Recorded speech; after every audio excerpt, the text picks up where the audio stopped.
As you guys come in, let's just go ahead and start from the top right here. And as you guys come in, I'll let you guys come on in and then we'll get started. So this was like back in like probably early 2005 because he didn't hit it like early. But I'm just saying. Yeah. But yeah, like early 2005. What was it about that you didn't? Everything was consensual. Yeah. Okay. But I was very green, and that's what I think people miss because they talk about our age gap. Which like, is what? He was 18, I was 24. Okay. But if people like have ever listened to me, I say all the time, like, I wasn't allowed to date until I graduated high school. Okay. I went to prom and homecoming by myself. My mother was a chaperone. Let the Holy Ghost get in. Yeah, All right, now praise God. Right. So I started having my first relationship in college, and I didn't know how to navigate that. Okay. I lost my virginity to rape at knife point. I started having sex with the guy I was talking about when I like met Dwight. The knife point. No, well, that happened. Like, so knife point happened. That guy got raped. And I started dating my boyfriend that I thought I was going to marry. Okay. Yeah. And that was Notebook. Yeah. That you was texting. Yeah. Okay, now we at. So now we are at, this is like number 3. Yes. I'm going to go ahead and say 4 because I think I had a thing in between there. I feel like I did. I'm pretty sure I did. So I'm going to go ahead and give it 4. So you on your 4th body? Yeah. All right. Okay. And, you know, I'm like, he's like green just like I am. But, you know, this is something he wants to try. And I'm like, maybe this is how you explore sex. So it was, I didn't like it. But, you know, he would like my finger. Aye. I've never liked that.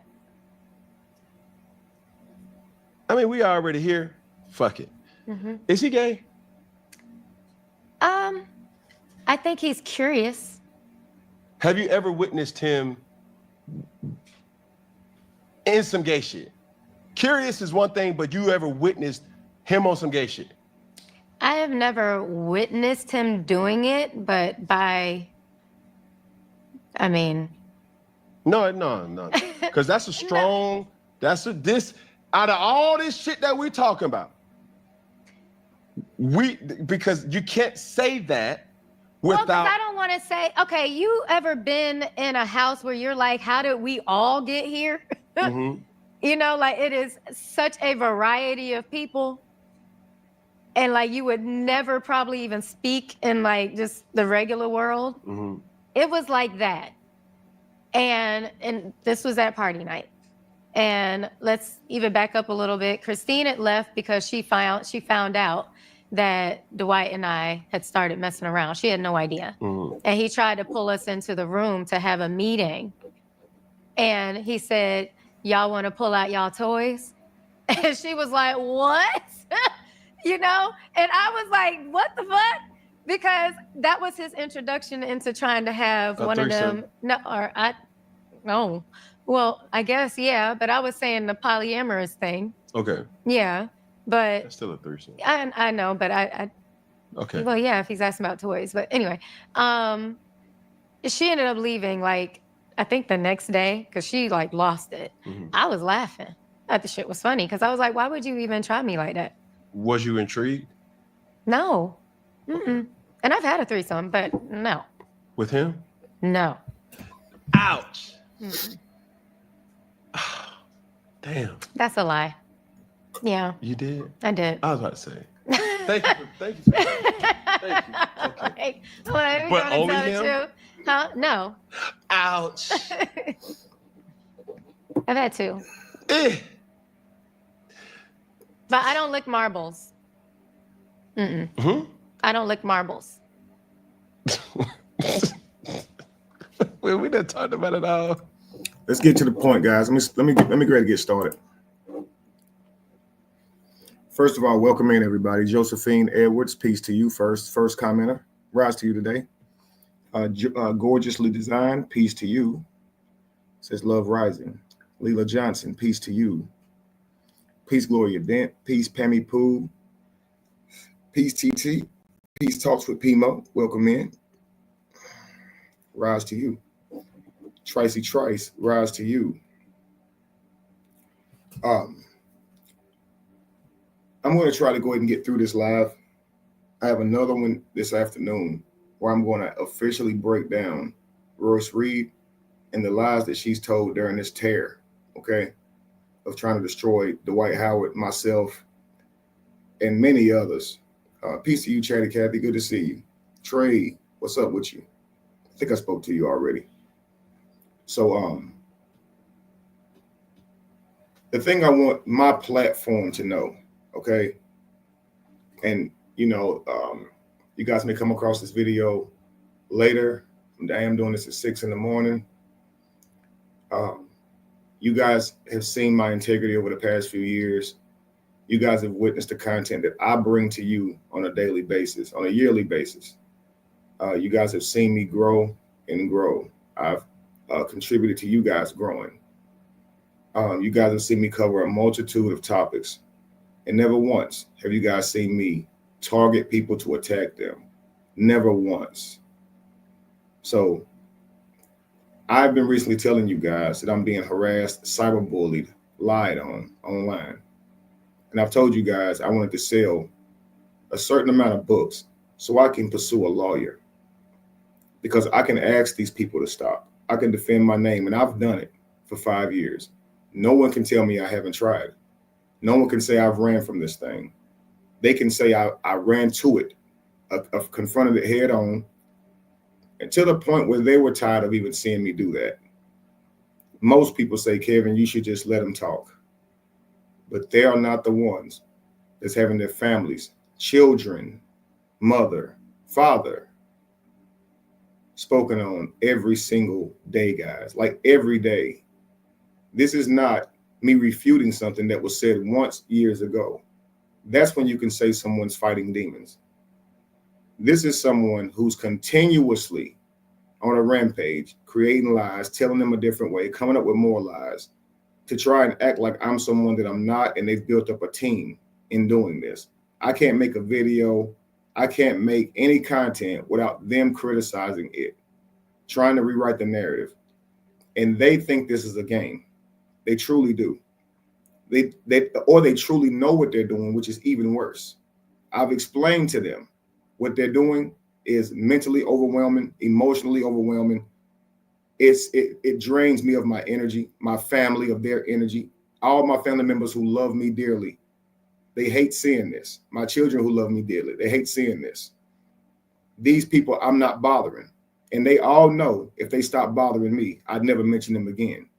And I think that's why they continue bothering me. See, I'm not going around making accusations on them, coming up with all these wild things on them to cause some type of charade.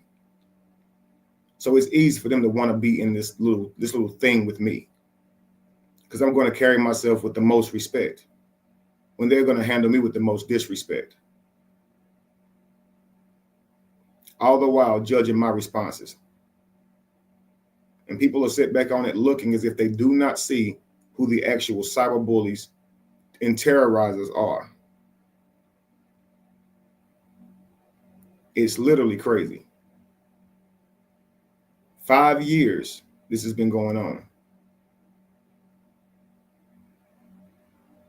5 years, family. At some point, you would think they'd have enough. I certainly have. And this is why I am not patient with them. This is why I don't care if they try to bring up me being a life coach. I'm going to treat them how I feel about them. I hate them. They're not worthy of anybody's respect. They're not worthy of being talked to like human beings. They don't act like human beings. So I know what they try to do with what I'm going to show you guys is turn it into me crashing out, turn it into me and my behavior and my responses to what they're doing. I don't care. They're not going to try and gaslight me into respecting them and treating them like human beings when they don't treat me like one. That's not how this is going to work. They got the finger pointing in your face, bashing you, trashing you, And then when you say something back, they question the tone of your voice. Their questions are meaning to derail you and to tear you down, to cause confusion, to create lies. Even their questions, and they want you to sit comfortably through their questions. They want you to sit comfortably as they explain to you why they said your child was your karma. Why is my child even in your mouth?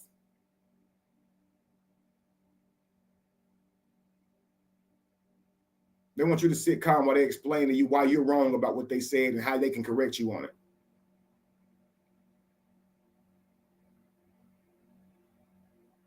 So I want to show you guys how they do. Now, a few weeks ago, you guys saw that Royce Reed was out here doing her lying thing again, saying Callie's name, saying my name, trying to make this a thing. She was successful. She was successful. She reached out to Callie, her and Callie on a platform together, her and Amora on a platform together. All these people taking part in trying to destroy my life. It's clear it shows motive. It's clear it shows agenda.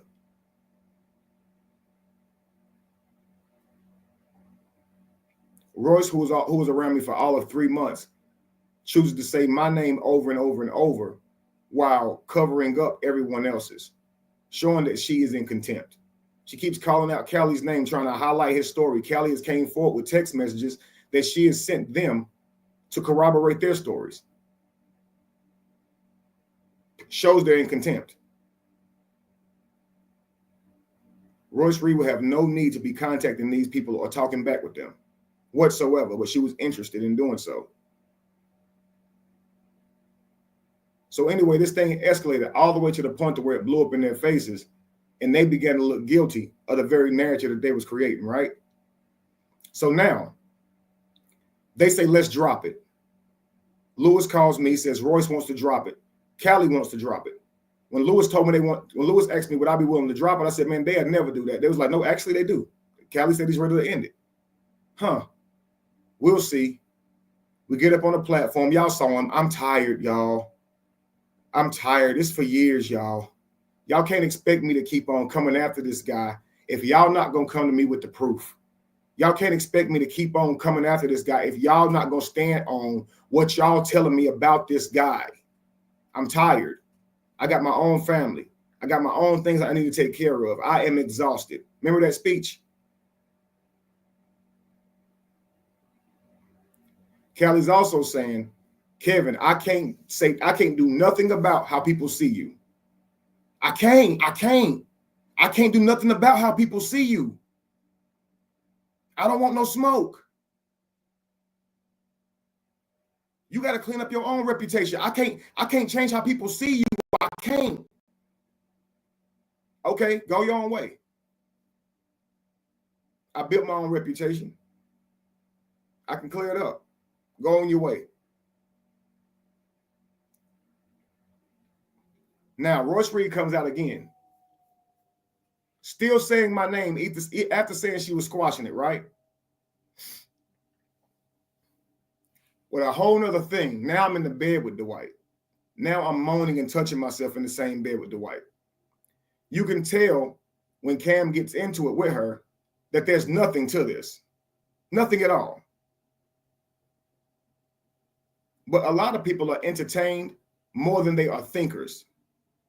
So they hear a story and just run with it. They don't actually question it. So I go on a platform to clear this up. Let me show you. Did you say marbles? What the fuck? It was like way in the beginning when they tried to get. This is actually, I want to say the first. Yeah. All right. Have you ever witnessed him being with another man in the bedroom? Yeah. All the time. They took mushrooms together. Mm-hmm. And then they were like in the bed moaning and like touching themselves. So she says all the time. Like I said, regular hangout spot. But then she names one time. Watch this. So yeah. So she's trying to insinuate something here. Now he's asking her, have you ever seen him in the bed with another man, bedroom with another man? You know, Cam is really trying to be specific here but she's going to be vague. Yeah, I saw a man in his bedroom. They were in there all the time. They took shrooms together. No, we all took shrooms together, Royce. Stop excluding yourself. They took shrooms together. No, we all took shrooms together. Starting to sound less gay, right? Let's continue.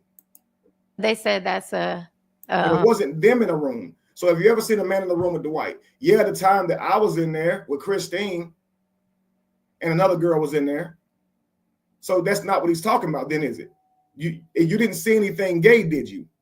So why are you doing this? Because the simple answer should have been no, I haven't. An effect of taking mushrooms. I didn't take them. I pretended to, but I didn't take them. I spit it right out. You didn't spit them out, but here's the facts. If you're saying you pretended to take them, then the truth is we all took mushrooms, not them two men took the mushrooms. So the way she tells her stories are very, very deceptive. And this is why you have to ask her direct questions, because she likes to make you think something without saying it. Can't stand people like this. Because why would I take mushrooms with y'all? I don't even know you like this that. Is still the same. Why would you fake taking mushrooms with us if you don't know us like that? You know Dwight. I don't know you like that. We all knew Dwight. We were all mutually connected to Dwight. And you did take them. Now I don't know y'all like that.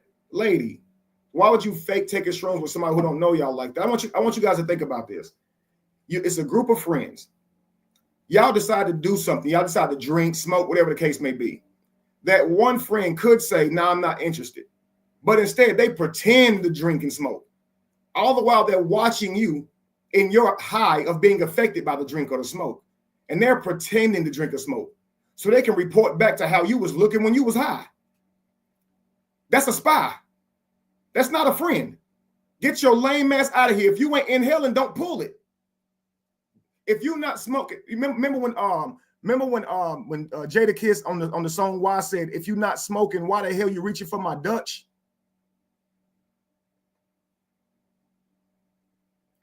If you're not smoking, then why the hell you reaching for my Dutch, bro?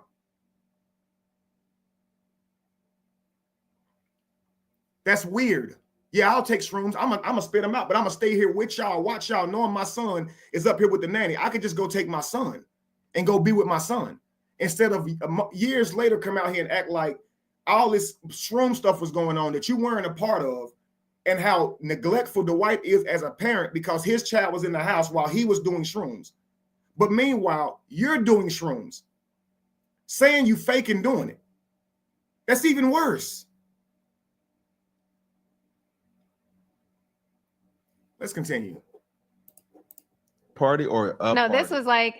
I'm sorry, I'm like jumping around, but this is actually, I want to say the first, second, third day we were there. This was still quarantine. Yeah, but it was like way in the beginning when they tried to get all of us to take mushrooms. It's like way in the beginning. It was, but then I think it was like when they tried to get all of us to take mushrooms. I thought me and Dwight took them. We was in the room together. They took shrooms together. Second day. Okay, Yeah. Now this is another question that sparks concern. Where the fuck are the children? See, when Cam asked that question, the question hits her so quickly she can't come up with a lie. Do you understand? So she has to give you the truth right here. What Callie does is gets quiet and pleads the fifth. What she does is comes up with the truth really quickly. So where is the kids when you're in this room faking like you've taken shrooms, monitoring Kevin, Dwight, Christine, and Kevin's friend? Okay, where is your children? Where is the children when this is happening? Here she goes. They're upstairs in their rooms with the nanny. Mm-hmm. And see the face like that's not good, but you're there.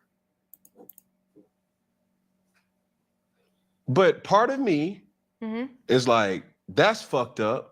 But another part of me has to keep it a buck. You were a part of that too. Yeah, it was quarantine. Everybody was chilling. So then it's not a problem, right? So none of this is a problem because it's quarantine, except all of this is a problem because Your son is there. There's shrooms there. There's drugs on the table. Oh my God, my son saw these shrooms. Oh my God, I don't know what to do. I'm panicking right now. Did you eat the peanut butter? What was the peanut butter for? Why was there peanut butter on the table? Remember how she didn't know what any of this stuff was on Vlad?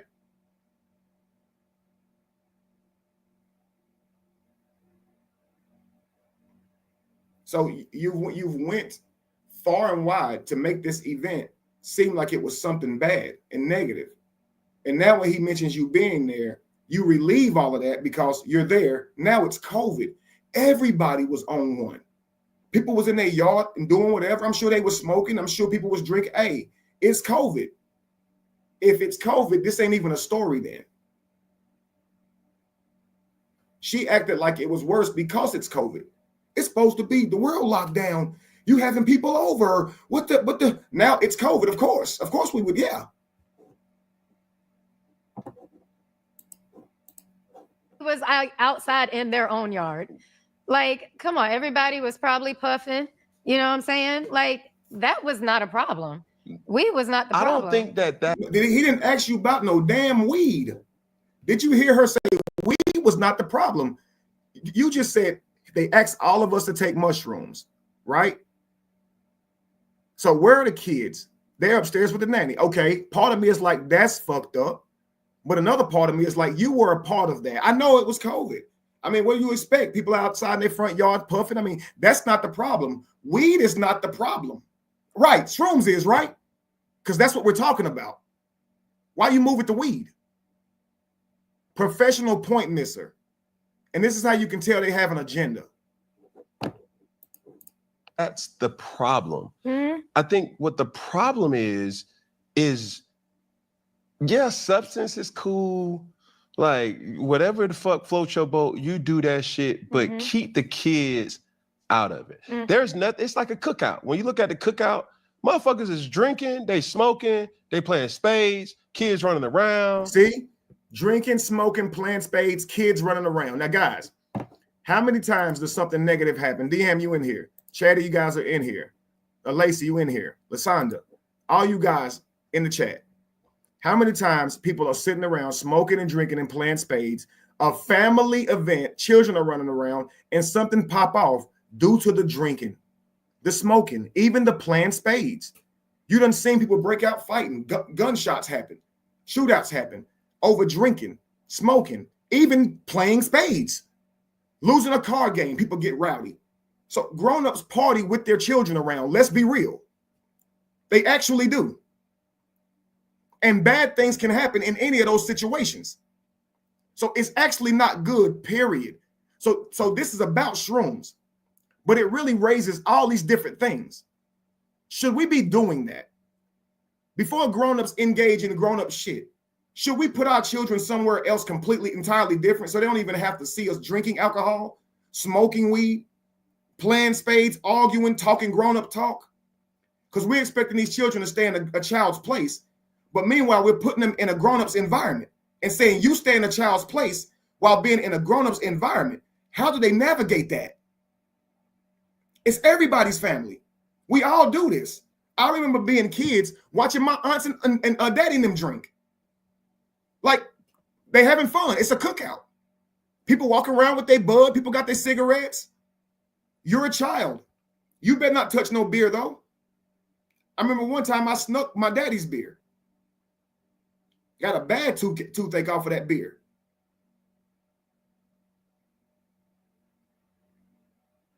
Got my ass tore up, too.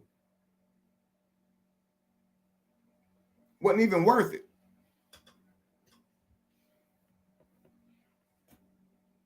I can't drink beer to this day. Somebody done dumped some ashes in the damn beer. I want to see what beer tastes like. Ashes. Ruined it for me. So again, Dwight has a huge property. He has nannies that he pays to watch the children. You would think something like that would be okay. I know Cam has a big place. I'm sure he can understand that. But grown people everywhere do this. I don't think it's right. I don't think it's right because of those few times something can go wrong. See, the first few times we did shrooms, the nanny was fine to keep the kids. Everything was fine. That one time when Callie came, he's leaving, threatening to shoot up the place. That changes everything. So you do have to prepare for those one-time type of things, y'all. Let's be real. But let's get to it. You know, it's just a part of the aesthetic. Yeah. So when this would happen, it would be like after even this first time, it was like late. So they were like done for the night. Right. But again, I didn't. It always was. And see, here's my thing. She's making excuses now. See, at this time, it was late. The children are already done. It's already past their bedtime. Shrooms going to last about 8 to 10 hours. So you do them at night. It's through the night. You look at the moon, you look at the stars, you can lay out on the grass. It's a beautiful time. Okay. I couldn't imagine doing shrooms in broad daylight. Okay. But anyway, this whole thing is now being explained away by the children are so you know this already. So why on Vlad didn't you make this clear? Okay, the children it is after their bedtime. The nanny has agreed to watch the children. We believe they're safe. And so now we're in the room in an enclosed place where the children can't just walk in, and we are doing our thing. We're taking shrooms, we're smoking, we're drinking, whatever the case may be. But that's not what she's doing. She goes on Vlad to make these things hyperbolic, to make them sound more outlandish than what they are, because she wants people to spectate and come up with all these false narratives. And she gets to walk away from it as if she's never outright lied. See, she's a witch. She likes to paint a picture. She won't directly tell you this thing happened, but she'll allude that it happened. She'll use body language and subjective like wording to make it sound like this thing happened. It's real trippy. And you got to be careful about people like this. And this is why you got to stop their ass right in their tracks and be like, hang on, time out. Tell me exactly what you saw, because you keep using this damn cryptic language to say what you saw so I can imagine it without you saying it. No, tell me exactly what you saw. Let's continue. And take it. So I was of sound mind, sound body. I'm just saying, you asked if they were men in the room, and yes. Okay, men as in questionable. See, I'm just saying you asked for their men in the room. So he asked, have you ever seen Dwight Howard in the bedroom with another man doing some gay shit? Isn't that what he asked her? So now you asked, was there men in the room? So like, yeah. No, that's not what he asked you. And if you were honest, we wouldn't even have to do this bullshit, and you wouldn't have embarrassed yourself even further by lying. But you're so bent on trying to ruin my fucking name and paint him to be something that you're ruining yours. Have you ever saw Dwight Howard in the room with a man doing some gay shit? No, I can't say that I have. That's the answer. But instead, you do all this escapade to only try to rephrase the question, to straw man Cam Newton, make a different question, and try to act like your attempt was to answer that damn question. What you asked, was there men in the room? No, that's not what he asked you. Pay attention to this deceptiveness, y'all. Be like after even this first time, it was like late. So they were like done for the night. Right. But again, I didn't take it. So I was of sound mind, sound body. I'm just saying, you asked if they were men in the room, and yes. Okay, men as in questionable. See, Cam was clear the first time. So now she's still being vague, so he has to stay on this subject. So people see this as Cam prying into her business. You kind of have to, the way she's saying it. Like, were they blatantly, noticeably gay men? No. Or they was just, I mean, like, one is Kevin Wesley. You know, now right here. Cam is saying, were they blatantly gay men? Was they doing something gay? No. Cam looked at it and said, I mean, you know, now you was there. Like, come on now, you know. So right here, she could have shut down and been like, yeah, you're right. No, but she still wants to go. His name is Kevin Wesley. Now, remember, every time she says my name, she has all these mannerisms around it. And I believe that's showing contempt for me.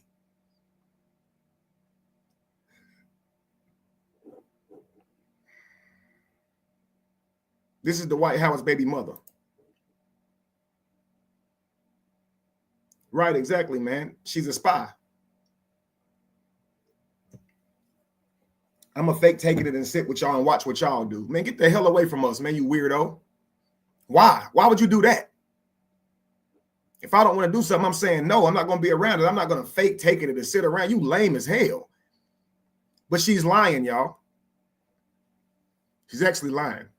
I actually remember her being sick the next day, saying that she took too much. She was actually out of it for most of the next day. She's lying through her fucking teeth. Let's continue. The guru. I don't. See how she's bouncing from side to side? The guru, it's like a mock. And here she goes. People know who he is, but it's crazy. But I swear I wish I understood what that body language right there meant. You guys, if you guys understand body language or what are you reading, ladies, you have this thing where you say it's giving something. Let's go back. What is this giving to you guys? Outside in their own yard. Be like after even this first, if he said, I'm coming. Yeah. People know who he is. They were men in the room, and yes. Okay, men as in questionable. Like, were they blatantly, noticeably gay men? No. Or they were just, I mean, like, one you takes know. I mean, one You is know. Kevin Wesley. You know Who? the guru. I don't. People know who he is, but it's crazy. But It's almost like she drunk right there.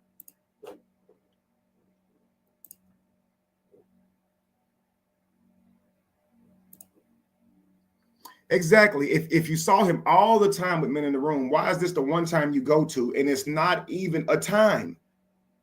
Which it's like when Brianna said, he beat on me for years, but this is the worst thing he ever put me through. And in that encounter, she was the aggressor. So if this is the worst thing you've been through, it's kind of hard now to go back and act like you've went through all this stuff if this is the worst thing you've been through. So she's trying to tell you a time when she saw Dwight be gay, and the time she's telling you, it ain't a time where the nigga's gay. She looks like she's on drugs right here. For some reason, she looks, and they say this too. Okay? They say, I saw this video. It was a guy holding his arm out, and they told him to tell the truth. And the woman was pushing down on his arm, and it stayed the same, right? And then she told him to tell a lie, and when she pushed down his arm went weaker. And she gave this theory where when a person tells a lie, so much of their consciousness has to go to that lie that they actually physically lose energy, and they actually like get tired from telling a bunch of lies. I've told you guys how I felt the day after I went in on Amora, even though you guys knew it was lies. I called it a dose of your own medicine. It was a trolling video. You guys knew it was a roast. You guys knew I wasn't actually getting phone calls. Nobody thought that was real, but I still felt so bad after. I'm thinking it's my guilt. Maybe it was because I was saying things that were untrue and they were sapping my energy. Who knows? But I did try that. I put my hand out and said, my name is Kevin. I couldn't push my arm down. I said, my name is not Kevin. I didn't appear to lose any strength. So, you know, that's just like kind of selling those bracelets or whatever. You put the bracelet on, you're not off balance, take it off, you're off balance, but the person is kind of pulling you harder. You don't know if they are. It could be pseudo. So I don't know if it's a lot to that. But I can tell you, based on how she looks right now, my own confirmation bias, which doesn't prove any damn thing. I'm thinking about that video where they're saying that you get weak when you lie. And I'm watching her face, and it does take on a drunken type or she's mesmerized. It's something. People know him. It's crazy. stiffens her body up for Guru. To me, that says uptight. Like, to me, it's like respectable. Like she stiffens her stature up and tries to mock me. You know how they try to mock the guys in the community who be on that pro-black stuff? Like, come on, Sharif. Quit with all that bullshit, Sharif. And they try to copy you. Assalamu alaikum, my brother. Like, hello, how you doing? You know how they mock people who present themselves with a little bit of stature. You see, they do this. And it comes off like when she does this, it's like she's making like a nutcracker soldier type movement. Guru guy, like the guy who's supposed to be educated and that's the body language she gives, like a chest out, sturdy guy. Not a gay guy. She gave a sturdy guy type of body language to it. We'll go back.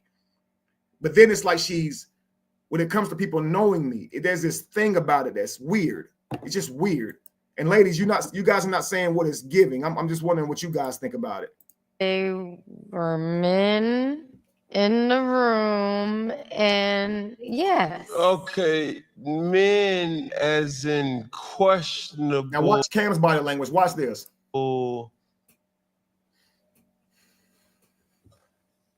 Like, were they blatantly, noticeably gay men? See, he's to the point to having a talk with his hands because it's like she's not getting it. I asked you earlier this question and you try to play with it. Now I'm asking you even more specifically, were they blatantly, noticeably gay men, and his next move of his hand gesture is going to show, or were they just laying there? He doesn't say laying there, but you can tell his hand movement is like, were they just laying there, or was they touching themselves like you trying to say? It's like he's trying to get to the specifics of it.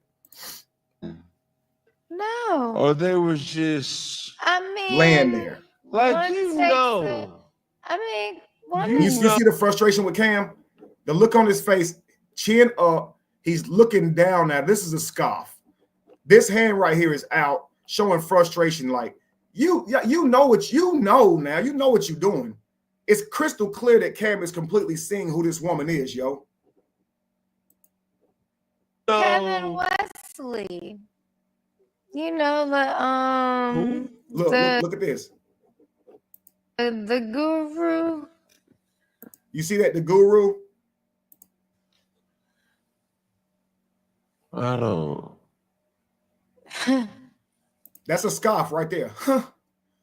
That's a scoff right there. That's a scoff. You're on this show to talk about Dwight and your experience with Dwight. You're talking about molestation with your son. You're talking about your own grape by knife point. You're going to all these places, and this person who's done nothing to you, you have contempt for. Every interview you've managed to mention this person's name. Why? People know who he is, but it's crazy. But he was there, but he looks straight-ish gay. What? Like he could go, either way. Like you wouldn't be shocked if he said, I'm coming. Yeah. You'd be like, well, I had a feeling, I knew it. Yeah. Look at Cam. He's not rolling with what she's saying at all. Do you see his head drop like this bitch crazy?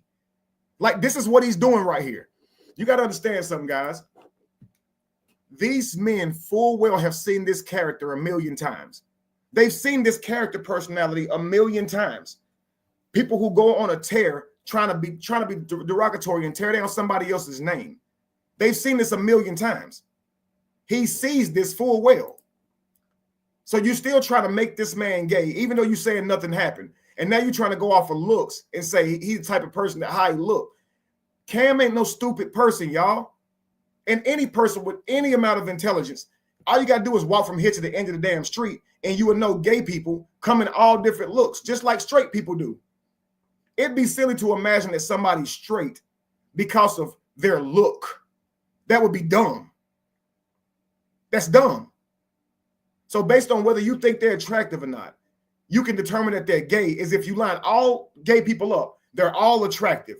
They all look pretty or gayish or whatever. You sound so stupid. They fat, they skinny, they tall, they short, they black, they white, they dark skin, they stink, they smell good. They human beings. It's so silly, yo. And this is the type of stuff that I deal with behind people who are harassing me. All that should matter are the facts. That's it. Are you gay? If the answer is no, why are you bothering me anymore? Why do you have any more questions for me? The answer is no. That's what you got. It's always going to be no. There's nothing that you're going to say to make me gay. It's just not. He looks gay. People said he was gay because he looked like his mama. People back home said he was gay. People comment all the time and say he's gay. People say he takes a lot of pictures. He takes a lot of pictures. This is someone who's harassing you because you said you're not gay, right? It's real simple, yeah, guys.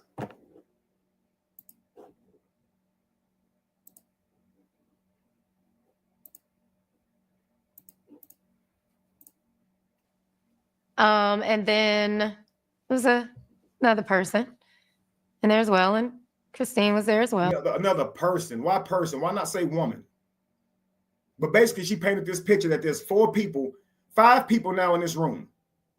5 people now in this room. So it's not just me and Dwight laying on the bed doing some gay shit, touching ourselves and moaning, right? It's 5 people in this room, 2 men, 3 girls. Well, but she was fine. Like, she seemed like she was chilling. But they, but apparently, they took more than we did. But I mean, so now she's back trying to act like we took more than she did. And so we're somehow more on shrooms or more high than them. You sound crazy. I've always taken less than everybody. I don't have a stomach, Royce. What are you talking about? And you're still trying to paint this idea that we're doing something weird. That's the crazy part. I guess they took more than us. So is that why we was touching ourselves and moaning, Royce? You still running with that lie? Let's continue. I mean, I didn't see them do anything. See, I didn't see them do anything. Look at this. If he said, I'm coming up. Yeah. He'd be like, well, I had a feeling, Like I knew it. Yeah. And then there was another person in there as well, and Christine was there as well. But she was fine. Like, she seemed like she was chilling. But they, but apparently, they took more than we did. But I mean, I didn't see them do anything. All right. Right. So all these quotes and stuff, they took more than we did with quotes, but I didn't see them do anything. Now think about this, guys. She took you all the way through that, only to let you know she didn't see them do anything. It shouldn't even be something for me to clear up. But like I said, my inbox lit up over it. People called me about it. People from back home called me about it because Cam Newton, I mean, that's our hometown hero. We're from Forest City, Charlotte area. So my whole hood know who Cam Newton is, obviously. So they hit me up like, hey, what's up with what Shorty saying, bro? So yeah, I want to go to his same platform to be able to clear that up. Because people don't think. They just run with shit. Which brings me to my next point, guys. This brings me to my next point. Guys, today, I'm about to address something that's very serious. For the past 5 years, a group has made it their mission to spread lies about me and my family. They harass us. They invade every space where I attempt to clear my name. And these individuals have time and time again proven that their goal is not to seek the truth, but to spread distraction. They try to drown out the facts with irrelevant noise, and they try to attack me personally instead of engaging in honest discussion. I'm sick of it. I truly, truly am. And what I'm about to show you guys is just 100% facts that they are terrorizing me. And this is what I'm going to say going forward. The more that they continue this, every time that they do it, I'm going to call the police. I'm going to file a claim every time that they do this because they are 100% stalking me. And stalking and harassment is far more than just going to somebody's house or making a threat. Do you understand that? It's way more than that. It's monitoring somebody else's social media. It's lying on them. Talking about their family and children. All the things you guys are doing is literally harassing me. And you will not stop regardless of how much I tell you it's bothering me. So I'm going to call the police on every last one of you every time, every single time, until something's done about this. Now let's get into it. The reason I'm addressing this today is because recently, this woman named Royce Reed made a claim about me, obviously. And that's the only issue on the table. Let me go ahead and go to the video so you guys can see exactly what I'm talking about.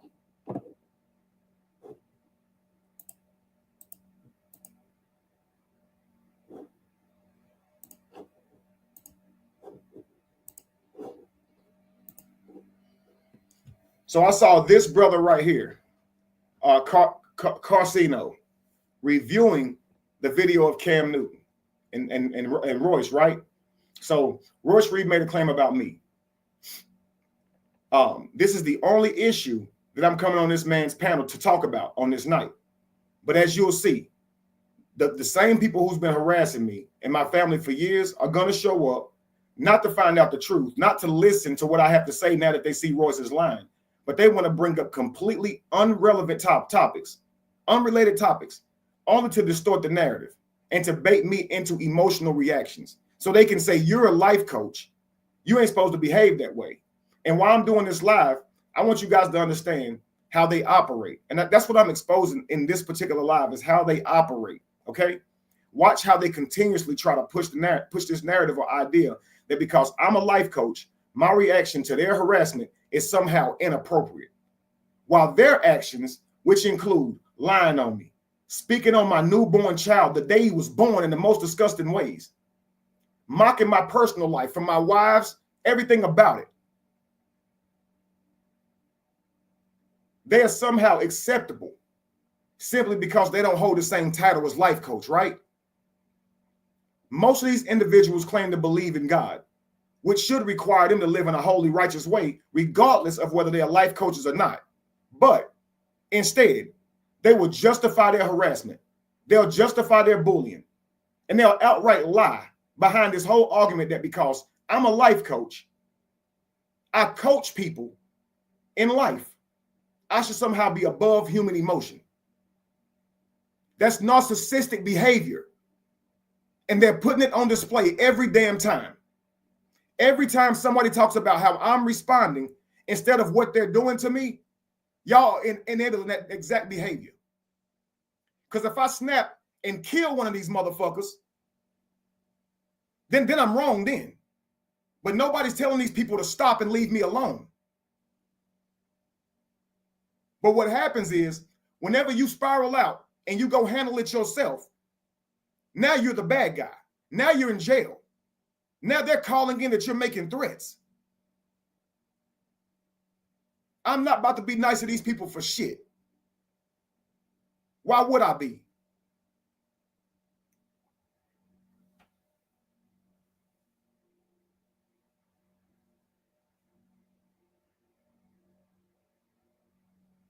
They think I should sit quietly while they attack my child, mock my mother who has passed on, insult my family, talk about the fact that I may not know who my daddy is. All of these things are traumatic things, family, that go on in all of our homes, and they think that shit's funny. Meanwhile, I'm here to talk about something Royce said to me about me on a platform. And you're wondering why I'm fucking pissed.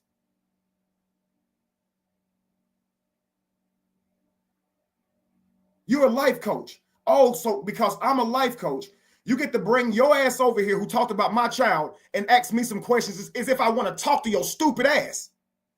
If I was in front of you, I'd knock your fucking head off. And you want to ask me some questions about my life?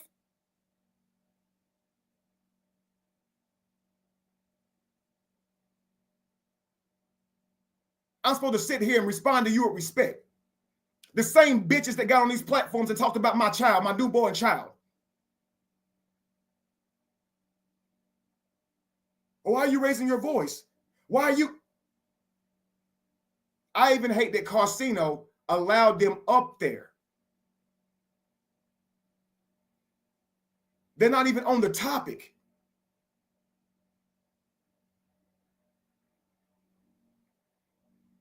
People pretend like they don't see what's happening. They're going to gaslight me. You're a life coach, so you should let us talk about your newborn child, your dead mother, your father who may not be yours. We should be able to call your wives bitches. We should be able to go around and ask you these toxic ass questions, which are aimed to make people think something negative about you. And you're supposed to be calm and let us do that. We're going to come off of our couches, whatever we was doing, to follow you while you're clearing your name up on something that's completely irrelevant to us. This is between you and Royce. Nobody else was in that room but you, Royce, Dwight, Christine, and the lady you invited. Nobody else is in that room but y'all. But we're going to come from wherever we are to distort everything that you're doing. And you're supposed to be calm and let us do that. Fuck y'all. Fuck being a life coach. I'm like the dude Nuck said, all these guys aside, I'll beat your motherfucking ass. All this life coaching aside, I'll beat the shit out of y'all. I'll fuck one of y'all up, all that shit aside. Leave me the fuck alone. And that's why I'm gonna press charges on you before I crash out. Every time y'all do this shit from here on out, I'm calling the fucking police. I'm gonna get down off the panel. I'm not gonna entertain y'all and give y'all my energy and let y'all mess up my peace any further. I'm gonna protect my peace. I'm gonna simply say to the person's platform who I'm on, bro, if you let them up, I'm stepping down. I'm here to talk to you about things that I was in the room for. None of these people was in the room to even be discussing my life, or should they even be concerned about it. So I'm gonna step down, and whatever they do on this platform, I'm considering harassment. And I'm gonna call the police right now. I'm gonna go to the police station right now and let them hear you. That's what I'm gonna do with this situation, right? That's how I'm gonna handle this shit from here on out. Because they said they was done with this shit. But they won't even let me clear up my name for all the bullshit lies they told on me. They keep saying, Kevin, I'm done with that family. I'm leaving them alone. But truth be told, they're silently still trying to destroy my fucking life. And that's how you can tell. All these people who saying they're going about your business, look at how quickly they made their fucking way over there to try and distort me from clearing my name on something me and Royce said. Amora come over, the first thing her dumb ass says is, first of all, I don't even believe Royce. Her lies, her stories are inconsistent. Then get the fuck down. This ain't about you or anything that we had going on. Why'd you leave your family? I didn't leave my family, but it's irrelevant. I already told you I'm not gay. So Dwight flew you out to get your tooth fixed? What the fuck that got to do with anything? I just said I'm not gay. That question has nothing to do with anything. I want to ask that question because I want the audience to hear it and we can think you're gay. Again, you're harassing me. Why are you over here? So let me be clear. I shouldn't have to say this, but regardless of me being a life coach, I actually have feelings too. My children have feelings too. My wives have feelings too. My siblings have feelings too.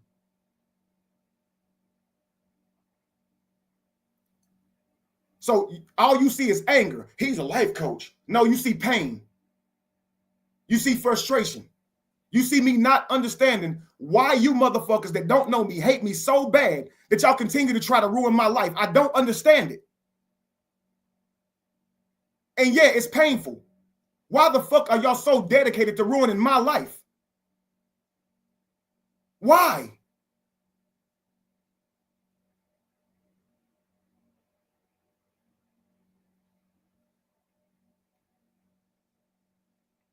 Well, you stood up for your brother. What? You stood up for your brother.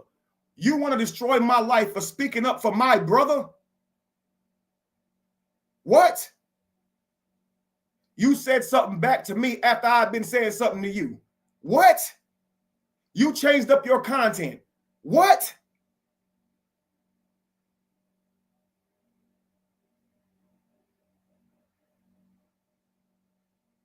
Let's go even farther. You scam the community. False. But there's many people who scam the community, right? Why are you over here bothering me? When did I scam the community? Oh, 7 years ago. Wait a second, time out. I didn't scam the community at all. But you're talking about something 7 years ago? You left your wife to go work for Dwight. When I leave, it's not true, but when did I go work for Dwight? 5 years ago? What are we talking about? What are we talking about? For someone to come in droves like they do, to lie on me, and then turn around and criticize my response is completely unreal. Any panel doing that is completely fucking unreal. Because I'm going to tell you right now, this life coach, if I was standing in front of any one of them, I'd take their fucking head off their shoulders. That's a fact. You wouldn't be able to stand in front of me if I saw y'all today. The anger that I had from y'all talking about my newborn child, I would take your life if I was in front of y'all. Or you'd have to take mine. And you talking about be nice. This is nice as I can fucking be with these people. I can't take no more. The next step is to leave my fucking house and come find them. How many times do you have to ask people to leave you the fuck alone?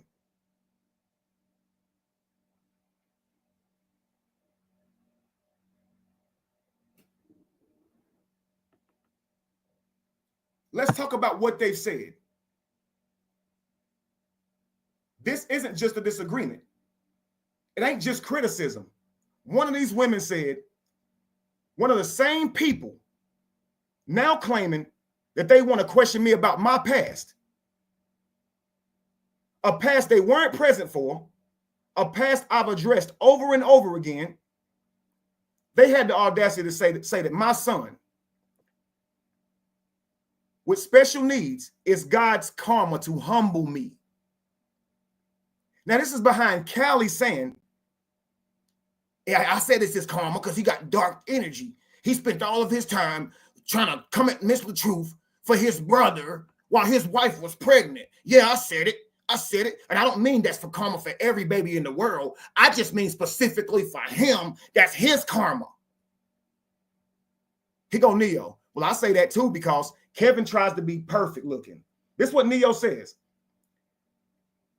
Kevin tries to be perfect looking. He tries to have beautiful wives. He tries to have beautiful children. So God gave him the child with special needs to humble him.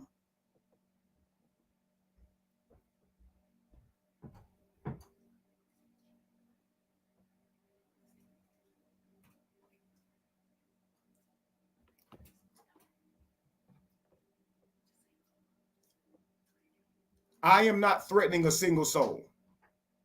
But I'm telling you, this is where I am with it. This is how angry I am. If these people were in front of me, they'll have hands put all over them. That's a fact. And they can turn this into a threat if they want to. That's fine. I welcome them all. Because there will be an investigation.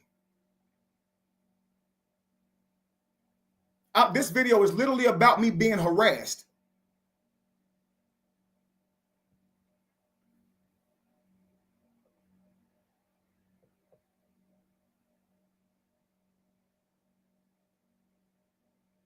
Now, at the same time, this woman who said this about my child, right, who tries to justify it, she wants to sit on a platform and question me, acting as if she holds any moral ground. And when I respond with anger and frustration that any parent would feel, the first thing they do is say, you're a life coach. You shouldn't be acting this way. I should be able to sit up on a panel and speculate about your child and their special needs and it being karma for you. And you shouldn't be mad about that. That shouldn't bother you. But if I sit up and speculated about her girlfriend's child and said the same similar shit, she wouldn't like that, nor would her girl. Because guess what her girl say? Keep my child's name out your mouth. Right, she don't want her child being spoke on. She don't want that at all. So Neo understands that a parent wouldn't want that. Because she wouldn't want nobody doing that to her girlfriend's child.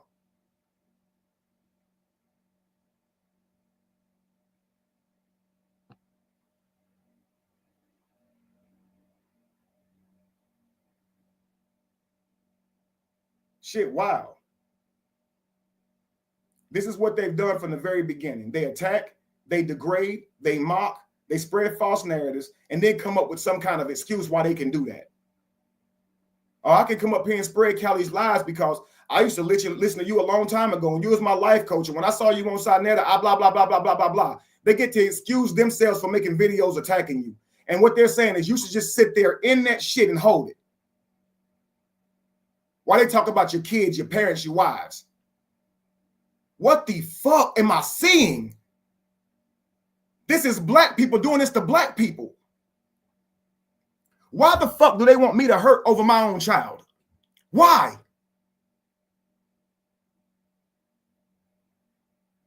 It makes no sense.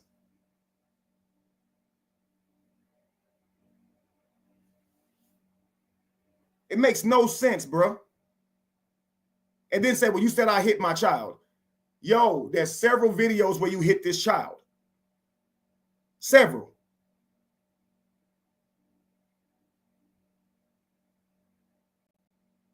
Well, specifically, it's one video where you hit the child, but it's recorded several times. So, to be specific. Even the other day, she thought the little girl was about to walk by, and she stuck her hand back the same way she did the first time. She reaches for the little girl to move her out the camera with her hand, but won't just turn the fucking camera off. So everything in Neo shows that she's ashamed of that little girl. A real parent love their baby regardless. Your baby is beautiful to you regardless. So coming from somebody who hasn't had a child, she doesn't know what she's talking about. And she doesn't, maybe she doesn't even know that what she's saying is very hurtful. But these people are very weird, man. And suddenly I'm the bad guy for defending myself. Suddenly I'm the bad guy because I got an attitude and I don't want to be nice to these motherfuckers no more. Hell no. Y'all not about to gaslight me to be impatient with y'all. You crazy as hell. I don't care that I'm a life coach. I'm going to treat you like the demons that you are.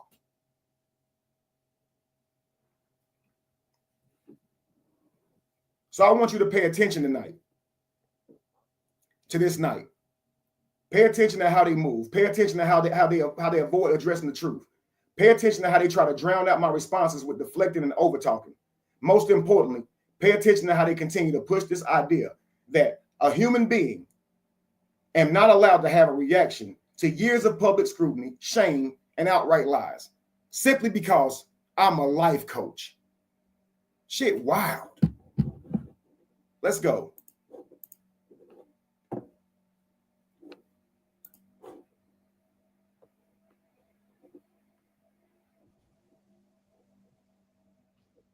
Now, I've seen some videos of his in the past. And like I said, it was like his wife, I believe, and a whole bunch of kids. It was like an army of kids. They was all like in the video. It was like fun. So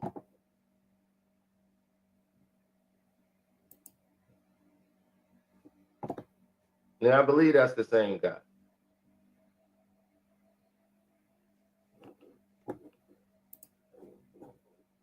But I didn't know he knew Dwight Howard.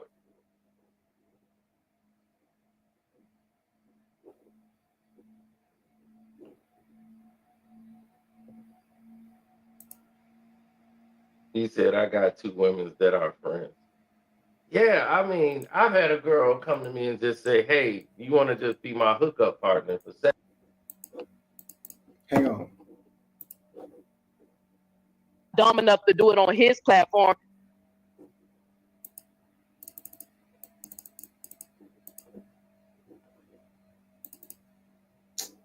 Because he has the bigger platform. That's it. Professional victim. But me and that person, because you're right. Where they shouldn't have say, hey, you want to just be my hookup partner for sex? I'm like, I don't like the way that sounds. That's something I'm supposed to say no. But no, I can't be the person that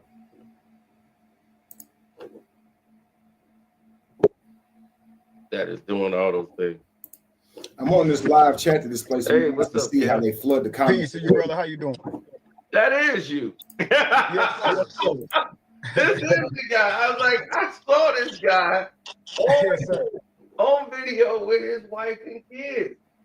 So I was like, y'all always make like fun videos and stuff to be like entertaining.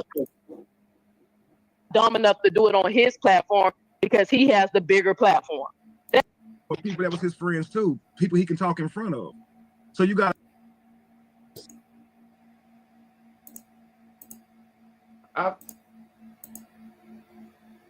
Say, hey, you want to just be my hookup partner for sex? I'm like, I don't like the way that sounds. That's something I'm supposed to say no. But no.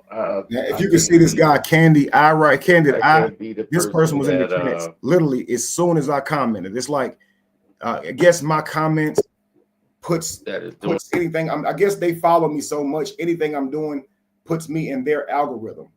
Because as soon as I commented, she pops up and she says, I'm going to get Callie. So they all start sending messages to each other, calling each other. This shows you they'll take time out of their day. I'm not talking about them. Now watch this, guys. They'll criticize me for stopping to come and respond to lies they're telling about me. They'll criticize me for responding to lies they say about me. People will say, Kevin, will you stop responding? I ain't going to tell them no lies on them. I'm going to tell them the truth on me, and they're responding as if I'm telling lies on them quicker than I can respond when they're telling lies on me. Now listen, on my platform, when I'm talking, they don't never show up. They avoid it. They tell everybody, do not watch when he's talking, y'all. Discourage him. Make him feel like nobody's listening. Amora went live just this morning just to try and distract. That's all they do. So they'll go out of their way to stay away from me until I go to clean up a lie they told. Then they'll go out of their way to come and get on a panel. Even though they've said that they don't have no beef no more, they're going their own way. Now all of a sudden, here's Amora again, back like she never left. Like, you said my name, you said my name. What are you talking about?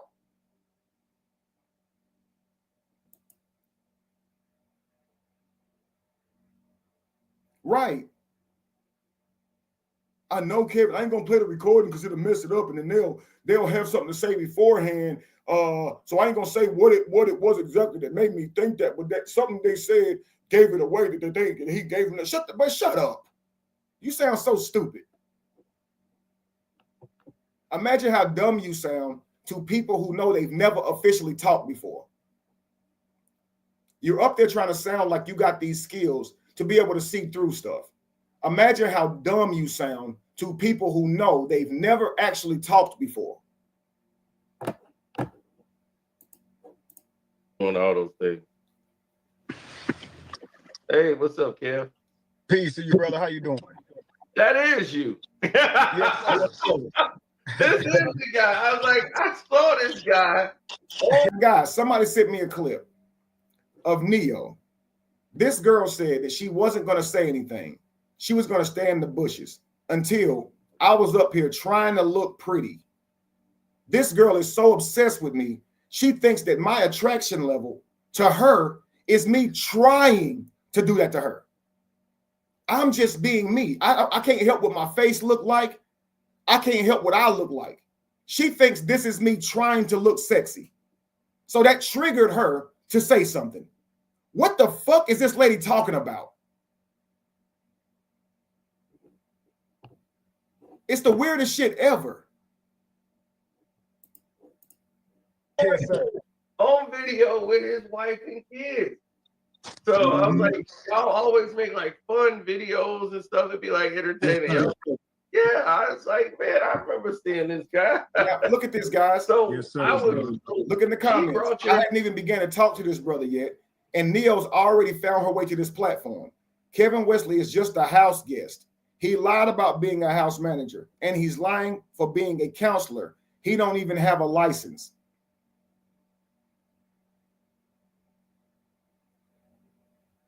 I was ordained as a minister and counselor when I was 21 years old. I had my trial sermon as a pastor, ordained as a counselor, all that. Since 21 years old.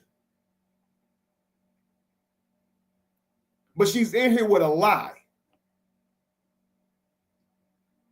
Kevin Wesley was just a house guest. If I was just a house guest, what does that have to do with Royce Reed saying that she saw me moaning and touching myself in a damn bed? He lied about being a house manager. No, I did not. Dwight hired me to be the house manager until he replaced me. I've said this a million times. The recording that Lewis is on, he confirms this. And they still say the same bullshit as if they didn't hear the phone call with Lewis. They keep repeating what Lewis said on a platform, but they won't repeat what Lewis said to me. Ain't that funny?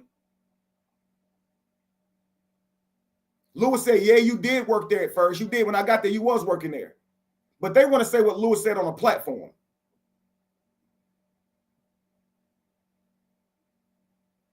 Look, he got one wife and a concubine, sir. More disrespectful shit. You can tell who comes in droves, which is a Morrison people. And so what happened is, to the average listener, they would think that this person really must be this bad, that all these people are coming over here. They're not recognizing that these people are just terrorizing me. It was supposed to be about a platform and getting views for money. And we'll make money off of these guys' reputation, regardless of how much we hurt their name. If it's entertaining and our people want to see it, we'll keep on degrading these black men who've done nothing to us, who we have nothing on, but black men who have actual criminal records. We won't do shit about that. Black men who actually admit to beating their wives to pulps and say that they caught the bad end of it, we'll ignore right over that. But we're going to bother this guy who says that he's innocent of the things that someone's alleging. We're going to bother that guy. It was just about doing this on their platform where they could get paid from it and get cash apps from it. Now it's about going to other people's platforms and sending them cash apps just to badmouth my name, just so they'll read it. Get on their platform and put hours in on their platform to degrade my name when they actually get nothing out of it but to see my name degraded. So these content creators who was using my name simply as content have now taken it even more personal and are now actually dedicated to ruining my real life, no matter where they go, even if they're not paid for it. Just think about this. Amore's not being paid to run over to that platform. Callie's never being paid to go to these platforms. Neo's not being paid to go to these platforms. This is not content that's on their pages. They'll take this content and go run it and use it on their pages. But all these hours they're spending harassing me, lying on my name, is all for what?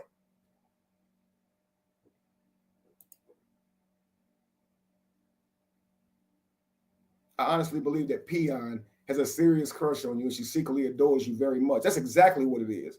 And it's killing her because she claims she likes women. Absolutely. That's why she always talk about my damn looks. She called me fine more than straight women do. Her name up. Like, was you shocked your name came up when she said it? No, so back during COVID, she left. And guys, I'm going to let it play, but here's what I want you guys to understand. There's no filter here. So I'm not making my face look any kind of way, okay? So I'm not on a camera trying to make anybody feel less about themselves. I'm not on a camera trying to make anybody think I'm fine. This is just my natural fucking face. And so here's what people think. They think if you're considered attractive, your life just looks grand. If you got it going on and you're talented, you get a lot of attention. Your life just looks grand. No, what actually happens is people treat you as if you've done something wrong to them. They judge you every move you fucking make. They criticize everything you do. They actually don't love you for being so special, for being so beautiful. They actually hate you for this. They hate you for it. I'm on a panel trying to talk to this man about my innocence, and they're concerned about my damn looks and how I'm trying to look, so to speak. This is the type of people who will say, you think you all that. You think you fine. No, you think that. You think that. I never said that. You think that. And they'll think that because they think that, you deserve to be chopped down a notch. So they're making their whole life about humbling you. Why don't you go level up on your own, figure out your own fucking flaws? And they'll wonder why you're the celebrity, you're the one that's known, you're the one that's being mentioned by everybody, whether it's good or bad, your name's everywhere, and they're chasing your name, and they're still trying to get their lives together. And they don't realize that the reason that's happening is because they're worried about someone else's life, and I'm worried about my life. So I'm on this platform worried about my life, and they're on this platform worried about somebody else's life, and they think I'm the crazy one. Let's continue. And I'm gonna let it play. Kind of on a rampage. And so she ended up hitting up the internet troll, ended up hitting her up along with some of the women that he worked with, and got her to say negative things about me then. And so since for a while now, she's been talking negatively about me with that group of people, although I've done nothing to Royce. So in the message she typed to them to badmouth me, she never calls me gay or anything. She says that I use charm and being a yes man to turn Dwight against her and her family. She said that I was unkempt, that I didn't take care of myself, that I was dirty unless I was getting on video. These are things that she said. Now, I was at the house the entire time of COVID. Now, here's why I'm at the house. I went through, I don't know if you remember me getting my stomach taken out to defeat stomach cancer. Did you see that part of my life? Yeah, I did. Okay, so I'm on bed rest for a whole year. Right. End up having another surgery, survived that surgery. Obviously, I'm here. And at this point, I'm down bad. No money, down bad. Dwight offers me a job. I'm already a life coach. I life coach him already. So he offers me a job. He had fired a house manager, and he asked me to be a house manager as he didn't have time to find someone. So a house manager is someone who looks out for your home when you're off in the NBA, right? And so I take the job. It comes with about $4,000 a month, but I have to stay at the house. It comes with my own apartment. That comes with surveillance to view everything in the home. So he asked me to take over the job until he interviewed someone and found someone for the job. He does about 2 months in. It's COVID now, though. Okay. So at this point, I'm still down bad. He does replace me. And so I would be leaving now because I don't have a job anymore. But Dwight finds a job for me. He wants to be, well, I've talked to him about being poly. At this time, I had not had my union yet. I was still building it, vetting for it. And so I was just telling him the importance of it. We had just went to the supermarket and he could only get one buggy of groceries, just like everybody else. And I was showing him that money is fake, you know? And you got this big garden out here that you're not planting in. You got a big lake out back with fish in it. You know, you're talking about how much you want all your kids with you. Why don't you hit your baby mothers up? Because you've already started multiple families. You already have. So bring all your children home and take care of those women. You already giving them $10K a month, $15K a month to one. So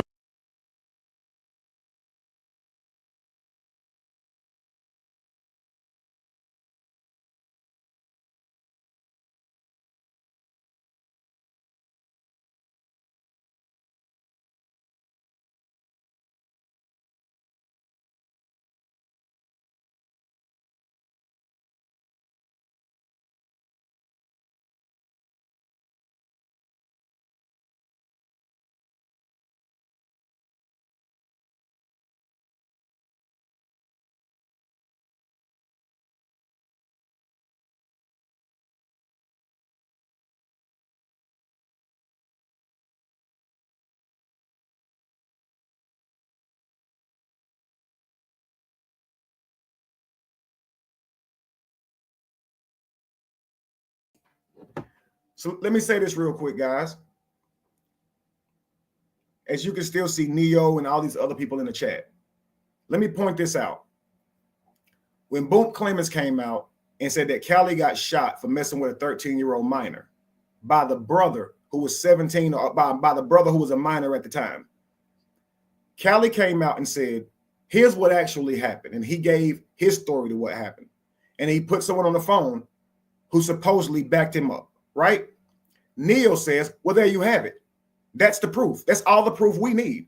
Callie said this other thing happened, and he put someone on the phone who said this other thing happened. That's good enough for me. Now watch this. I have told them what happened. Royce has confirmed there was no Illuminati there. There was no one going to hurt Callie. She saw nothing confirming this. Lewis has said, I've never saw anything gay. No Diddy parties. Dwight. I've never saw Dwight do nothing gay. You do nothing gay. None of that. Michael Moore has came on my platform, who was sitting in that room with Dwight, says nothing was going on and there was no moaning. I have said I was in that same room and there was no moaning. So you got so many people confirming what I said. But that's not good enough. I would rather talk about how you're an assistant. Let's read it. Hang on. Let me make it. I can't see it right on that page. Your ex said you were dirty too. Kevin Wesley, Dwight Howard's assistant, already let us know that you were never a house manager. Why are you still trying to lie when it can be proven? When what can be proven? When you can prove that Lewis said with his own mouth, yes, you were hired to work for Dwight as house manager before I got there? What are you talking about? So again, what I say ain't good enough, but what Callie says is solid. Callie's witness is solid, so you can just let it go. When Boom said this about Callie, she goes, how do you just go from liking somebody to hating them and saying that they gay, that they a rapist, that they lame, that they music suck? How do you do this all of a sudden? Well, days before Callie came to Dwight's house to do mushrooms, he was praising me, defending me. The day he left that house, he was saying I was a scammer, that I use women, that I drug women, that I give women STDs, that Dwight was my zaddy, all in the same day. But it's strikingly, that question never enters Neo's mind. But I said this, how can someone who supposedly liked me be saying all of this if they're just mad about a thing? They would talk about the thing. When I say that, it doesn't make any sense. But it makes perfect sense when asking that question about Boom Clemens, someone who is the uncle of this nigga's daughter. Why would he lie on his niece's daughter's daddy? He's helping to raise his niece's daughter because Callie don't do shit for him. Callie's baby's mother has confirmed that Callie don't take care of his kids. Callie gets on camera trying to pretend he does. When she showed up, he shut down. She told him, your daughter's watching this right now. None of that's questionable. But you're still over here with questions for Kevin. That's amazing to me. Let's continue. So much to the other ones. Bring them all home, bro. Have your children on your land. That's the perfect way to they'll see their daddy every day. Right. He liked the idea of that. I'll try that. He hit Royce up. He hit the other baby mothers up and asked them to come down to try it. Royce was down with that. So he's asking me, stay, bro. Counsel me on how to make this relationship with them work. So this is what I'm there for. Okay. Okay. The shroom thing is strictly for spiritual purposes. So I'm a spiritual teacher. I've taught on religion for many years. And so, of course, mushrooms is something that helps you enlighten spiritually. It's not a sexual drug at all. So it's a ceremonial thing. You basically lay back and you go inside of your mind and you deal with things from your childhood, past traumas, all different types of things. The whole goal is to elevate and become a better person. Okay. So Royce was asked if she wanted to try this. This will help you, deal with some of the things in the past as I'm counseling them through issues. She wanted to try it. Now, just imagine this. Royce, who's saying that Dwight has shut her down from talking many times. She wanted to tell the world she was pregnant. He didn't want her to. This is not good publicity. People knowing that you have babies this early and them knowing who the baby is. You want that private. She didn't understand that. So he's having to constantly hush her. He knows she likes to run her mouth. If Dwight's gay, right, if he's gay, why would he invite her to his house to do some gay stuff right in front of him? It makes no sense. She's just trying to throw smut on his name. So her, Dwight Howard's other baby mother, Christine, and another woman was there to see me. We all, mind you, Neo and her obsessed ass is all in these comments. But I got a clip of her saying, I was gonna stay in the bushes. You was talking before I was talking. I'm just on the damn platform and you're already running your mouth. What do you mean you got triggered into saying something? The bushes is not commenting on nothing, Neo. But see, all of this to push a narrative. They're not here for truth, y'all. They are literally harassing me. all took shrooms. There was no moaning. There was no nothing. It was just a regular experience, nothing to even talk about. But hear her tell it now. it was a gay experience. And when you see Cam get to the heart of the matter, first it's two men in a bed moaning and touching themselves. When Cam says, were they visibly gay? Like, was they really gay? No, I can't say that. But then she says, I look straightish gay. So she's just trying to insult me. You see what I'm saying? I had to go look in the mirror like, damn, do I look straightish gay? What? Now, you say you got 2 wives. How did you pull that off? Everybody in the chat like, man, how did he do that? Yeah, so listen, what they're saying is this. They're saying that. Now, here goes Callie in the comments. His story done changed. Callie knew I was a life coach far before I met Dwight. I was life coaching his dumb ass. He knew I taught about religion. He knew I'd done this. So he knows this. But he's in here trying to lie. His story done changed. First, he was the house manager. Callie knew why they was out there the whole time. He knew why they was out there because I talked to him about it. So now he's up here trying to play a liar. But his whole family was about to get evicted, which is a lie. But if I'm about to get evicted, that means I was on bad times, right? 5 years ago. So my family was about to get evicted over 5 years ago. How you a broke life coach? What is he talking about, y'all?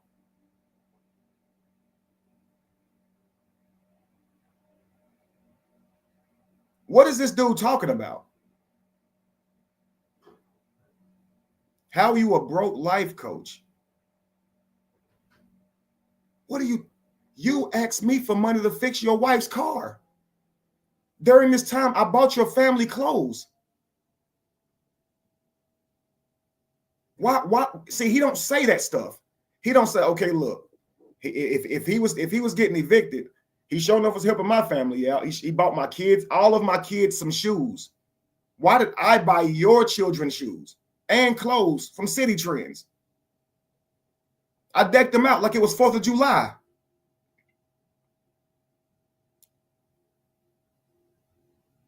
Why did I fix your car? Your wife's car. Why am I paying that $700 bill? That ain't my wife. That ain't my baby mama.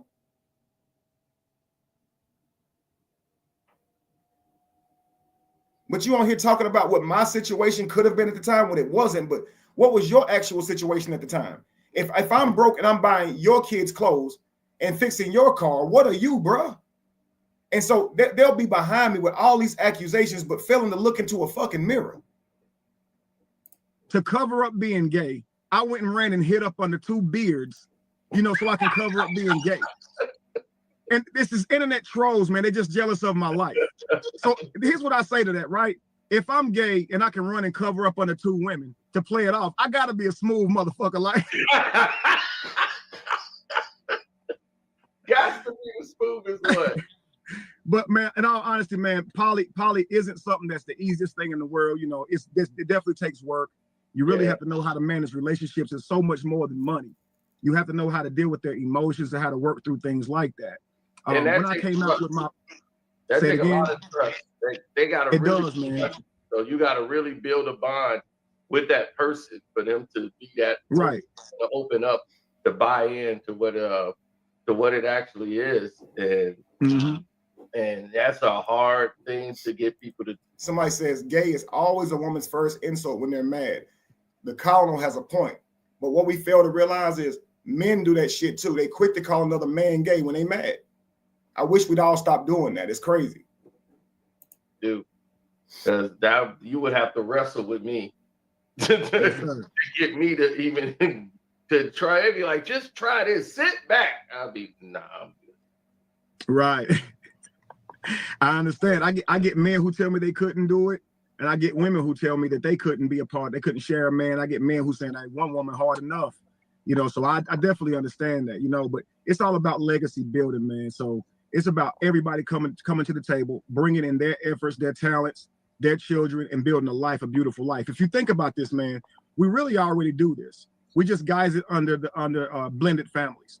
You see what I'm saying? So a woman with a child has an opportunity to get another man, and he will take care of her, and that child is not his. That's a blended family. She's not still sleeping with both partners, but the reason they're able to still have that family is because she's allowed to marry again or whatever. But in poly, you take care of the families you create. If a man make 3 families, you take care of those 3 women. That's just how it's supposed to be. And I think that should still be today. Imagine this. You have a man out here with 4 baby mothers. They all in different houses. He's struggling like a mug trying to take care of all of them. They're struggling like a mug. And half of them still sleeping with him anyway.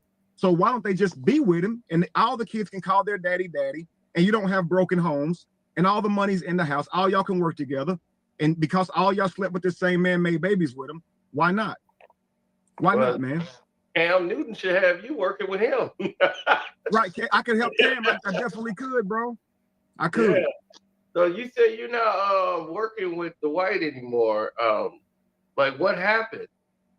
So while I was at the house, I guess you could say I made some enemies. Royce is quite a mess. She goes around and stirs up a bunch of stuff. So there was a couple guys out there that we were cool until there was a Royce. I'm gonna get to you the see what I'm saying? There were certain times I tried to come on to him at Dwight's house. No, that's and just not worry about that. I gotta fend for myself. So when I fight for myself, it's bothering him. And so what I told him was, listen, man, if you're gonna call me like this every time I try to defend myself, I'm just gonna fall back as your friend. I don't want to hear it. I don't like it. It makes me feel like my hands are tied behind my back because a lot of things they're saying about me, they're only saying because of stories that's been said about you. Nobody's calling me gay because of nothing I did. They're calling me gay because of what they're calling you gay. Now, I'll show you this. While I'm talking to this guy, there in the comments, Lewis actually worked at Dwight's and knows he's bi. No, Lewis said he's never saw Dwight do anything gay. Lewis told the truth and exposed you. Right. How is it private in front of people? He double talking. I have no idea what that's supposed to mean. Ask Kevin why he has a peacock tattooed on his head. He's gay. So little dumb shit like this. I wanted to see what Callie was talking about. Callie said he was looking up meanings for peacock, I guess so he could find the worst one.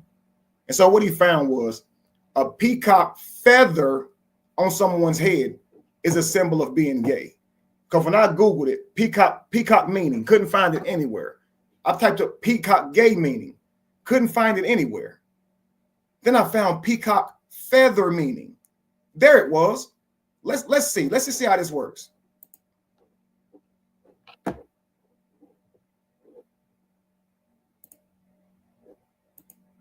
Watch this, guys.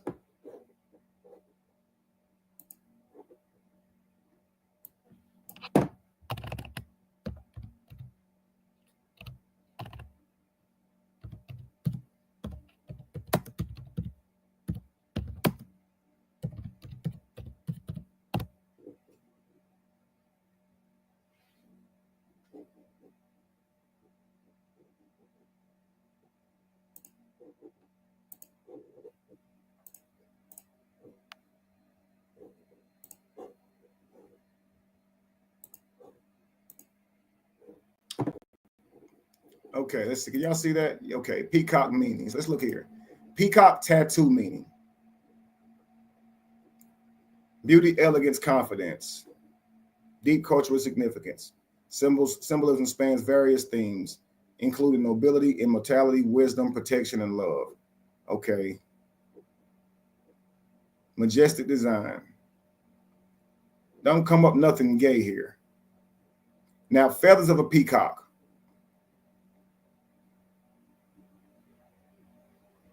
Still don't say it there, so you really have to get specific. Let's do this.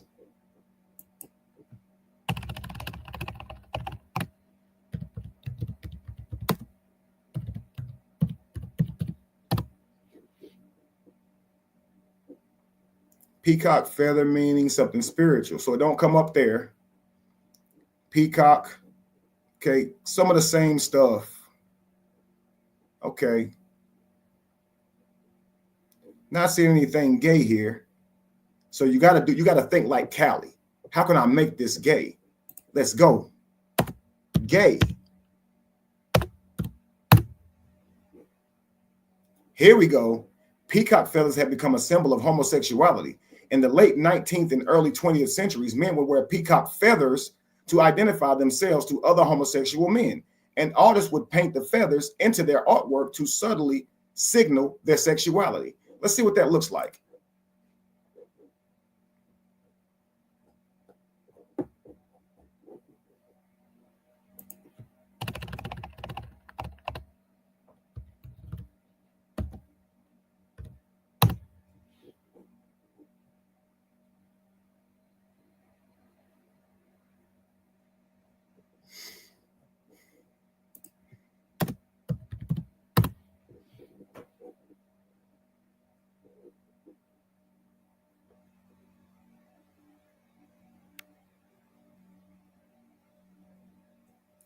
typed in men, it's only really showing women with them.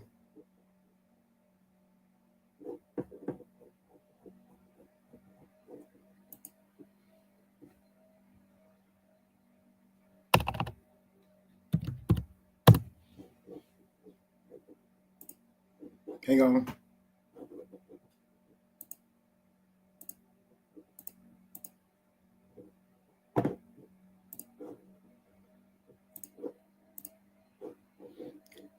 Peacock feather tattoo gay men.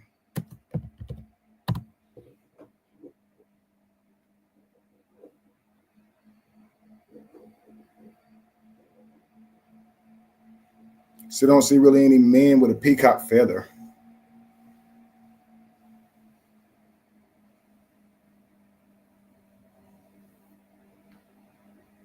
But anyway, guys, check this out. You guys have seen an elephant tattoo on my forearm, right? You've seen this tattoo on my forearm, right, guys? This is Ganesha.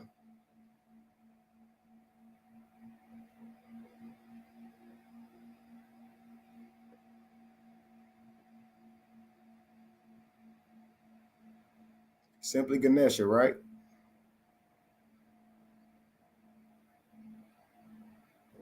Now,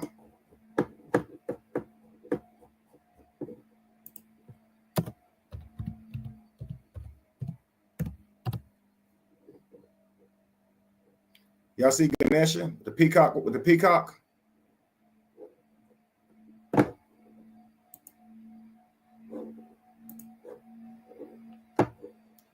Say Ganesha rides on a peacock. That's what he flies on in Hindu culture. Y'all seeing this? It's very spiritual why I have that.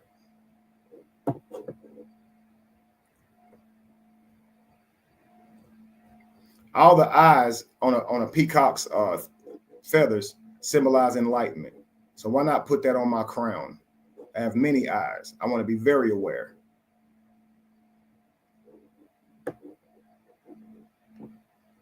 But this is what's crazy, guys. This is how homophobic, or I would say people who are actually homo and are fighting it, they try to make everything weird. So if I would have gotten an eagle tattoo,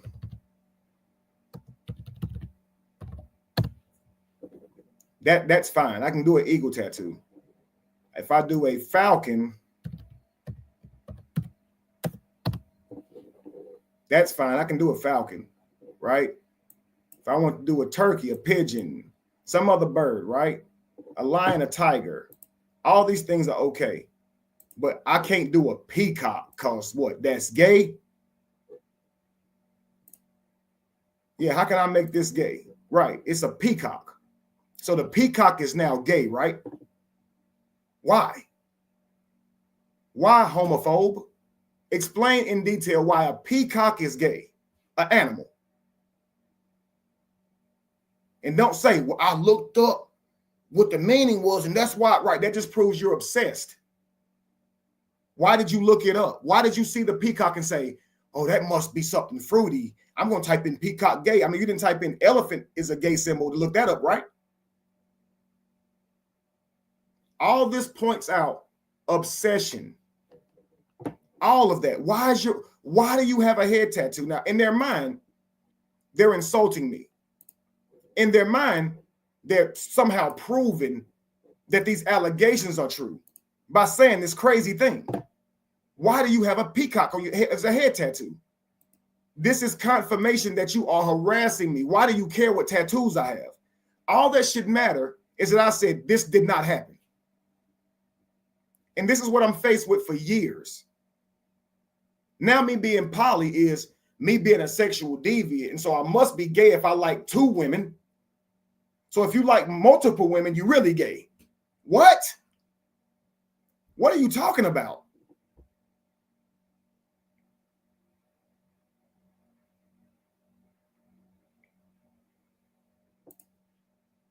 And that's unfair that I have to deal with this every day. And it's not even about being gay. the troll is trying to say I tried to come on to him at Dwight's house. No, That's right. So this man is trying to say I offered him fruit with my hip shaking to try to come on to him. I know it's stupid.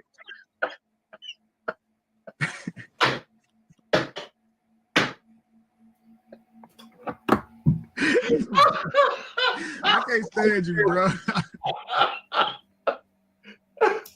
can't stand you, bro. I can't stand you. I know it's the dumbest thing ever, man. But it's the dumbest thing ever. So he's trying to say I came on to him. So you're not trying to allege I'm gay. You're trying to say I'm on some like rapey stuff. That's not cool, bro. Yeah. You see what I'm saying? And I don't like Royce trying to play with that like that's a possibility. So you know, when Dwight don't speak up for me, and I would never ask him to. Right. I also say because I would never ask you to speak up for me, please don't call me fussing at me when I speak up for myself. Right. And it was just a man-to-man type thing, bro. Like if you're gonna call me complaining about how I handle it, just fall back until all this is over. And if you don't like how I handled it, we won't be friends, bro. But if you do, we'll be cool. But I don't want to hear you calling me, yelling at me while I'm defending us. That's crazy to me. Yeah, does that make sense? Lewis is on the phone actually admitting. Lewis is on the phone, who was his personal assistant and house manager at the time, admitting nothing crazy went on, no Diddy type parties, no gay stuff, nothing like that. Dwight only had women out there. Lewis is on the phone admitting all those things, so you can see why I would play that.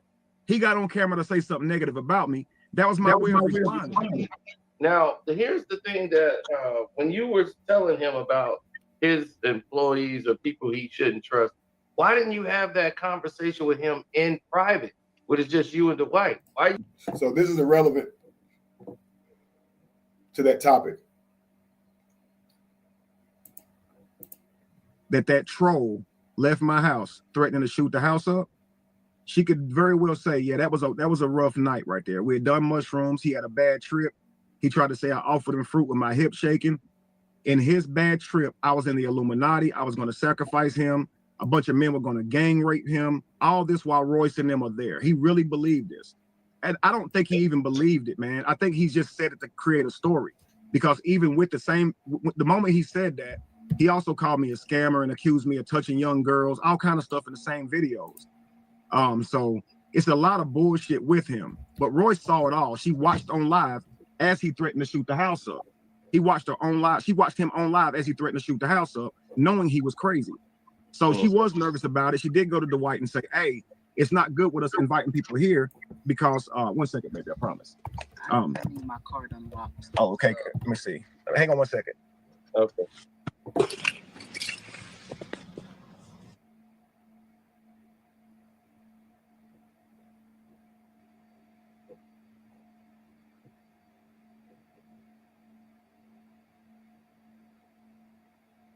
All right. So he's doing what he's got to do.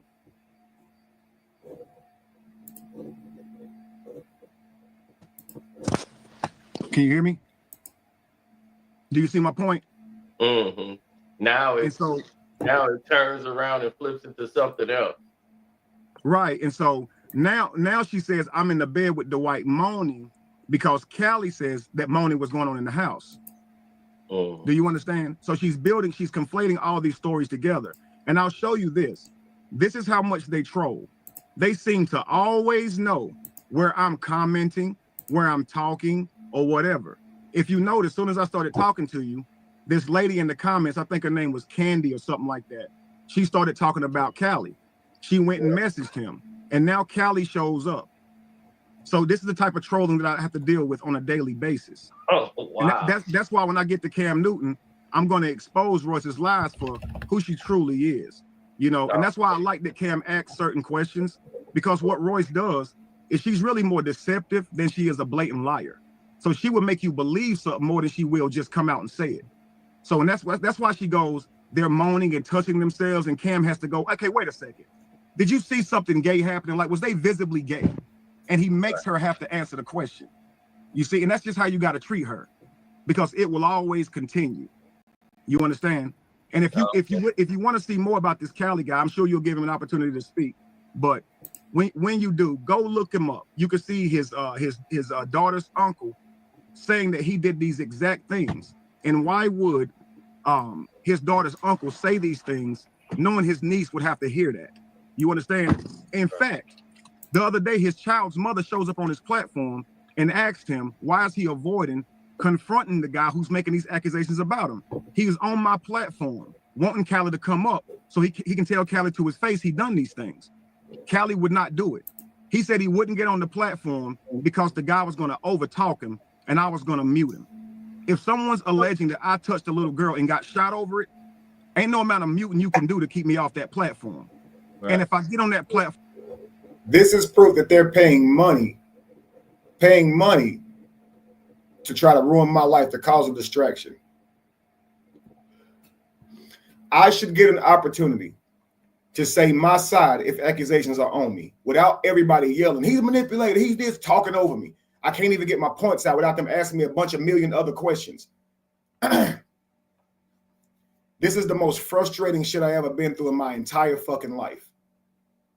I don't think anybody could ever prepare for some shit like this. All the while people judging how you respond to the shit. Let the world, let this many people be on y'all like this, lying about y'all, talking about y'all family in the worst way. Y'all wives got to hear themselves be called bitches and side chicks. Y'all children got to hear themselves be talked about, hear their parents be talked about. And you got to look at them in their face every day and you can't do shit about it. And you don't be mad. You don't say nothing. You be nice to the very motherfuckers who doing that, who talking about your children when they come on a platform to lie on you some more. You be nice to them. Be a life coach. Shit, wow. So no matter what happened to somebody else, they got Jay-Z. See? That's what now get this. I can't even get married. Look, the moment I got my 2 wives, he comes out saying it's a fake relationship. And I don't love Jamie, who you see beside me. And then he says, Lacey, I'm using for money. He's waving back at you, babe. He says, Lacey, I'm using for money. And Lacey, no, she didn't come in this with money. So he calls Lacey a side bitch baby mama, disrespectful as hell. He better hope I don't ever see him, okay? He calls Jamie a bunch of names. And meanwhile, he has a woman that I'm not going around calling bitches online. So he's just very disrespectful. Do you understand what I'm saying? Right. And meanwhile, with all these people who do question me being a life coach, they're not saying, okay, Callie, why are you still talking about his wives? Why you still you keep saying, well, I did that because he said I was cheating on my wife. Okay, that's why you did that, right? Okay, you just did it. You was just in and what's her name? Sean? You was just in her platform with the same shit just this morning or just last night, whenever it was. And the women let this happen. They do not hold this dude accountable. So Miss Sean, who will be quick to try to hold me accountable to some type of behavior, how I responded. Look at Dwight. He over here minding his business. You ain't got nothing to say to the dude who calling black women whores and side chicks inside of your own panel. But you talking to, that's why I say, fuck these people. Don't let them hold you to no type of character. Don't let them, because they're horrible people. They're literally horrible people. They will overlook the meanest shit that's happening to you and then instead tell you how you should respond to it. So in order for them to take Amora and all them side, they have to do it that way because they can't get on me for attacking Amora. They can't say, here go Kevin talking about Amora's kids again. Here go Kevin talking about Amora's mama again. They can't do that. They can't say, here go Kevin talking about Callie's kids again, Neo's kids again, Neo's mom again. They can't do that. Kevin's not speculating on what happened to Neo so-called in her childhood, saying that that's her karma. So they can't tell me I'm wrong for that. But they also can't tell them they're wrong for that. So all they can do is say, Kevin, this is how you're responding. But they're in your chat doing it and you ain't saying shit. You're in their chat cheering them on and sending them super chats and you ain't saying shit. Why the fuck would I value your opinion? You're along with them. You're doing the same shit. You'll go over there and cheer them on and then to come and tell me, watch your response. you're just as bad. I hate every last one of you motherfuckers that do that. I can't stand you. So stop giving me advice. I'm considering that shit as harassment too. Y'all don't call it like y'all see it. Y'all motherfuckers are evil. Evil. If LaTruth one time said Brianna caught the bad end of that, y'all would have went off on Robert. If he one time would have said, yeah, that's what she get. She caught the bad end of that. Y'all would have went off on bruh. But if Callie said, y'all overlook that shit and still be asking me questions about fruit, about eviction. He said he beat this woman down to a pulp to where her face was unrecognizable. And he said she caught the bad end of that. He didn't say, in hindsight, that was overboard. I could have stopped. I should have stopped. That was too far. He's not being accountable at all. And so y'all think I should value what y'all got to say.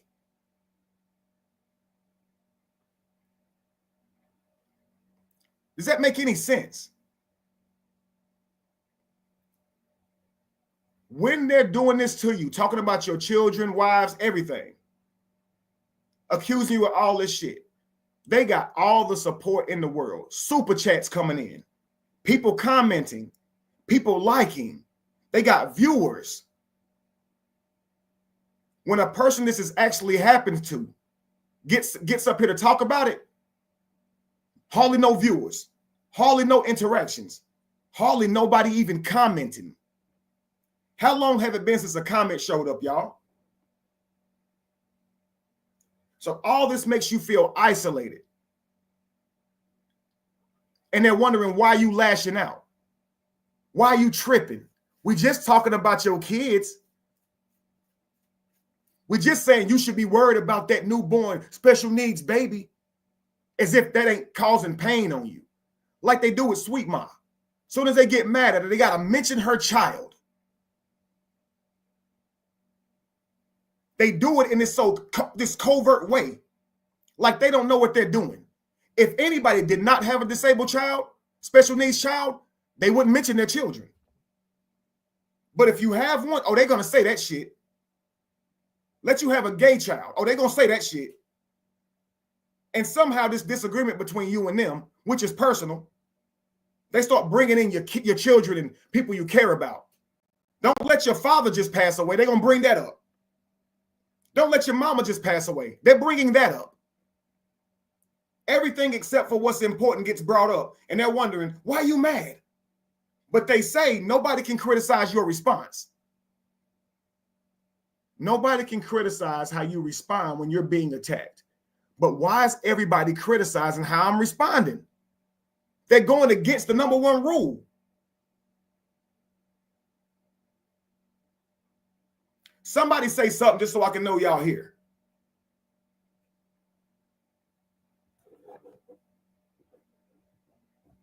I ain't gonna say a word. I'm gonna wait. See if something going on with my computer. Say I hear you.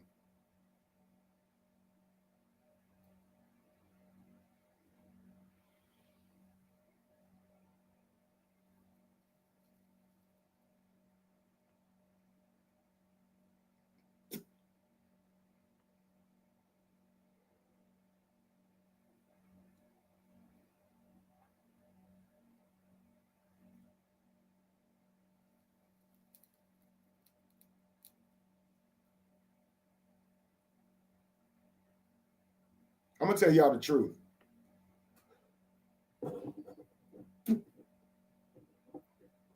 When people go back and review their videos on the replays, they see people contributing to destroying someone who hasn't done anything to them.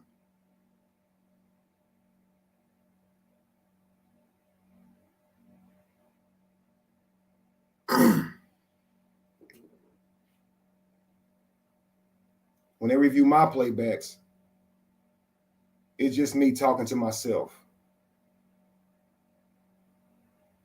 There's nobody confirming that they get it.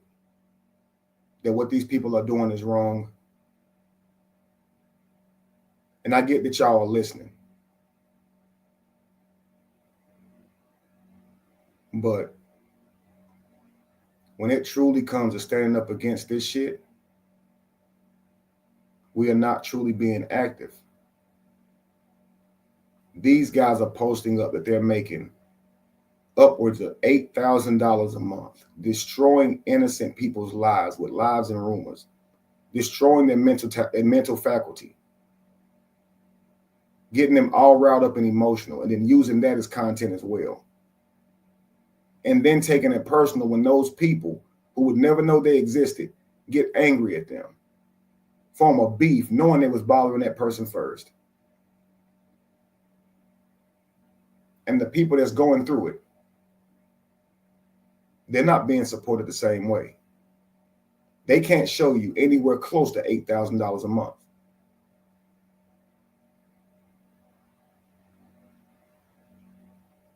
If bad people can be so rewarding, if bad people can be so enabling, and good people are so quiet, how the fuck do we stand a chance?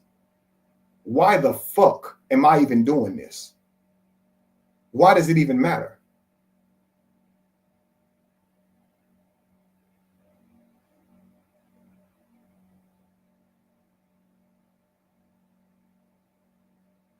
If this is just entertainment, I want no parts of it.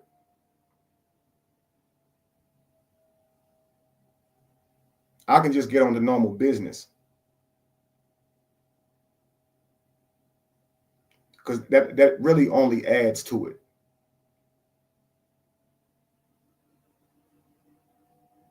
I really need y'all to understand that if we're going to put an end to this, if we're truly saying it's wrong, we have to be active in that. And we got to call it like we see it. And I'm talking to all human beings out there, regardless of what side you say you stand on or who you say you mad at. What y'all think y'all doing to me is you're literally creating the world that you got to live in and your kids got to live in too.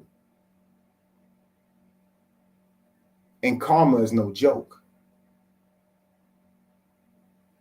So if I was your child, if I was your brother, if I was your father, look at me through my children's eyes. They depended on my livelihood. They depended on me staying healthy.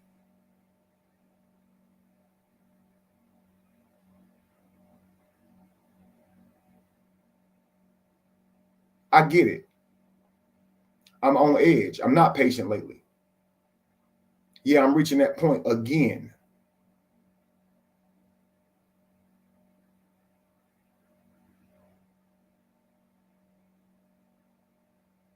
That really pissed me off on this day.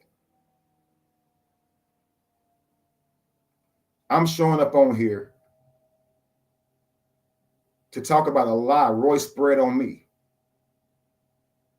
And these lunatics run over there to cause confusion, distortion, spread rumors to a new crowd, and then give out their handles so they can come watch their videos. Videos that they know were completely wrong. Wrong. Lewis, Royce, everybody in that house confirms nothing was going down to hurt Callie at all that night. At all. But they want you to come look at their old videos suggesting that it was. Lewis and them have already confirmed there was no Diddy parties. He just asked Royce, have you ever saw Dwight do something gay? And the best thing she had was her laying in the bed with me with all of them in a room. That's the best she had. That's what Royce just said. But they want you to come look at their videos where they're trying to paint a picture that there's Diddy parties. Royce just said she never saw Dwight do anything gay. Lewis just said Dwight obviously didn't pay me off. I didn't get some big payday. But that Callie and them want you to come and watch their videos suggesting that I got paid off and got some big payday. But at the same time, was facing eviction. At the same time, stopped asking for money. At the same time, was wearing funky, fresh clothes that I was buying. But I'm facing eviction too. They have a million things that completely conflict. So let me get this straight. Dwight's paying me off, right? To sleep with him. But I'm broke. Lewis confirms this. Sha says Jamie was going to get evicted. Callie said he stopped asking for money. He started wearing all these funky clothes. So what is true here?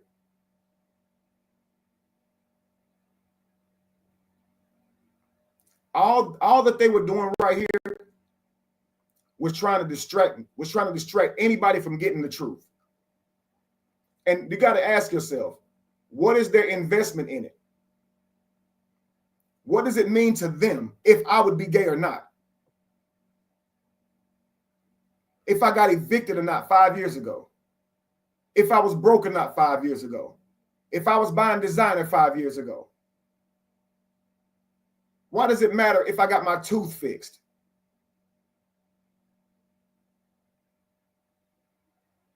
Why do they care about anything that's going on in my life and they don't know they're the crazy ones? But that ain't what you said. You said something different than you said the first time.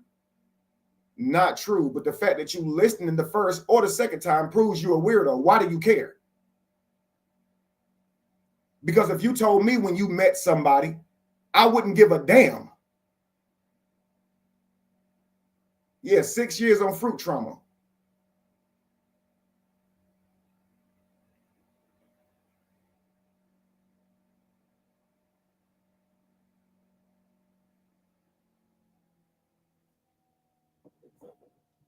I'm gonna go ahead and get to it. I'm gonna assume this is boring, y'all. Y'all got real quiet on me, man. I really be needing y'all support in these times because I'm already going live about it. And so going live and just feeling like I'm talking to a wall, that honestly don't help none. They think that's funny too. They clown about it, which also shows they're harassing me. If I was really attacking them, the types of things that they go live and respond to me saying things like, oh, he was unhinged. Ah, nobody was watching.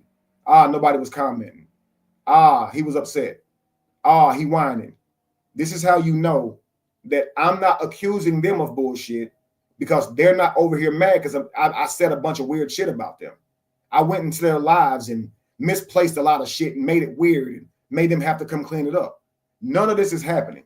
And I want the police and everybody to know this. So whenever they review these videos, you ain't going to see me doing this. This is them doing this and me responding. So even if they try to use what I said earlier about if I was in front of them, I would hurt these motherfuckers. They'll listen to the whole video and they'll know I'm talking about being harassed. These same people who talk about my children, I'm sure the cops will understand what the fuck I'm talking about.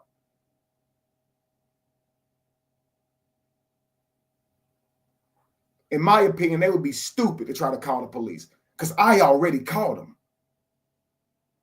I've already let them know I'm being harassed. And I'm going to keep letting them know every time, just like they encourage me to. Because so far they fucking agree. And y'all proving them right. And I told them that. If I saw these motherfuckers, it's a wrap. How am I supposed to sit here and take this?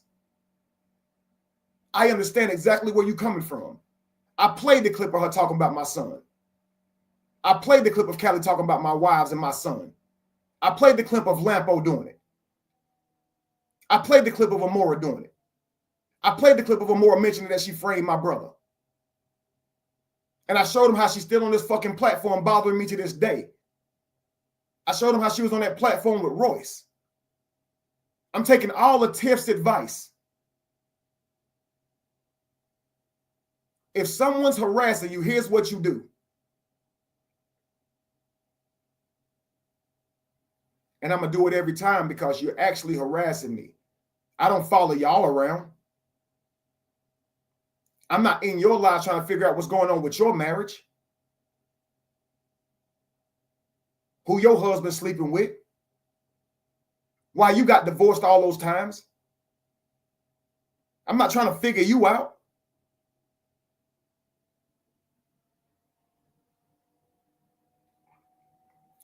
Simple fact is, I'm not gay. It was a simple spiritual experience that Callie turned into some gay shit. That's all it is to it. Nothing else needs to be said. Nothing else needs to be asked. So I'm going to stop dealing with y'all. So anytime y'all show up, I'm just going to be like, look, I'm not talking to them people. They're not worthy of a conversation. Why do I have to sit and talk to people? Talk to people and be cordial with people who talked about my damn children and shit. I don't give a fuck how they explain it and try to lie. I know what the fuck they did. I'm tired of trying to explain shit to people because that's what this turned into. Trying to reason some shit to Arsenio like what he got to say has any weight on the fucking matter. I know what the fuck these people doing to me. I know what I did and didn't do. I know who I am.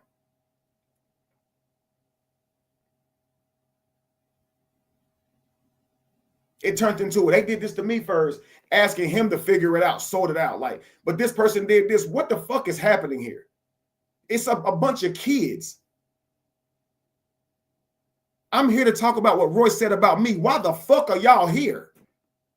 To talk about Amora and the situation with Amora and who did this to who and who got this or who did. What are we talking about? I can't even clear my fucking name. We're done. We're done. Sorry for the lies we told on you. And by the way, if you ever go try to straighten the lies out, we're coming right back. What? And I'm bothering y'all. I'm doing, and they're still criticizing my response. Fuck them people.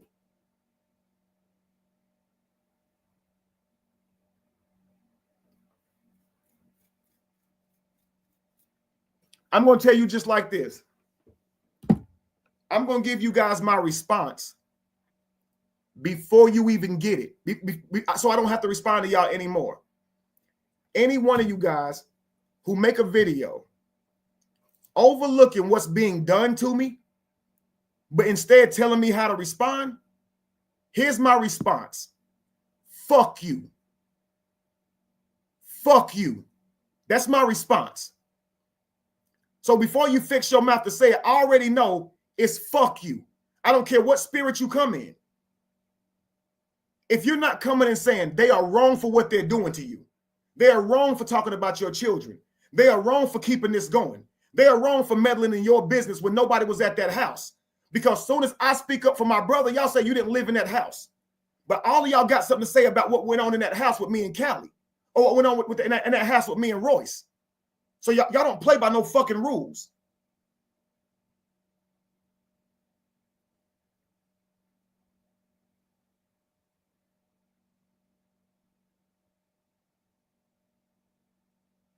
Y'all foul as hell. None of y'all was in that fucking house. None of y'all was on the phone call with me and Dwight when we met. None of y'all was at the dentist. What are we talking about? Callie said you got to give a little to get a little. I said, I don't know what the fuck Callie talking about. I said, all I know is we was talking about music. Whatever Callie trying to make saying some shit like that, that's him saying that happened. That's him saying me and Diesel talked about it after. All that matters is I just said, I'm not gay. Lewis said he never saw nothing gay. No Diddy parties went on. What more y'all want? What more y'all want about my life?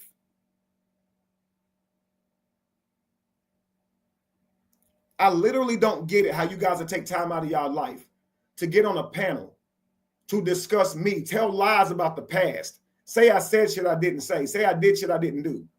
I'm thinking about what else you could be doing right now, but you taking that time to talk about me.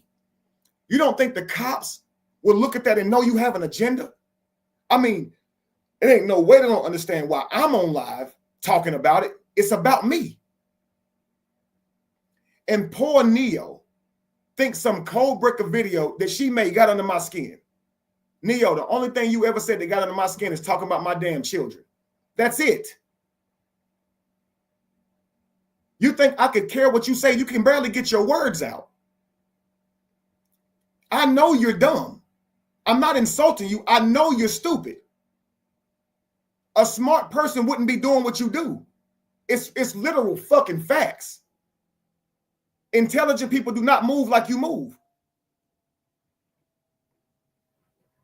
And you can try to say right back at you, but I tell you what you don't see me doing. Getting on people's platforms saying, your mom was a bad bitch, that's why she dead. And then calling the cops when they threaten to whoop my ass.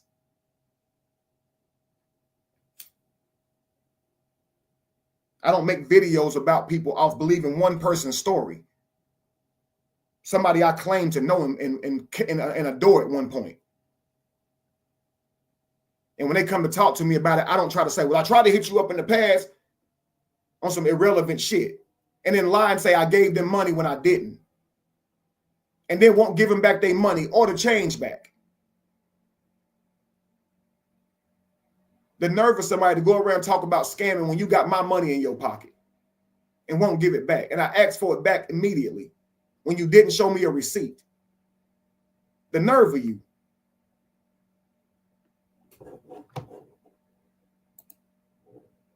Why should I value any of y'all's opinion? Man, fuck y'all. Talking about how I respond. But you act like you ain't seeing what just happened. Fuck y'all.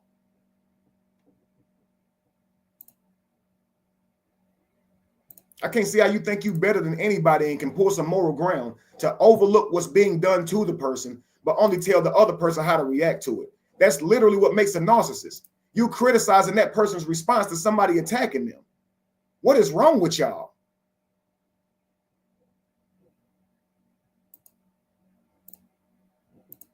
What up, Sino? So this the same person who said he was tired. He was exhausted. It's taken a lot out of him. I'm up here to talk about Royce. She didn't mention your name, Bozo. You didn't get to be part of the story this time. But you're tired. But here you are.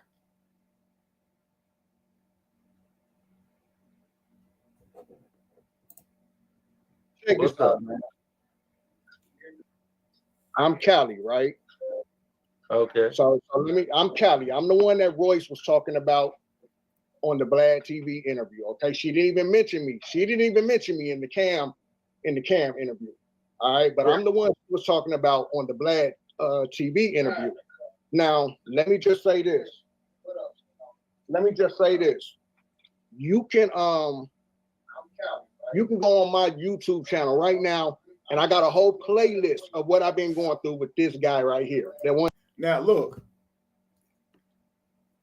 they say Kevin plays the victim. The first thing he gets up here is plays the victim. He got a whole playlist which is promoting himself, shows he wants attention. He's not done. He's still very much trying to ruin my name, saying I don't have no stake in how people see you. I can't control how people see your reputation, bro. I can't, bro. I can't. I don't want no smoke. But he wants you to know I have a playlist of all the stuff I've been through with this dude. Dude, you left that house 5 years ago lying and haven't stopped since. What have you been through with me?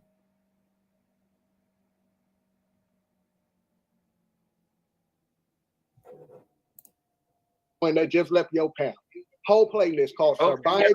Yeah, when this is over, I'm gonna do that. But we got. He stopped him. A whole playlist called Surviving Kevin Wesley. Surviving me. Dude, you're not surviving me. You're having a hard time surviving yourself. Your life is in the condition that it's in because of your actions. Your actions.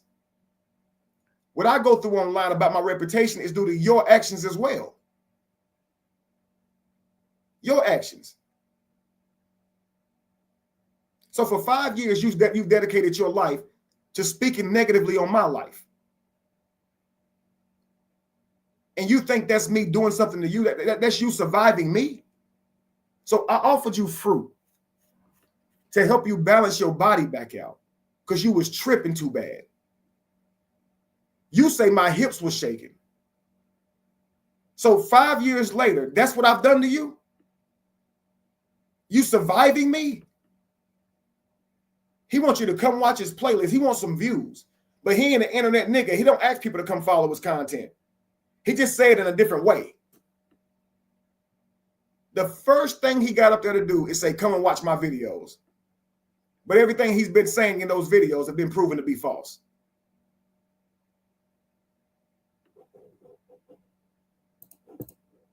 got an echo.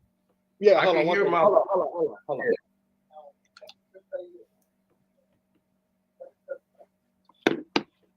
Okay. All right. So check this out, man. I got a whole playlist on my channel called Surviving Kevin Wesley. All right. You gonna see. All right. So what I want to do is take it from the beginning. He came right back. Dude told him to stop a while ago. He came right back with the promotion. Right back with the promotion. So dude got to stop him. No, bro. Let's start from the beginning. I want to hear what you have to say. I don't want to hear about this damn playlist. But doesn't this show you he's been harassing me for years? I don't have a playlist called Surviving Cali.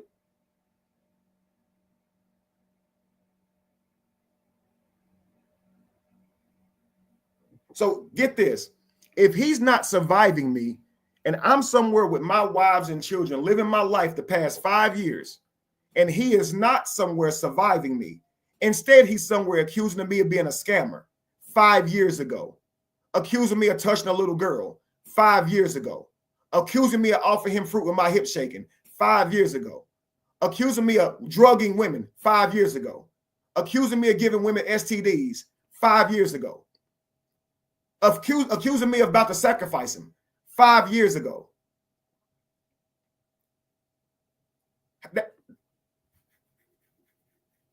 How his videos saying he's surviving me are videos of him attacking me. So it shouldn't be called Surviving Kevin Wesley. It should be called Attacking Kevin Wesley by pretending to be a victim of his, by pretending he has multiple victims, by pretending that he just go around raw dogging women and giving them STDs, by pretending that he used women that he's around, by pretending that he's using the women that he's with, by saying he don't love one woman and that the other one he's using for her money, by calling them side bitch baby mamas and invaluable, by talking about his child and saying it's his karma because he got dark energy, by saying it ain't my fault, Buddy ain't your daddy.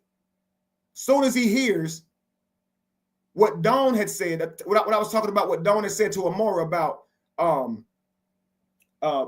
you know, there was doubt about Buddy Boy being my daddy.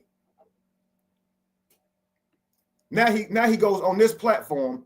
It ain't my fault that Buddy ain't your daddy. When did I ever say anything about Buddy being my daddy to him? So it shows what they do is if they hear something, they'll try and attack that to think they can hurt you. But to all the people in the world, you just heard this man try to clown somebody for not knowing who his father is. What can he do about that? What could he have done about that? That's a traumatic experience. He knows his father. So this person who's saying I'm attacking them is on here for no reason at all, saying it ain't my fault that Buddy ain't your daddy. Why you mad at us? And nobody says, yo, that's crazy as fuck what you just did and said. That is messed up. As if only men experience not knowing who their fathers are. As if that's something to make fun of. Meanwhile, he's playing a victim saying he made something called Surviving Kevin Wesley. So a liar up here saying, I made a video called Surviving Kevin Wesley, but he's about to prove to be attacking Kevin Wesley. Just listen. Where did you know Kevin from? So dude came out, he came out, shit, I forgot what year it was, but he had this big viral video talking about how he was leaving religion or whatever, right? So this video was viral everywhere. Anyway, me and dude end up linking up, becoming cool. This is what I want y'all to understand. This dude was my dude. You feel what I'm saying? Like, I had a very big respect for this dude. I had no reason to turn on this guy. I protected this guy when he wouldn't even protect his own name. When he wouldn't even, and I'm talking about online and offline. I protected that dude, okay? Because we were friends, and I looked at this guy as my brother. You feel what I'm saying? Anyway, he had been doing his whole little thing on religion. And I mean, he had a lot of people rocking with him. I mean, big name people, even celebrities was rocking with him at this point in time. Anyway, so fast forward to that night though. So, now watch this. Even celebrities was rocking with him at that time, right? Right? Even celebrities, y'all getting light on the comments again, but even celebrities was rocking with him at that time. So they act like only Dwight hit me up. So even celebrities was rocking with him at this time.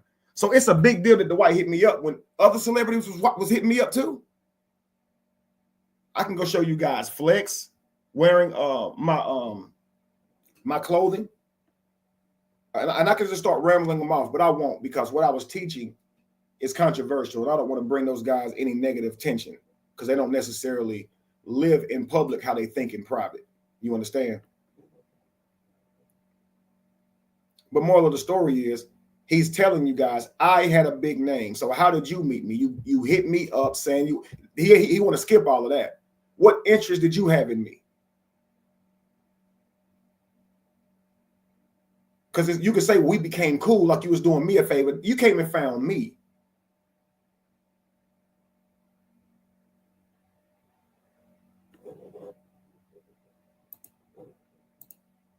House. Let me tell you what happened at that house that night. I get invited to this little mushroom party, right? I'm interested in them, and you can go watch, you can go hear my story from 5-6 years ago. I've been telling this same story.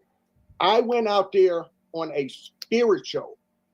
It was a spiritual mission for me. All right. This was not entertainment for me. It was a spiritual encounter for me. So now get this. You would think, can y'all let me know y'all here? But you would think, if this is a completely spiritual experience for you, and this is what you're going for, why is it hard to believe that this is not other people's reasons too? I do, Robin. Facts. Why couldn't have other people came to this thing for spiritual experiences too? Why do you believe they came for a sex party?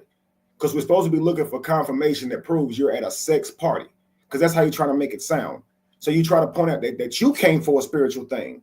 So let me get this straight. People who want to have a sex party is going to invite someone who they know is only coming for something spiritual. Why would they do that? Let me make sense of that. Why would they do that, y'all?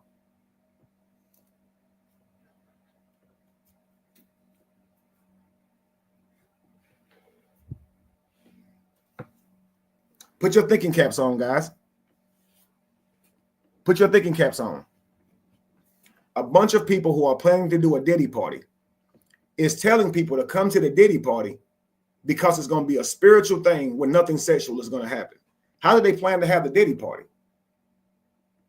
Ain't nobody coming for a Diddy party. You're not advertising a Diddy party. So does that make sense? You're coming for something completely spiritual, right? That you ain't coming for no sex at all. Something spiritual, right? And that's why I invited you, right? Because I told you it was completely spiritual, no sensual shit. 'Cause that's what I told you, right? So that's why you're coming, right? So why would it be something else? I mean, you already debunked right there by saying why you came. See, you in stating your purpose for coming, you're already debunked. Because why would somebody invite you there and you're on some spiritual shit? They know you're not down with nothing freaky. Why would they invite you? Why? Why would they invite your girl? Why? Because Angie decided not to come at the last minute. She was invited. Callie has stated this. So let's be real. Is this a Diddy party where you're going to be sacrificed and where we want to hang out with you more and do gay shit around you? So we invite you to the crib so we can get you sedated, so we can do something to you, so we can hang around you more? Is that what this is? With Royce there?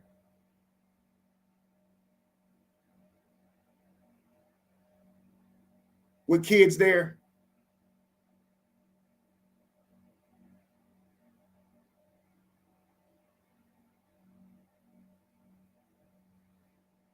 Y'all got to understand, this same person knows when I met Dwight, but if you ask him, he'll start playing with that.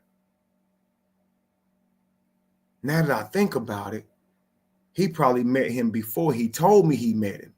He probably knew him way before he told me and was just lying to me.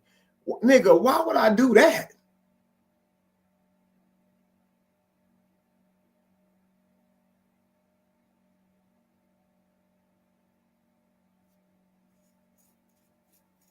Yeah, he lived in that house for 5 years. You know that's not true. I called you today. He hired me.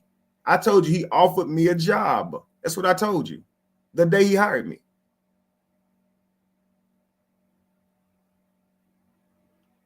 I'm in town now. We can do more work.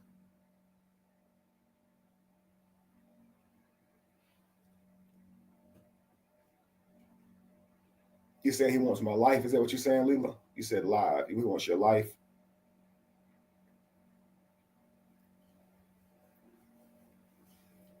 So you're debunked already because you were invited, your wife was invited, or Angie was invited. She's not your wife, but Angie was invited. You were told it was a spiritual experience. That's why you came for a spiritual experience. So now when Angie decides not to come, now all of a sudden it turns into a Diddy party.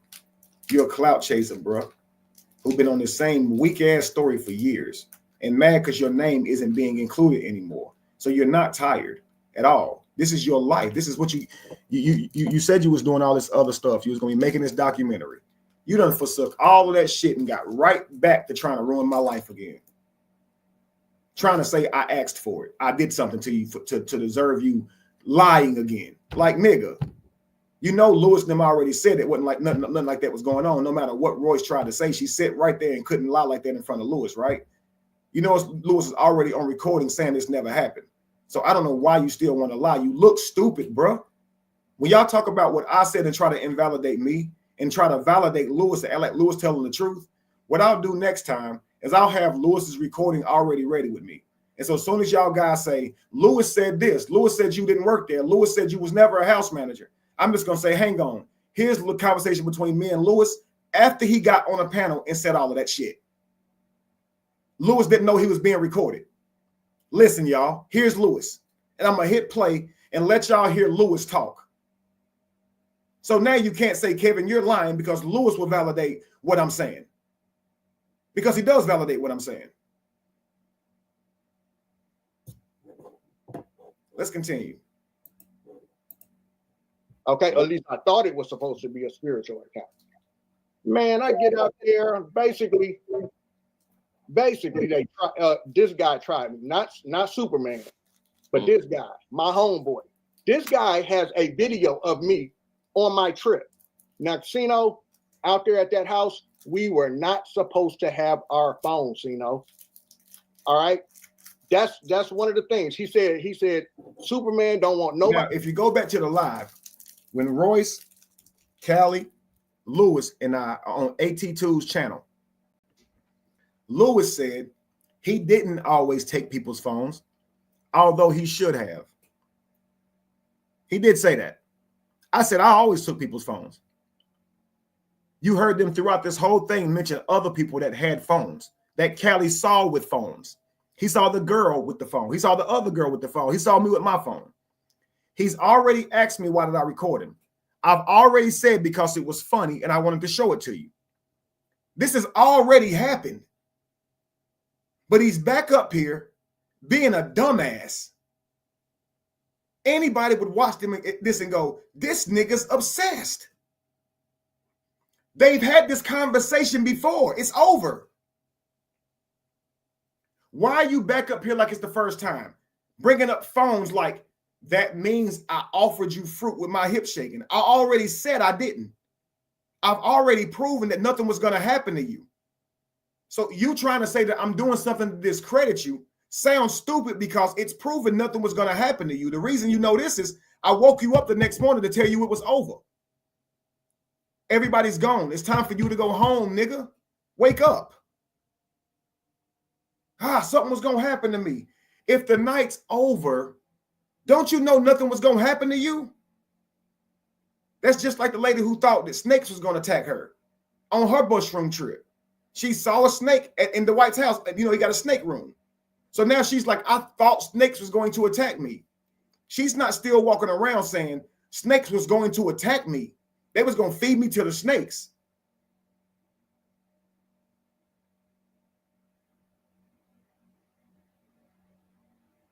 Imagine her still trying to prove that people were going to feed her to the snakes. And with confirmation bias trying to prove that, yeah, because Royce took my phone.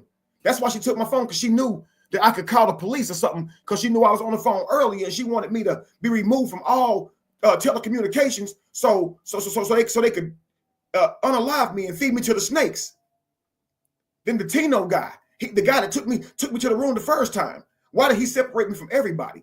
Because he wants to isolate me, get me to myself so they can come and unalive me and feed me to the snakes. She's not still doing this, but here you are, like a lunatic.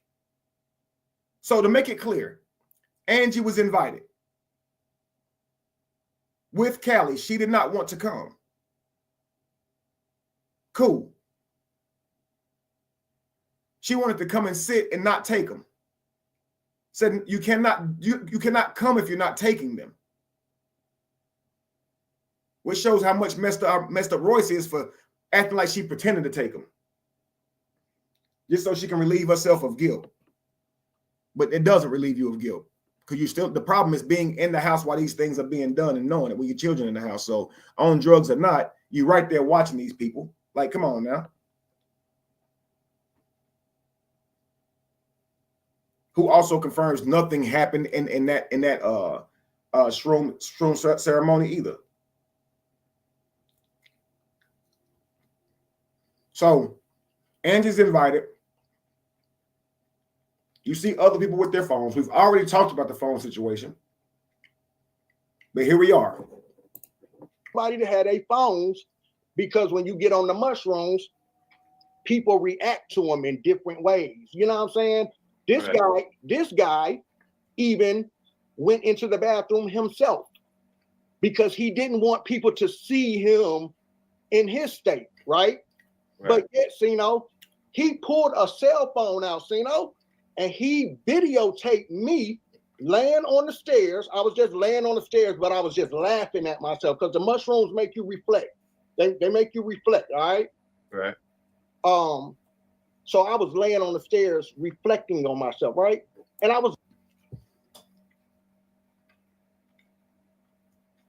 he was laughing and arguing back with someone who wasn't there. Hallucinogens disturb your auditory and sensory signals. So what you see, what you hear can feel very real and not be there at all. So he sees this tattoo guy. He called him the tattoo nigga. A guy with a bunch of tattoos. He says this guy is questioning him, who is Callie? He says the guy farts all this weird stuff. And I laugh with him. I'm joking and saying, where is this guy? Who? And he busts out laughing. In my opinion, he's realizing that nobody's there. You see, because he doesn't still tell this story about this tattoo dude questioning who he is, and all that kind of. He don't still mention this guy in his story. So that was clearly part of his experience, right? A shroom trip, because he was clearly outside, and it was just me and him. There was no tattoo nigga outside. So he says he's reflecting. Now, what it shows is how powerful those hallucinogens were, and how you were affected by them. And you keep saying, I was good. No, you actually thought you was arguing with a tattoo nigga right there. Just like you thought my hips were shaking in front of you with fruit. I sit down when I offered you the fruit. You want some fruit, bro? Put the bowl on the table right there in front of you. You said, I don't want no fruit. You lay back down. I sit there and began eating the fruit. You say I left back out and came back and asked you again, and then shook my hips. I never left out and came back and asked you again. From that moment, Callie, you laid there and slept to the end of the night. That was the end of it. So when you say he kept coming in that room and out that room, none of this ever happened. I never got my ass back up because I was high too. So me, who's high out of my mind too. You think I'm up, just keep walking around. That's what you think. I'm just walking all around. Dude, that was the end of it. Whatever's going on in your dumbass head right there, it's not happening in real life. There ain't no moaning. There's not me walking in and out of a room. I'm not offering you fruit multiple times. You're laying there actually just quiet. So whatever's in your head happening, it ain't really happening. Now he's done a video where he said, I offered him the fruit and told him, bro, you need to get your body back balanced, rehydrate your body. Here's this fruit. And then he said, nah, I don't want any fruit. But get this one. He says, I came back in the room. This time I was like, Callie. The way he even says it, it sounds distorted. That even sounds distorted. Want some fruit, nigga? The way he does it, it sounds distorted when he tells you it.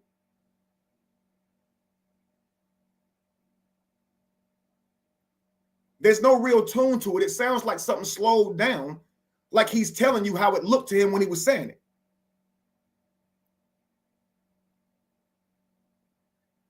And he says he argued with me in that moment about this fruit. But when I say, what did I say if you mention the fruit? He gets quiet. There's nothing. This is the second time he's done that.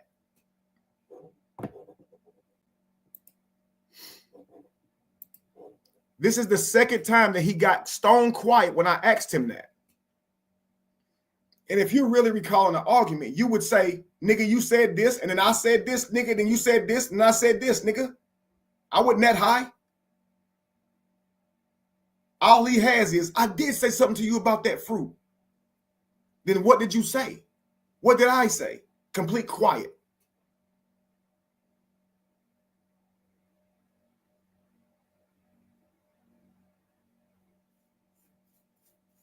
Shit, wow. Let's go. Was laughing real hard. This guy pulls out his cell phone and he secretly records me. He secretly records me. This is my homeboy recording me in an altered state of mind. You know why he did that? Because he knew he was going to try me with that fruit. And just in case something didn't go right, he was going to use that video to discredit me, to make me look like, oh, he's crazy. Look, I got a video of him laying on the stairs on a trip. Now, I call this idiot logic because he's saying I offered him fruit with the intention to come on to him in a room, an open room where people can just walk right by. There's people obviously in this area walking around. He's saying I came up to him to offer him fruit with my hips shaking. He said I was back away from him. So I'm some distance away from him. So I'm not trying to do this discreetly, right? I'm shaking my hips saying Callie out loud for him to hear it, meaning other people could have attention drawn to me and see me doing this. But I'm going to go get a video to discredit him in case he say it. Yeah, Kevin, that's right. Because everybody in the house already know that you like that and y'all like that. No, untrue. Completely untrue. You know how you know that? Because ain't nobody from that house saying that. You know how you know that? Because Royce is there saying she walked through and saw Braylon and saw nothing like that. You know how you know that? Because Lewis is there and said he ain't never saw nothing like that, even though he was at work, wasn't working that night. You're wild. And like I said, Tino from Witted Wellness can confirm that nothing like that was going on. Lewis already confirmed it with you. And then you said, I'm tired, man. I'm tired. I want to leave it alone. Now you back with he was setting me up. He was trying to do a diabolical scheme. He knew he was going to offer me fruit with his hip shaking. He needed to get that on me. So whenever I said something about it, he would play that video to prove I was lying. Because he knew I wouldn't stand up and beat the shit out of him. He knew I would leave and not say nothing until I went on live. And so he knew he'd have, dude, you know how dumb you sound? What if you'd have knocked me the fuck out right there? What could I say then? What if you'd have stomped the shit out of me right there? What could I have said then? So I would have had to have known the night's going to go perfectly. You ain't going to say shit like a bitch. You're going to lay back down and put a pillow over your face like you wasn't just hit on. You're going to leave the house and not tell me you was hit on. You're going to go live to say you're hit on. Oh, aha. Now I have my video that I'm going to show your girl. I'm going to give up all of my damn cards to show Angie that I have this video so you can know about it. Wouldn't that foil my plan? So everything goes perfectly, and I got the video. Oh, dumbass Kevin goes outside and shows it to Angie. When Callie sends Angie back for his things by herself, he's saying he was going to be raped by me and a bunch of other men. But he sent his wife back out there, his girlfriend back out there, to get his camera equipment by herself, y'all. I got in the car with Angie and we sit and talked for a while, laughed too. She wasn't treating me like no kind of enemy. And when I showed her that video of Callie, she laughed at it too and said, yeah, he was tripping. He was tripping. She went back and told him, boy, they got a video showing you tripping. He doesn't know I have the video. I didn't get to tell him. So now you got a video of me. No, that video was to discredit me. You ain't even seen the video yet. You already out here saying the video is to discredit me. How does the video discredit you? How? It's just two friends supposedly laughing. They're both on shrooms. If we're going to sacrifice you and grape you, how can that video get me out of trouble? Wouldn't you be great? Wouldn't your body have evidence supporting that you were great? Wouldn't your body have evidence supporting that you were hurt or injured in any way?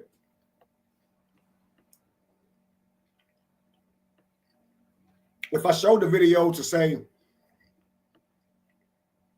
I don't know where Callie is, I haven't harmed him. If we hide you somewhere, let's say we feed you to the snakes,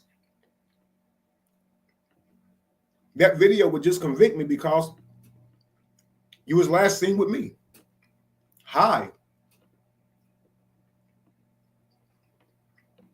But the video would be incriminating, if anything. You're also leaving out the fact I never showed anybody this video until years later after you told me to play it. You told me to play it.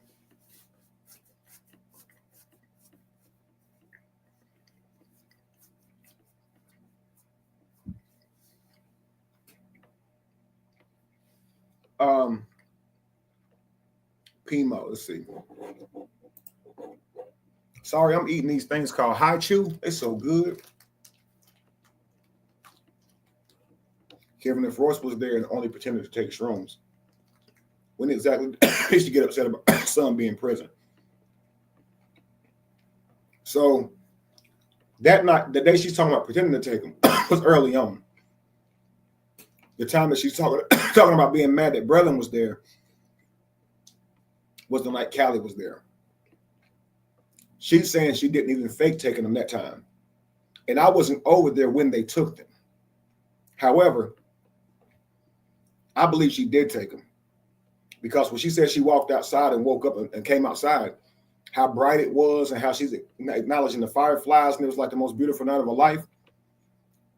To me, that's her being high. And when I spoke on that, she tried to rebuttal back a little bit and say, no, it was just a beautiful day. No, that's not true. That's not true. But she's using that situation on Vlad when she's using Callie's name in that event to try to make it like it was a tranny Diddy type party. It ain't good. But hopefully that makes sense. Let me know, Talks with People, if that made sense. I'm going to hit play. He does it to try to gain power, right? And make himself feel better about manipulating the situation, right? He has very low self-esteem. I saw a video of this man looking at a picture of me saying I look like a straight up boy toy. I said, man, that's crazy that you said that. That's crazy. You called your cousin chocolate. You called me pretty. You said I look like a boy toy. Yeah, you starting to sound fruity. You really are starting to sound fruity. I don't go around calling niggas pretty and shit. That ain't no language I use. But check this out. He went in the bathroom. He took himself in the bathroom and records this little alibi video. You feel what I'm saying? Because he went missing for 2 hours. It's a lot to this story. You have to go through my playlist because I've been dealing with this dude for a long time. Now I'm recording myself as an alibi video.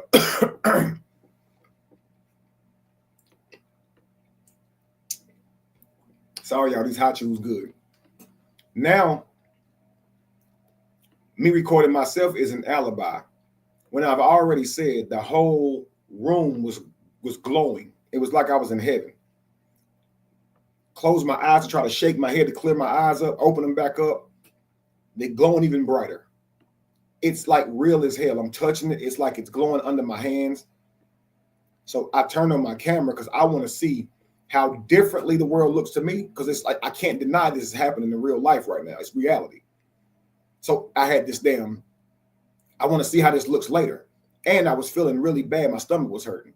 So I was like, if something happens to me here, I want people to know like nothing happened, like nobody done something to me. So I got all that going through my head. I set the camera up.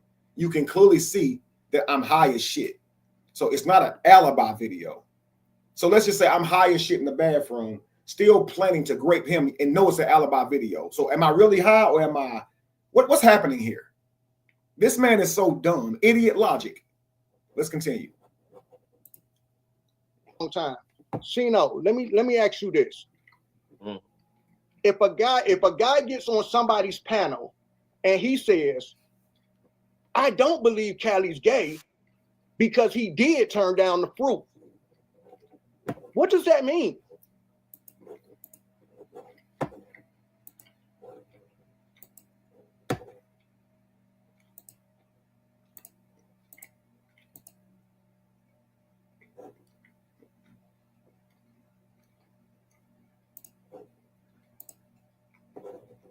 Didn't care what I had to say. I told him the lady died at least 2 months before we fell out. He didn't care what I had to say. It was only when it was Melissa Rios called his phone personally. And then she goes, oh, yeah, now I know what you're talking about. Keep going. I got to step away once. All right. I don't, bro, you don't own me. Well, you should have stayed out there with her then, nigga. I ain't got to stay no fucking where. See, because I said you can come in the house if you been this shit for a while, bro. I'm not saying that you took shrooms. I don't know what you're talking about right there. I never said you took shrooms. I put him on the platform. This gay guy told me, yeah, man, they be doing that. Been about Dwight. It seemed like my word should be good for something.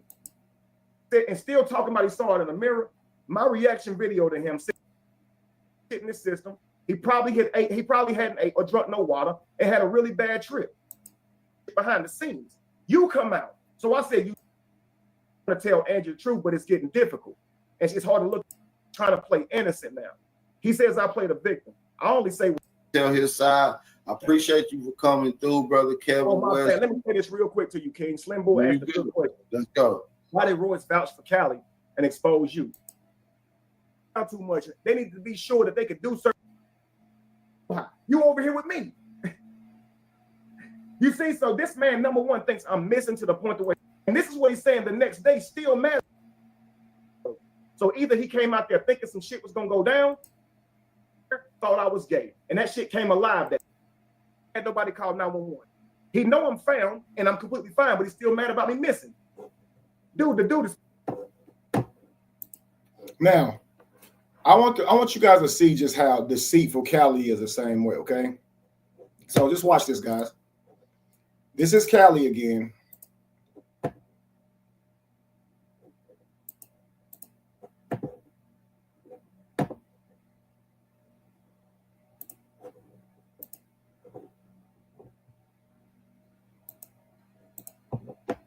No, Yeah. no. Well, I mean, just to hear something like that, because he turned down the fruit. He went in the bathroom. He took himself in the bathroom and records this little alibi video. You feel what I'm saying? Because he went missing for 2 hours. It's a lot to this story. You have to go through my playlist because I've been dealing with this dude for a long time. Sino, let me ask you this. He went missing for 2 hours. So if I wish I'd have went missing for 8 hours, because I wouldn't have to be accused of coming on to Cali. D-Hab makes a great point whenever he says, you went and found this man just to accuse him of some shit. You run around looking for him, only to find him and start accusing him of doing something to you. If you got to go find him, how in the world do you have in your mind that he was plotting on doing something to you if you the one turning the house upside down to find him? Nigga, you the crazy one. But watch this right here. Here's where he gets even crazier. Look. And this is how you can see he's malicious. Watch this. If a guy gets on somebody's panel and he says, I don't believe Cali's gay because he did turn down the fruit. Now, he just stops there. Look.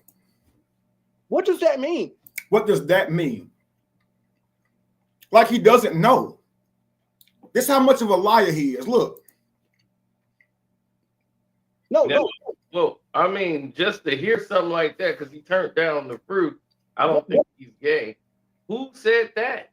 Kevin, what does that mean? You know, because I put something.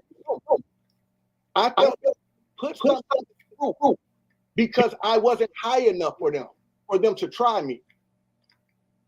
Okay, but you was tripping also right at that time.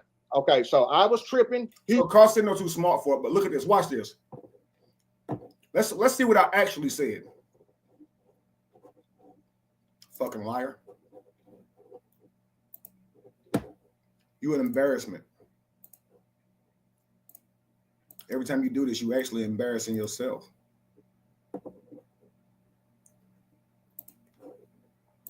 Let's see what I actually said. Paranoid. He's going through some shit mentally off the damn shrooms. They reveal yourself to you. Never have I heard any type of information that says that shrooms reveal other people to you. They reveal you to you, bro. So this man either has gay thoughts or in the back of his mind somewhere thought I was gay. And that shit came alive that day. That's all it is to it. Now people say, this guy did say Cali was gay. I never paid him to. So I said, listen, y'all. He don't tell you what happened before that. This is called cherry picking. He don't tell you what I said before that. I said in the back of his mind, listen. Thought I was gay. And that shit came alive that day. They reveal yourself to you. Never have I heard any type of information that says that shrooms reveal other people to you. They reveal you to you, bro. So this man either has gay thoughts or in the back of his mind somewhere thought I was gay. And that shit came alive that day. That's all it is to it. Now people say, this guy did say Cali was gay. I never paid him to say it or nothing. This man said that shit. But honestly, I don't believe Cali. Oh. Devin said, excuse me. Devin said Cali told him he was bisexual. They're saying I paid Devin to say that because Devin got cash apps from people while he was on the panel. That means by default, every last one of y'all are being paid to say what y'all are saying. The moment y'all take a cash app. Thanks, Neo. Every one of y'all being paid. Thank you. Thank you for that. Anyway, Devin said this. Now, I said, I don't believe Cali is gay. So this proves I'm not trying to call this dude gay. I could have got up there and said, see, he definitely gay. This proves I'm not being malicious. I'm speculating on what's going on with Cali at this moment. Listen closely. Cali's gay because he did turn down the fruit. So if he thought the fruit was a gay offer. Now look. You see how fast I said, so if he thought the fruit was a gay offer, he had to really be strategic to stop that in time because I don't even fucking pause.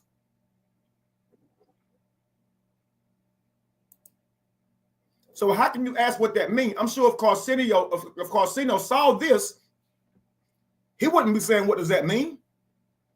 Because I explained, watch. The fruit was a gay offer. He did say, I don't want no fruit. Hey, this guy did say Callie was gay. I never paid him to say it or nothing. This man said that shit. But honestly, I don't believe Callie's gay because he did turn down the fruit. So if he thought the fruit was a gay offer, he did say, I don't want no fruit. Or he is gay and knew I was just offering him fruit and was pissed off because I wouldn't offer him nothing else, and he knew the damn night was about over. So either he came. Do this for me, guys. Hang on. So this man either has gay thoughts or in the back of his mind somewhere thought I was gay. And that shit came alive that day. That's all it is to it. Now people say, listen to this, guys.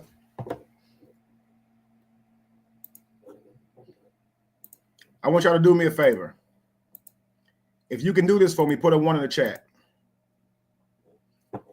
Any content creator who is advocating for me on my behalf, if you could do me this favor, please, I'm gonna show you. Hang on. Use that video to discredit me, to make me look like, oh, dude, he's crazy. Look, I got a video of him laying on the stairs on a trip. But check this out. He went in the bathroom. He took himself in the bathroom and records this little alibi video. You feel what I'm saying? Because he went missing for 2 hours. It's a lot to this story. You have to go through my playlist because I've been dealing with this dude for a long time. Chino. Okay. Guys, D-Ham, any of you guys who are watching right now, I saw Chatty, I saw Amber. If any one of you guys recognize that this guy is lying on me, help me out here because he does so much to distort the truth. This would be something good to post as a reel. If you guys are on here and you're willing to hit screen record and share this as a reel, please let me know. Put a 1 in the chat if you're willing to, because I want to play this for you, and we're gonna count down, and I'm gonna play this really quickly and make it where it's a short reel. Let me guys just put a 1 in the chat if you're ready. If you guys are gonna do it.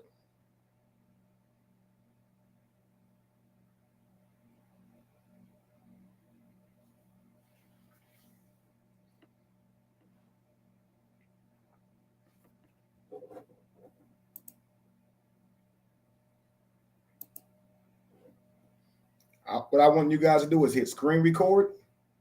And then once you get that screen recorded, load it up as a reel.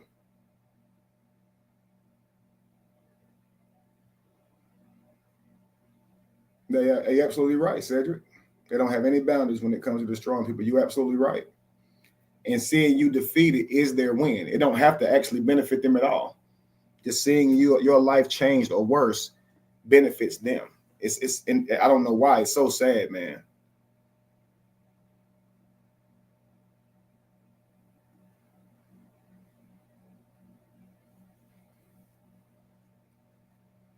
Y'all there?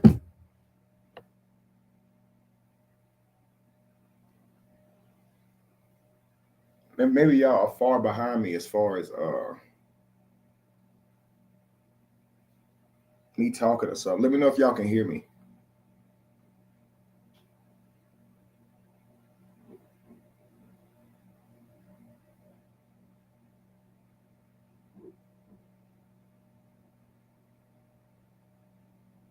I'm gonna wait.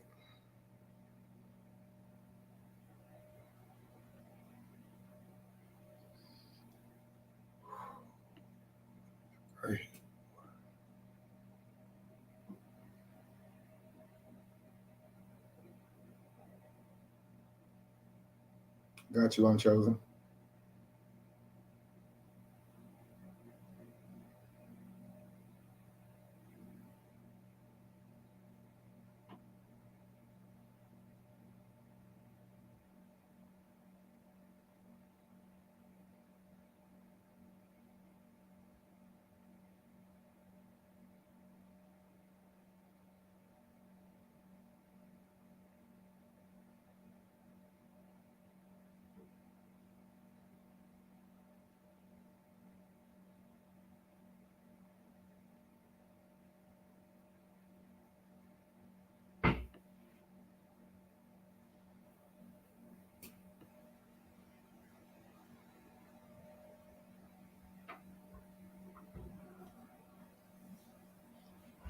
I'll also be screen recording this too. Thank you to those of you who will. Thank you, D-Ham. Thank you, Unchosen. So let's just do this on the count of 3.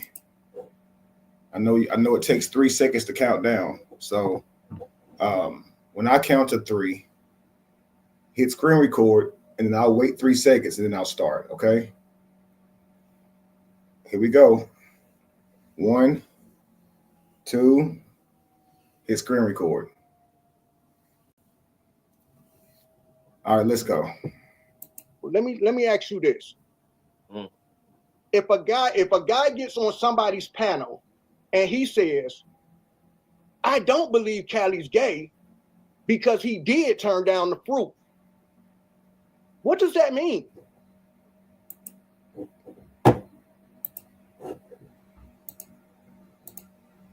Keep it recording.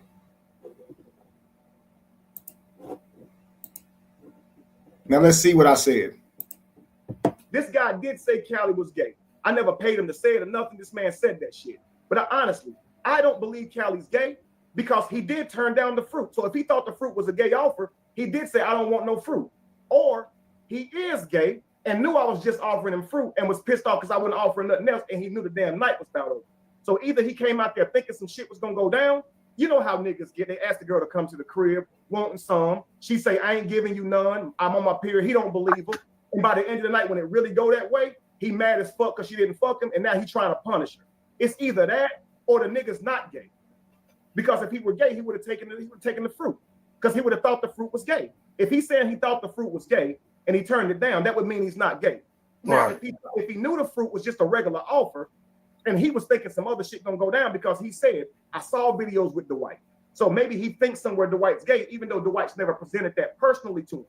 You see what I'm saying? Maybe he think I'm gay because he think I'm pretty, even though I never presented it personally to him. So maybe, yeah, he always told me I was pretty. So, you know, whatever. Hold on. We ain't gonna let that. I'm the prettiest nigga he ever saw is what he'd say. You a pretty nigga, like a pretty boy. That's how you put this. I swear to God. Don't go to prison type shit. Don't go to prison, nigga, like shit like that. I swear to God. And I always thought shit like that is gay as hell, bro. You understand what I'm saying? So, in fact, the day on the shrooms, after he left the house, he was like, ain't he the prettiest nigga you ever saw? Ain't he the most well-spoken nigga in the world? Like, he deletes those shits. But I'm sure the public remember that shit. So I'm thinking that he must have thought, I'm pretty, so I'm gay. The white got those videos, so he gay. Let me come on to the house, pretend that I don't know what's up. And I just hope it happened. And when it didn't, he was furious. And that's just one theory. I'm not saying that's the kicker. Because I've been trying to put my finger on this shit for years, bro. Okay. Now, ain't that something? So all this, what does that mean? What does that mean? What does that mean? You've heard the whole interview. You've heard it. So you know what it meant. But he's done this a million times, yo.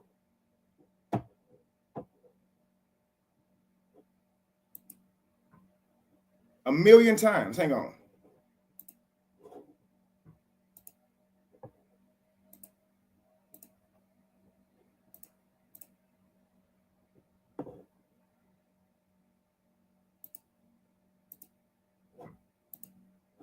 All right. So, hang on, what am I doing?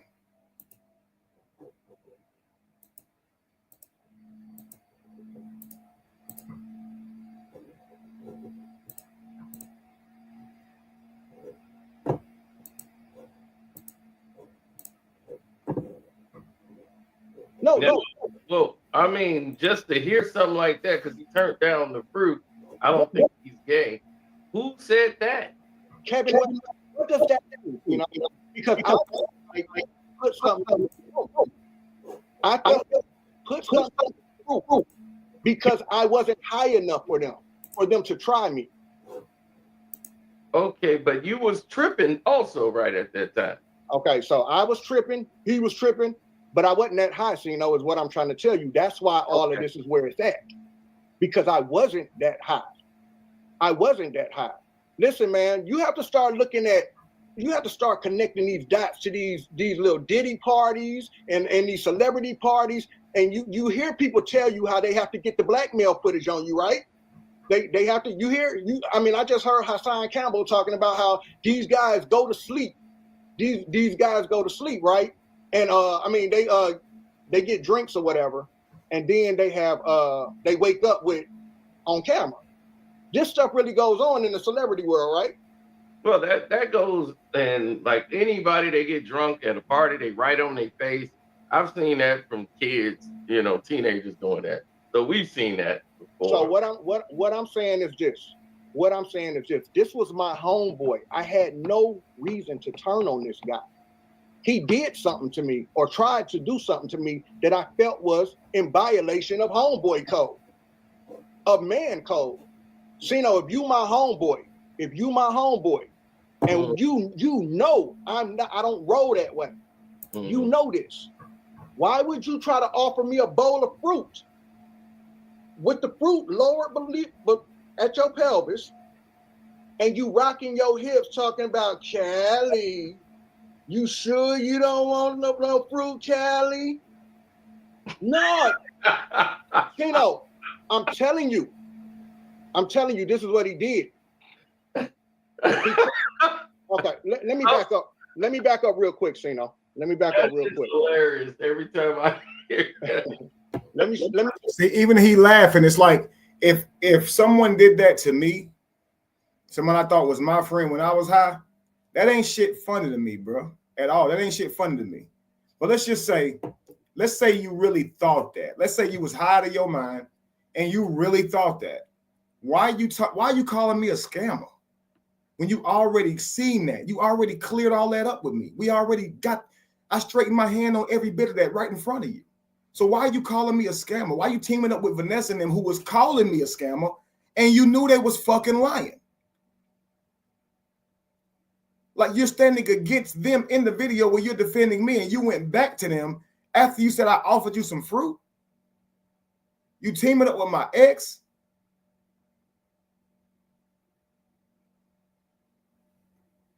This nigga don't make no damn sense. And the niggas that fuck with him don't make no sense either. It don't make no damn sense.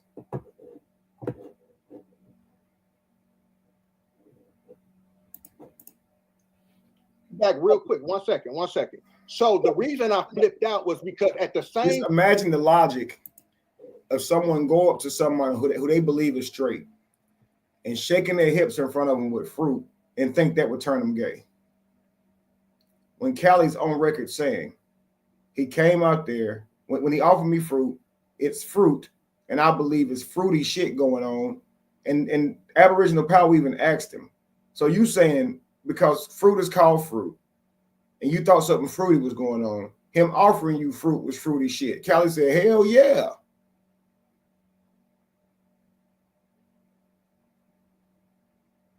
So that means offering you fruit alone would have been a problem. But let's say my hips were shaking. Why would I do that? Why would I shake my hips and think that would turn you gay? Just think about the bullshit with that. I even asked him on the last live on AT2's channel. Imagine the shrooms you felt. Do you think you could have sex on shrooms? He goes, in the first beginning of it, yeah. But hell nah, once it get going. Right. It's not a sexual drug. So if he's saying hell nah, you can't get sexual. I ain't think about no sex during that time. Why does he think I would be shaking my hips in front of him wanting sex? Just think about how illogical this sounds. I feel sick to my stomach, y'all. I can barely get through this. I'm not gay regardless. But if I were gay, that wouldn't be a moment where I would want to have sex. I've done shrooms with women, and I don't have sex during the shroom time. Sex, the last thing on your mind. So I'm shaking my hips in front of you. I must be horny, right? I must be trying to get you to be turned on too, right? That'd be idiotic to do, especially when you know a drug ain't a sexual drug. But coming from somebody who take ecstasy and stuff like that all the time for sexual drugs, They would just assume the worst because that's what they used to. They take drugs for the purpose of sex. So why wouldn't they think that that's what you're doing? Shit, wow, he was never a person that was fit to be doing something like this. Anytime he's trying to offer me this fruit, I hear guys in the next room moaning. It's some dudes, nothing but dudes in the next room sexually moaning. Sexually moaning now. See, now he's back on the same bullshit. He's not tired, y'all.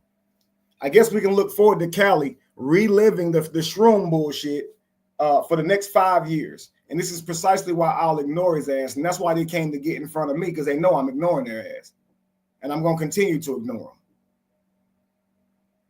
Let's get on to the point so I want y'all to see how they're doing on this platform. Look at this.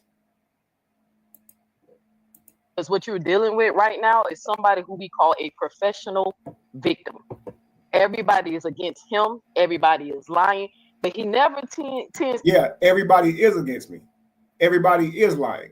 Not one of you guys are telling the truth. And I'm being a victim. Y'all followed me over to this man's platform to bring up irrelevant ass shit, to insert yourself in it, what you going through. I'm taking this man to court. My name is Neo. Blah, blah, blah, blah, blah. And I'm not a victim. You're proving it. That's like me running into the police station and saying, the gang is chasing me. And the gang runs in right behind me like, no, we not. We was just keeping up with him. We were just trying to what? Huh? What? No, they're just a victim. They're a professional victim. We're not following them. Then why are you here? We're not following you. We're not bothering you. We're not doing nothing to you. We're not lying on you. What? Royce is clearly lying. I'm here to talk about Royce lying. And why are you here? To get clout, to get something to make content about at your expense. Because for whatever reason in the world, I'm obsessed with you and I've never met you. I wasn't at that house with you or Callie, but yet I'm here. You probably never met Callie in person, yet you here. This shit is so dumb. You're dumb. You're coming to destroy somebody. You're talking shit to D-Ham them for coming to protect someone. I can understand protecting someone. I can't understand why you want to destroy someone who you never met. I think it's a beautiful thing to want to protect somebody you never met. But you're not over here protecting Callie. Because I'm over here to talk about Royce. But let's continue. To tell the people what he did to provoke people to say something to him. What you said? Now look, what did I do, guys? You guys in the chat. What did I do to provoke them to say something to me? What did I do to provoke Neo to say something to me? Let's start there. Nothing at all, right? I went on Sinetta's. She didn't like my opinion. Okay, so nothing. I didn't do anything to provoke her. Okay, cool. What did I do to provoke? I hate to mention her name, but she can agree. Queen's Throne. She can say you didn't do anything personally to me. This was all off of me trying to defend Callie. Right, but I did nothing to provoke this, right? Not, absolutely not, I didn't. Amora, the first time I see her, she's talking about my child saying he got sugar in his tank. What did I do to provoke that? I don't even know who this lady is. Jeannie, what did I do to provoke that? She mad at Dawn.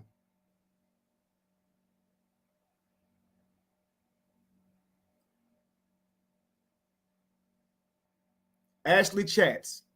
The list goes on. Ashley D. The list goes on.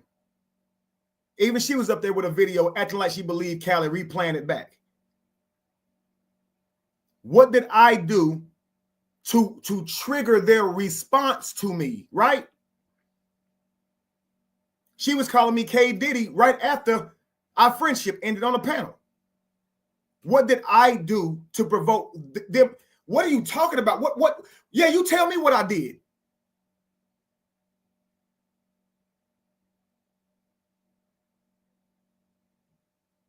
I've been following you for years. I've never seen you do anything proactive to make anyone feel that you are that you are real to me. To make anyone feel like that you are real to me. Absolutely. So she wants him to believe I'm bringing this shit on myself.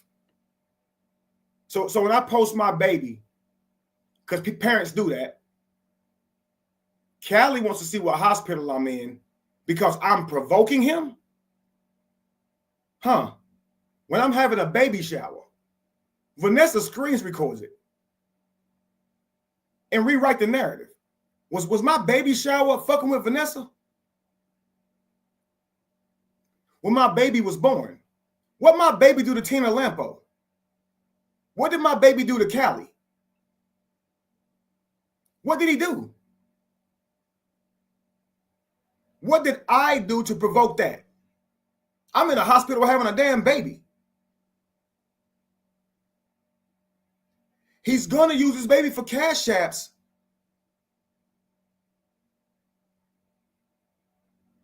On the day he born?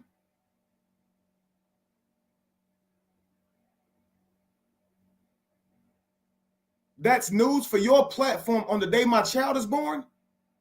Is that I'm going to use the baby for cash apps? I haven't asked for anything in 5 years. When I was asking for tube food from a surgery that I couldn't have predicted. What? And something about that pattern has told you I'm going to use my baby for what?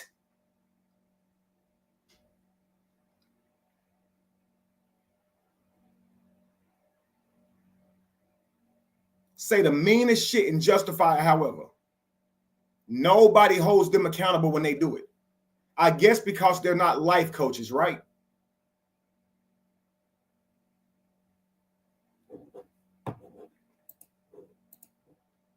Said about my baby, Neo. You didn't say it was my karma?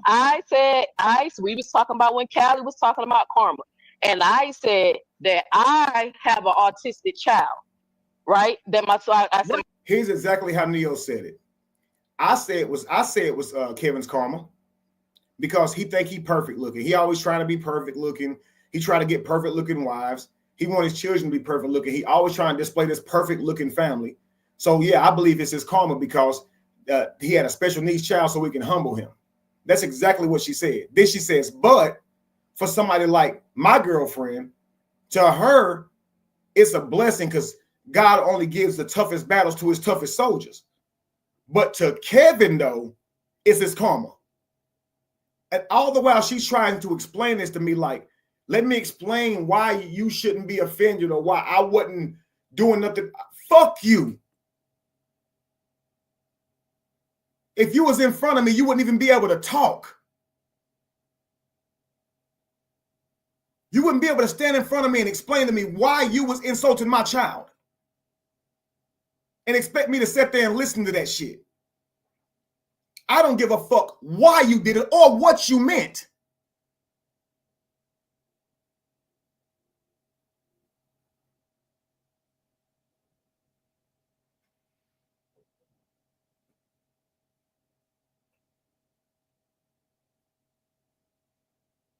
Or what you think of my response to the shit.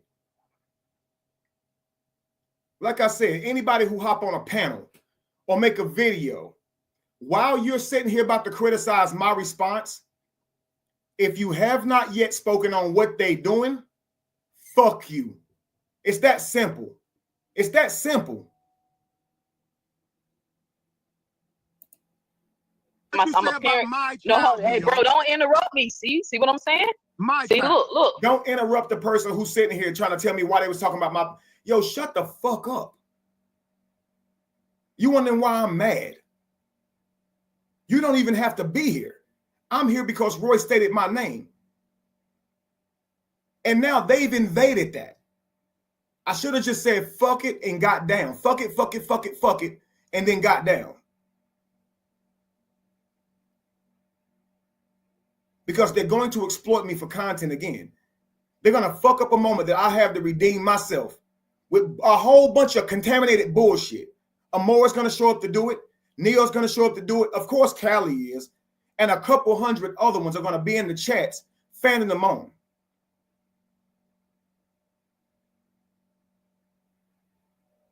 It's the weirdest shit I've ever seen in my life. They didn't even do Robert like this.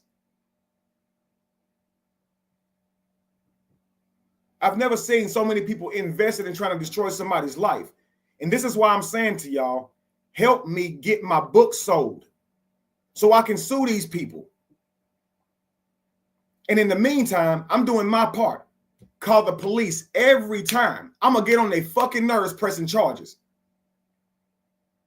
I don't care what they say. This is wrong.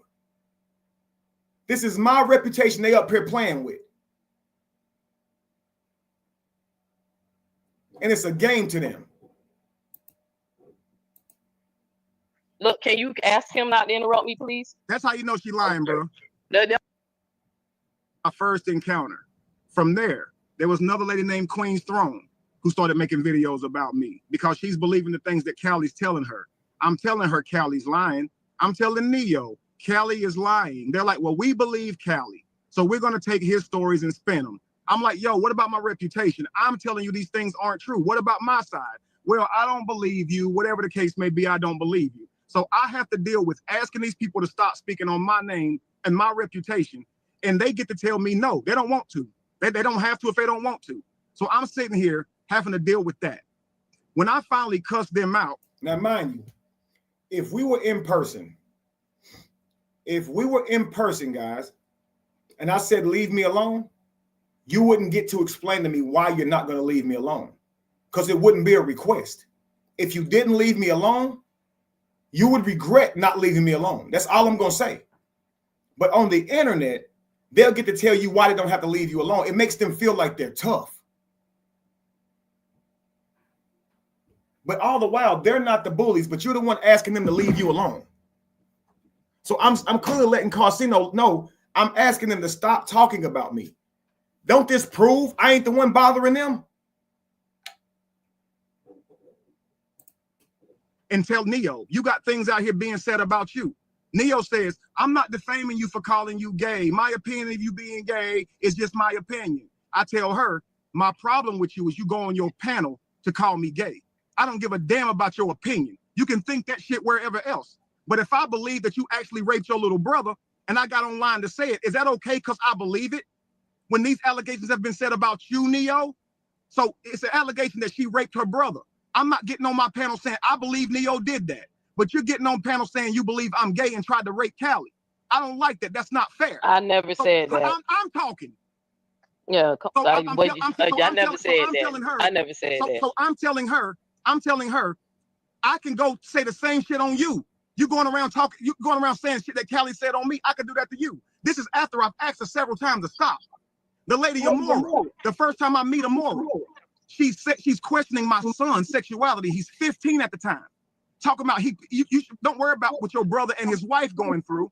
She's false accusing him. I don't know if you ever heard of Miss LaTruth or the Truth, but she came out and said that he had a gun and called 911 and he never was abusing her. And I was defending my brother, my blood brother. So Amora's saying she didn't want me to do that. She's saying, why are you speaking on that? You should be worried about your son having sugar in his tank. So I said, stop talking about my family. She starts talking shit back. I asked her to come on her platform to speak to her husband. She won't put him on the phone. However, she's continuing to cuss me. She brings Callie up, started bringing up the fruit shit and gay innuendo shit. I cuss her out. She continues to lie on my name. I get mad. I get on my panel and I start lying on hers. The same way she lied on me, I got on my panel and started lying on hers. I said, your husband got these claims on him. You got these claims on you. I would fake like I got phone calls, act like people was telling me stuff about her because she let Callie on her platform to lie on me. She invited exes on her platform. But that's where you're wrong. See, if you never hallelujah. And right here, Neo seems to get so excited when I deleted the video immediately. No one told me to. So I immediately already knew this, but she's still going around lying on motherfuckers. She says she ain't no liar. She's 100% a liar because she did hit that baby in the head. She shoved his head. It was with force. She's lying. And if I was to just go down the list of her lies, You all know she's lying. Felicia 100% knows how she lies because she retells shit weird ways. You know what she's doing. She go right back to her panel and say she said something and leave out half of it, and then replay some shit and then say the whole thing. She replayed Felicia one day. She tried to say why Felicia was mad. Left out the shit about her saying your mama a bad bitch, so that's why she got killed or some shit. She left that part out, and then she hit play on Felicia's live, and it was like Felicia just knew what was happening because she was explaining it right then. I said, you ain't say you said all that shit. So she's definitely a liar. And while she's doing this, she's not realizing that Amora has came out and admitted to lying on Robert. But she say, I wasn't there for that. You wasn't there for this either, Neo. So if she was told about it, about me, she'll be up here mentioning it like it's about me, like she was there. But if you bring up exactly why I'm responding to Amora doing that, she says, I wasn't there for that. So you're hearing about it, just like you heard about it with me. But it doesn't matter. So this is how you know they're malicious and liars. This shit's weird. And then Amora's in the comments, Kevin, if you're going to say my name, tell the truth. So the first time I saw you, you weren't saying my son had sugar in his tank? What exactly am I lying about here? She just wants to get on the panel so she can do more over talking and distracting and insulting. And guys it under asking questions.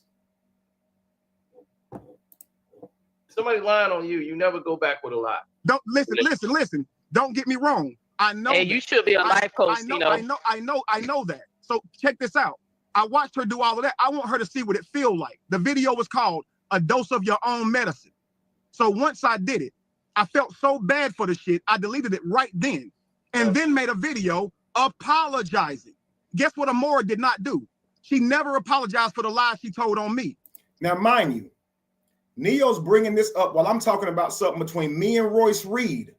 And what she's bringing up happened over a fucking year ago. So Royce just said this on Cam's podcast. He's talking about what Royce said on Cam's podcast. Royce mentioned me on Cam's podcast.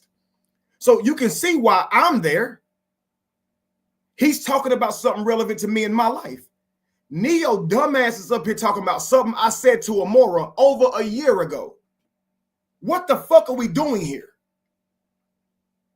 What are we doing here? She only apologized for him months down the road when she got good and ready. So again, this lady who's Neo saying I attacked was attacking me first. Neo attacked me first. Not true. Callie Not true. attacked me first. The first time I saw Neo's panel, she was playing Callie's videos, calling me fucking gay. So she can say it's not an attack if she wants to. Moral of the story is, I never bothered any of these people. They've all made videos on me, and I've asked them nicely to stop. And when they don't, they finally get the worst of me, and now they want to hold me to my character. But what about their character when they up here talking about somebody they know nothing about? They don't care about my family, all the things I've worked to build, and so they try to destroy your life and family. So check this out. Neo started speaking on this lady who was talking about getting raped as a child. Neo started speculating. I don't think it's true. I don't think it's true. And she comes on live. I'm talking. She's talking about a woman, how her mother died. Neo goes on the panel and tells the lady, your mother died because she was trying to be a bad bitch. The lady starts threatening Neo. Neo pressed charges on me and said it's because I said that she hit the autistic little girl. When there's a video out of her literally hitting the autistic little girl. No, it's not. Yes, it is. No, it's not. They call the police, Kevin. That's child abuse. Neo, and then she's autistic, so it's even more.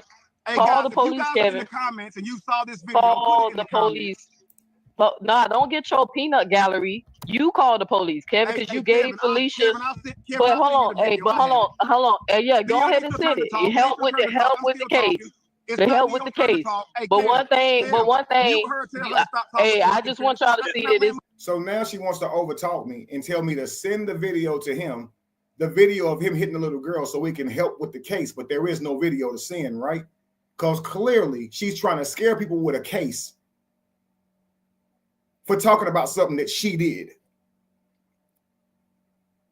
You did hit her. You 100% did.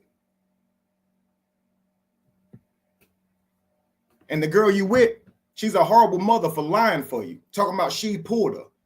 You can tell by the damn video that she did not pull her at all. She didn't pull her.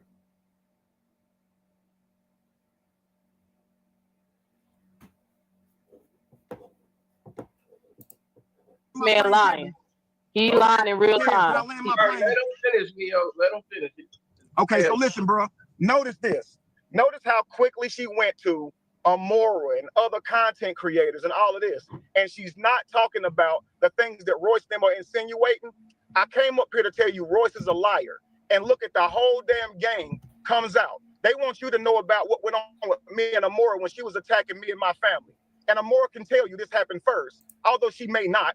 Anybody can tell you though. This has been a whole thing going on about me trying to protect my brother from what he and his wife was going through. And there were so many content creators who believed his wife, and they would kind of go at it with anybody who believed my brother. So that's been a whole thing. Callie worked his way back into that because Amora brought him back after me and her got into an argument online. Because she says, I bet you won't call Callie a bitch after she called my wife several bitches. So I said, Callie is a bitch. And Callie said, since you called me a bitch, I'm back now. I'm back with more lies and propaganda. And so that's how that whole thing goes. The moral of the story is this. Hang on real quick. The moral of the story is this, Kevin. I did not offer Callie any fruit with no intention to come on to him. I'm not gay myself. So never was anybody going to hurt him.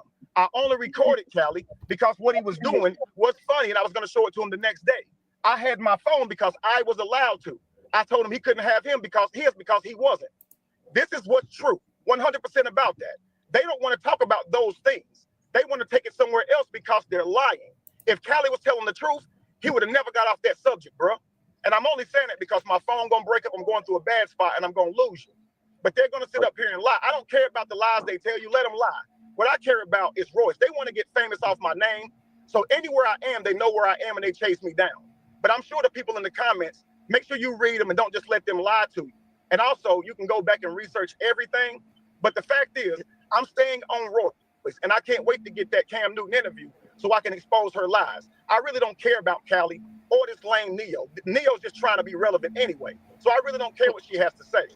If you want to entertain her, you can. If you want to entertain her, self-admitted liar. You can, brother. But I can guarantee you, she's got nothing. And you can go listen to her lame videos. She absolutely has nothing.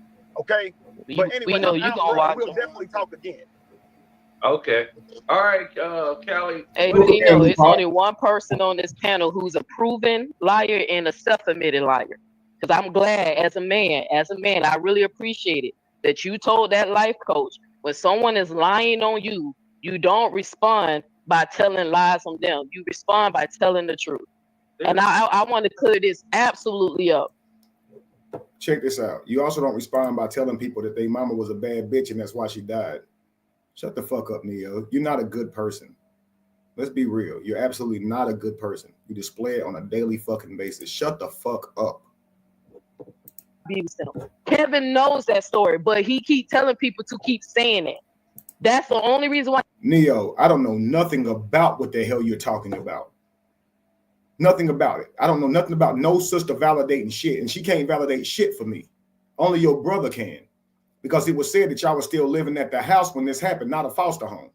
So you can cut that bullshit out. Stop trying to you did not shit just like Callie. Oh, I wasn't around him. No, we talking about when you was around him. I wasn't around him at that time. What time? Nobody ever said the time. They just said you did it. So the way you go about doing shit make you look guilty as fuck too. And you exceptionally mean to men, which also substantiates that type of claim. It's not far-fetched. You call straight men gay just to denigrate them. Your little brother is gay. He was your little brother. I'm sure you was whooping his ass for his sexuality. I'm sure you was. Because you call me gay to denigrate me, and I'm not even gay. So if I was gay, imagine how you would treat me. So you got a little brother who was gay? You know I know you treated this nigga bad because you hate yourself. You actually hate the fact that you're gay. That's why you're so hard on who you think is gay people. That shit weird as hell. You sitting here saying you was married for 4 years or something like that to a guy, trying to be straight the whole time. So you was the one that was down low. But you said, like, you're a weirdo. You're everything you hate. Because you come out here saying, I don't mind gay men. I don't like down low men. Well, I'm not down low, but you was down low. So you hate yourself. And this is in your real life. And I don't make videos talking about it.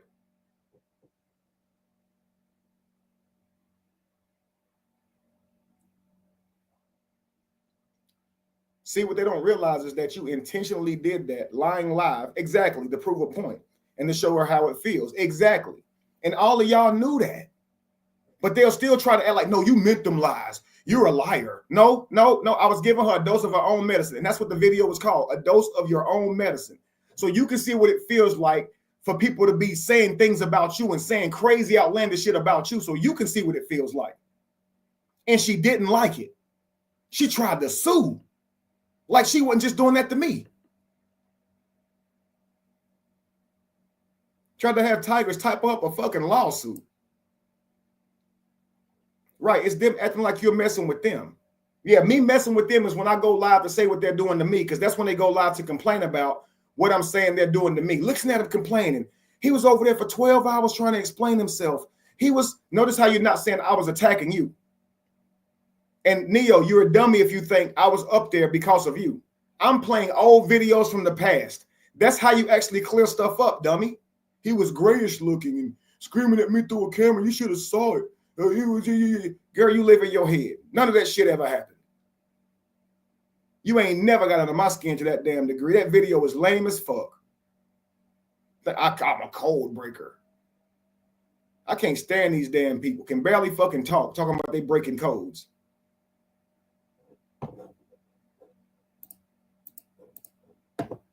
Why Kevin's involved, because I can prove that he the one who gave the lady the information and that he's trying to use her to harass me, because he's not dumb enough to do it on his platform because he has the bigger platform.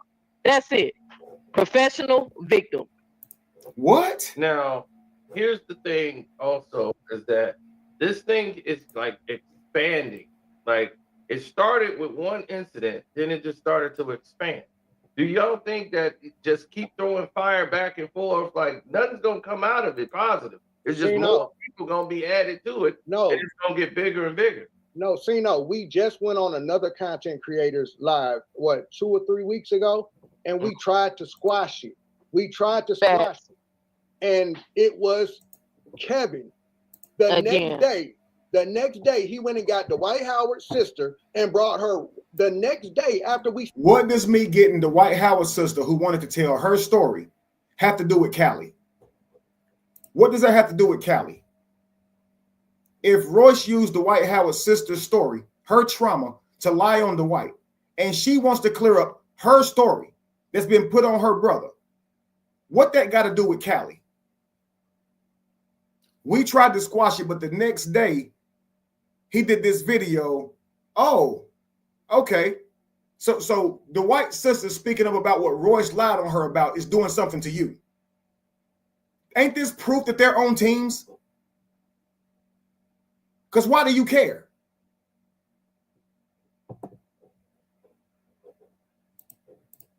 He said we was going to squash Not it. even 24 hours after they made the deal. He went and got Dwight. So again, Dwight Howard's sister speaking her truth is me not squashing the beef with Callie. He thinks he's too important to my life. Dwight Howard's sister brought her on the panel, so which sparked Royce again, because we were all supposed to squash it. He got mad at me because he wants an apology. When do men need a? When did I ever get mad at you for him? He just sits up here and fucking lies. And they say, well, Callie, if Callie ain't a self-admitted liar, he's not a liar. Okay. He said I made a video saying that I wanted an apology, right? Mad at him for an apology, right?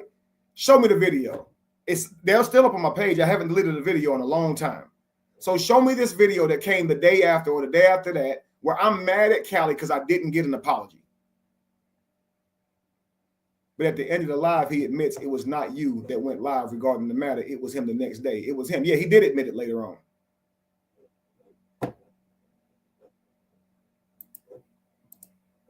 Apologies, man.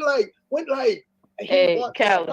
Man, I told y'all, I stand on everything I said, man. The videos, man, I got a million videos, man. And Sino, let me tell you why I had to do the video. The reason I had to do the videos is because I'm not a content creator. Why would you have a million videos about one night? But you don't, do you? You got a million videos about one night. Then you got a million videos about the time I supposedly scammed people. You got a million videos about the time that you recorded me doing a music video, but said that's me recording over the top of homeless people. Well, you were recording it. You do live saying my wives aren't really my wives and they side piece baby mamas. You got videos. I mean, you got videos about a lot of shit. But you mad about one night. I wouldn't just turn on him. I wouldn't just turn on him like, but if he offered me fruit, I'll turn on him.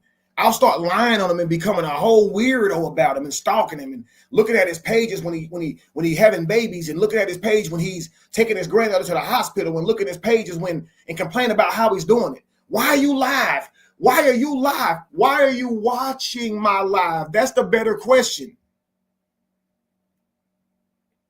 I don't know why these people don't know they're the problem. You're watching my live, complaining about my live. Turn it off. Now I'm going to go live complaining about your live. You're already wasting time watching my live because it doesn't benefit you, right? There's no value to it, right? Now I'm going to go live talking about that live that had no value to it. Okay. Do your big one. Do your big one.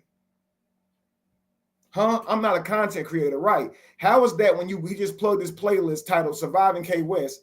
That is that content or not? He got a million videos of this guy, but I'm not a content creator, right? His speech betrays him. I'm not somebody who's on YouTube making videos all the time. Yes, you are. You probably got more videos than me. I don't have a big following. So I had to find my way to tell my story, right? So I made little short videos straight to the point. Short videos, bro. You got hour-long lives. Of whatever point I wanted to make. Okay. And what it's doing is it's affecting him now. Now I want to know your videos is going nowhere, and that's affecting you. The most coverage your videos get is Jeannie and Amora and Ashley D now. And whoever else in these small sectors pick it up. That's about it, Callie. Cam is not inviting you.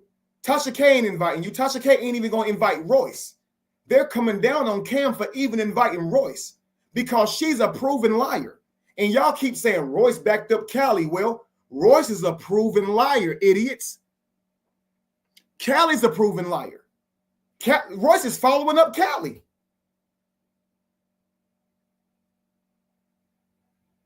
What are we doing here?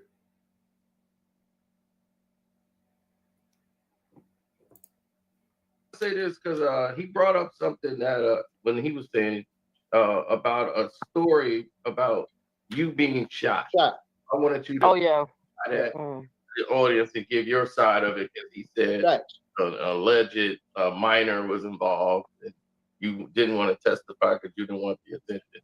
So for the audience that's listening, you can go ahead and clarify. So you can go on my channel. I went live and I did I went and got a whole police report. I went to the sheriff's office to show you guys I have no background. I have no record, none of that. Notice he's not explaining what actually happened. He's explaining what he did to clean it up. Notice that. Right? Never was arrested for harming no child, never touched a child. Here's what the situation was. My daughter's mother, my daughter's uncle. See how you got to think about it? Was mad at me about our conversation dealing with religion and this American Indian community, right? Okay. It got real, and we showed this. Me and Neo showed this on our lives. So he wants to make what happened about this dude being mad when he said this to Callie's face. So he's even distorting it now, how he giving it to the guy. It's just what happened. What happened is I had a girlfriend at the time. who had a daughter who didn't like the girl. That's what you're supposed to be doing.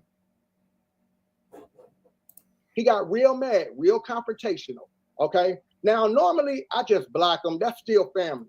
I just block him and I give him time to blow it off or whatever. Well, during the time he was mad, he reached out to Kevin. He comes out clearly saying, I'm upset about some, what y'all been going through. It's not about the little girl. It's about what me and him going through. He says, now, Sino, he says, I have proof. Sino. He still didn't explain what happened. He still did not explain what happened.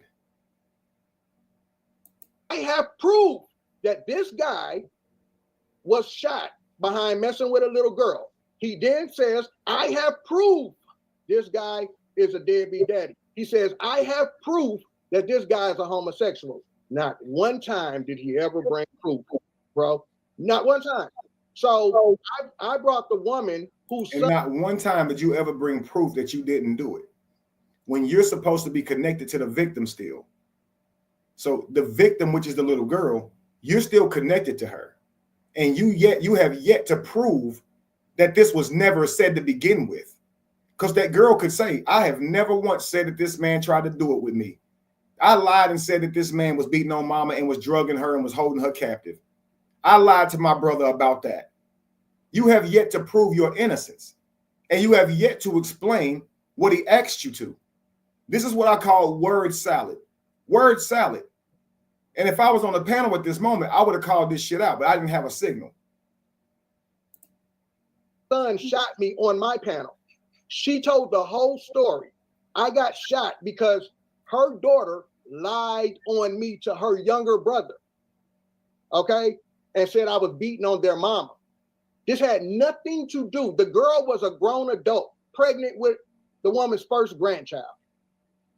It was the mama and the daughter fighting, but the daughter didn't like me because she felt like I was always, taking her time from her mama, I guess. You know how it be when, the child don't. So he's painting this picture like there's this girl, this grown woman with a baby. So just think about this, guys. There's this grown woman now with a baby. Now, we know she's 19 now because I asked them the age because they always try to make her just grown. She's 19, right? Some people would say that's not grown. So she's 19 years old with a baby. Okay, grown. Funny you keep calling her grown, bro, because I still see that as a child. Funny you keep calling her grown, though. Okay, cool. She's jealous, this 19-year-old girl who clearly been doing her own thing. She got a baby, right? She's pregnant. She's jealous of the time that Callie's taken from her via the time he spent with her mama. That sounds a little immature for a 19-year-old pregnant to be mad about, right? That just sounds like something a minor would be mad about, not something a 19-year-old would be mad about. And I wonder if she actually said that. I'm mad because you spending all your time with Callie. Or I wonder if he's just lying about why she's mad. Kind of like he's lying on Boom Clemens, the uncle who says he got shot over touching a little girl. So let's just try to make sense of this because you can't just listen to what Callie say. So she's mad because you're spending time with the mama. But don't you got a girlfriend? Don't you got a 6-month-old baby and Boom Clemens' sister? So you cheating on her and still managing to spend so much more time with this lady and take care of the lady who's paralyzed. Okay. Boom says that you did not have a girlfriend because you was with his sister. That was your girlfriend. Boom said you lived with a lady who you was caring for and your sons lived there too. And he said that he used to come there and play video games with you. And not video games, but record music with you. You're saying you had a girlfriend in which you were spending so much time with, it made the 19-year-old pregnant daughter jealous, right? So in order to keep you from spending time with her mama, what happened? Let's go. Really like the boyfriend or the girlfriend, that's what our situation was. She didn't like when I came around because her mama would spend her time with me. She done told the brother that I was beating on their mama and all of this. And the brother came in thinking he was protecting his mom. A 17-year-old boy just took the word of his sister. You've never done anything to make him question your behavior. Everything's perfectly fine. All of y'all got a great relationship. So much so, you actually forgave him for shooting you because you know he's a good kid, right? But this good kid, off a whim, just the sister saying he beating on mama, he come through with that thing and hit you with the pow pow. Okay. His sister, and he shot me. He didn't ask no questions. Right. He didn't ask no questions. So he got the gun on you. And he can't say, have you been hitting my mama? He can't call the police. She can't call the police. Now, I want you guys to understand this. I want you guys to understand this. Is it more logical, one or two? Which one is more logical? That the daughter would not call the police on Callie, but instead, now she wouldn't call the police on the man who beaten her mama, but she'll tell her brother. The brother who's 17, the daughter's 19 with having her baby. She's witnessing Callie beat her mama. She doesn't call the police right then. She waits and tells her brother later. Now, the brother, he don't call the police. He just come through with the thing. Does that sound more logical? Or the brother catches Callie with his younger sister and shot him? Which one makes sense? Because the second one shows you that it's a rash situation. You're reacting in the moment. If you see something like this, why would you call the police? You can, if you got access to a weapon, why wouldn't you get this man off your sister? Why wouldn't you? If you saw it and went to go get a weapon, and you had a weapon in the house, I could see how you would do that.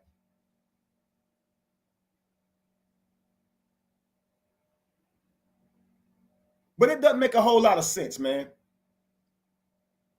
So I'm gonna wait. Put a 1 or a 2 in the chat. Which one makes sense, guys? The second one or the first one? In this first one, again, y'all got it. Put a 1 or 2 in the chat.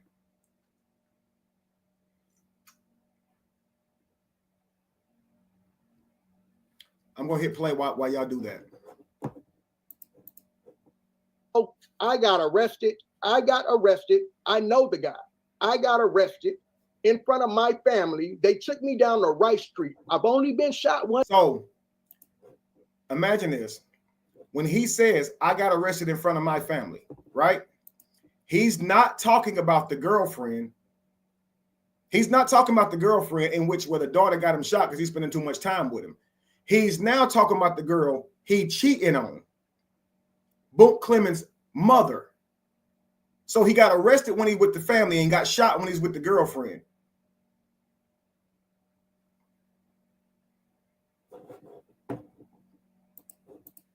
One time, Cino. One time. I've only been shot. Right, on Garby Road in the leg. And you laid in the ditch. All the same. So what did you get shot for? Not what other time did you get shot? And I was held as a material witness. Why? Because you knew who the shooter was, right? And to be able to close the case, they needed your testimony. And you did not give it to them, right? Which is wrong. Which is, okay. Guys, I'm really going to need your cooperation on this one.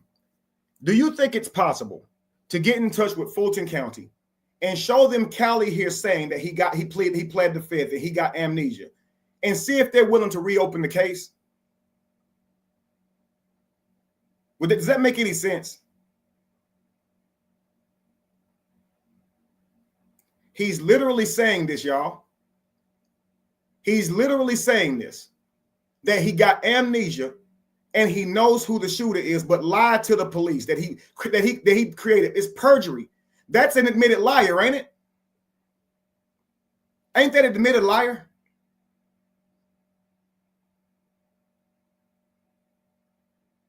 But it's for the greater good. Is it really? Is it for the greater good that you're shot by a 17-year-old who does not ask questions before shooting? That would tell me this person's dangerous. If you're innocent and you wasn't hitting this woman, that person's dangerous. And the cops deserve the information so they can make sure that they correct society. But you lied. You committed perjury, right? and you admitting that you lied, right? So he just said he knows the guy.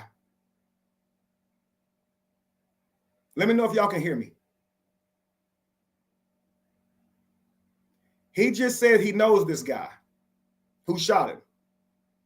But he did not tell the police he knew who shot him, which is perjury. Based on that, you think that they would be willing to do an actual investigation into this now?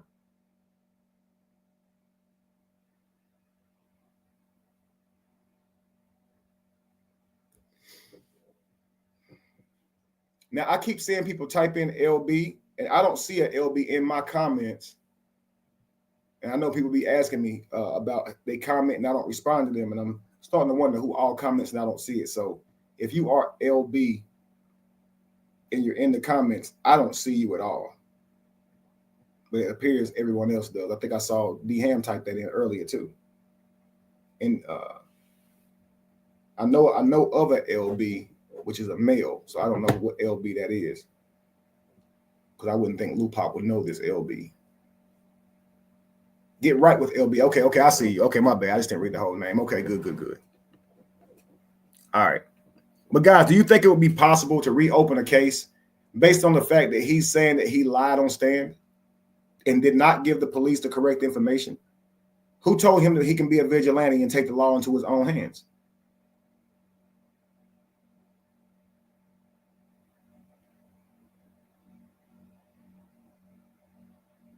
Okay, LB, I got you.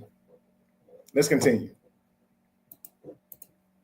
Because I wouldn't testify against the guy that shot me. I actually got him off. All right, so that's the story. They're going to have to show where I've ever been shot another time. I've never, because when he was talking to Kevin, he said that this isn't the story. No, this isn't the story. He said, this isn't the story. So you have to show where I got shot again then. I've never been shot again, ever. I've only been shot one time.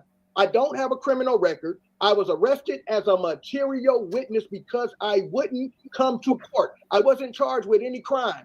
I went and did a whole live showing me the sheriff and did a background check. Nothing. Callie, well, why don't you tell them about when you beat up your baby mama? When you beat her up until the police showed up and they couldn't recognize her with the other baby mama. So I had a domestic violence incident with my ex-wife 24 years ago. 24 years ago. I had a domestic violence situation. One situation. My bandana, she attacked me. My bandana fell over my neck. I'm in a stand your ground state in Ohio. If I feel like my life is in danger, if you're twisting my bandana on my neck, I have every right to defend myself. And yeah, she caught the bad end of that stick. But here's the thing, Sino. Yeah, clear it up. And Sino laughs right here. And I think that's kind of sad because Sino's quick to hold me accountable. That's where you're wrong right there, Kevin. You know, you can't respond to lies with lies. He beat the shit out of a fucking woman and we're laughing. Hey, Kevin, I understand these people are abusing you, but as a life coach, man, you got to really control your anger. He beat the shit out of a woman till she was to a pulp. And it's funny. Because see, when people really see a demon, they don't hold them accountable at all. Because they already know ain't shit about to work on them. You can't offer this person advice because they know they're not going to go for it. So if he says to Callie, that's where you're wrong, he already know Callie going to go, nah, you don't understand. She was a big bitch. She was from Cleveland. No, I'm talking about no accountability whatsoever. Where I will say, of course you're right. I was wrong. And I deleted it because I felt bad and I apologized. See, good people, they run all the way down through there trying to hold them accountable. But bad people, they leave alone because they don't really want no problems with them. So I'm getting tired of being the nice guy that everybody can sit here and try to act like they got jurisdiction on how I'm behaving. But they won't ever talk about what's being done to me. I'm never going to respect any of them. If they ever come on the panel with me, it's going to be disrespect. Why would I respect them? They're mean to me. They're mean to my children and my family. Fuck them people. People mean as hell. He said he won't get on the panel with Bunk cause he's family. Right. I wish I would let somebody else's brother lie on me and I not check them publicly. Right. Especially somebody so close to him. Facts. Facts.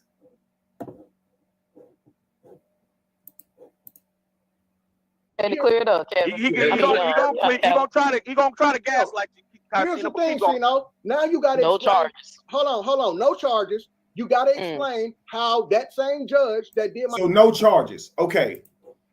Are there charges on me for offering Cali fruit? Are there charges on me for tickling a little girl? Are there charges on me for scamming people? Are there charges on me, period? So leave me the fuck alone.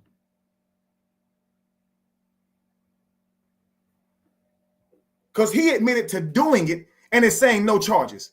If he went to jail, why the fuck are there no charges? What is Neo talking about? Then they like to conflate like he wouldn't have got custody of his kids. If that was the case, yes, he would have. Because he got custody of the kids because she abandoned them. He beat her so bad, she didn't want nothing to do with him or the kids. That's why he got them.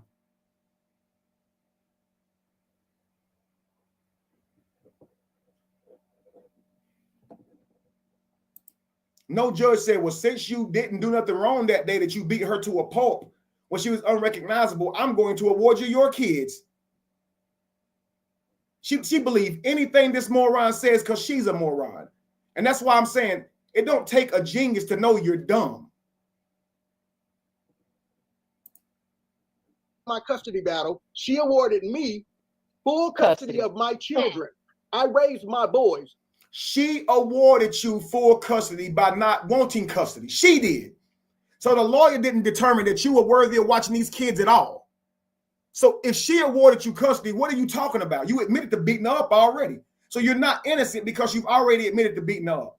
But you want to act like you're innocent by saying, I don't have a record or I got custody of my kids. Dude, we're talking about why you beat her to a pulp. Why the second punch, the third one, the fourth one, the fifth one? Why?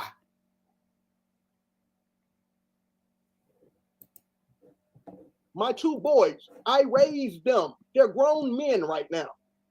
I raised them. I showed the people text messages of my children, how they talk to me, how they respect me. Okay? Showing, boy, them little old ass text messages you showing don't mean you in their life. You just said one of them moved up to Cleveland, going back to Cleveland because obviously you put him out for not believing in God. Not believing like you kicked him out. Nook already said you don't come see your niece at all. Your child's mother said that too. Your other daughter, you never see her. She lived way out in some other state too.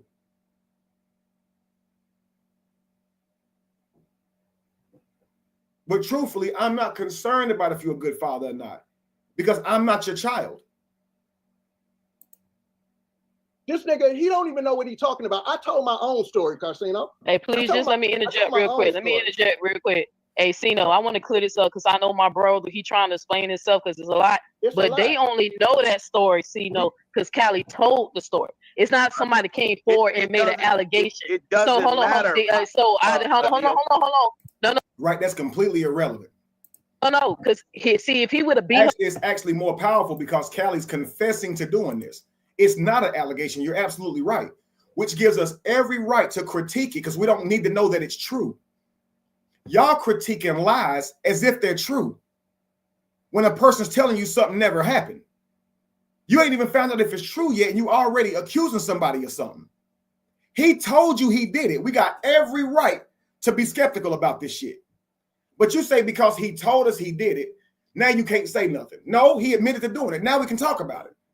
But if a person's saying they didn't do something, what gives you the right to say they fucking did and you wasn't there?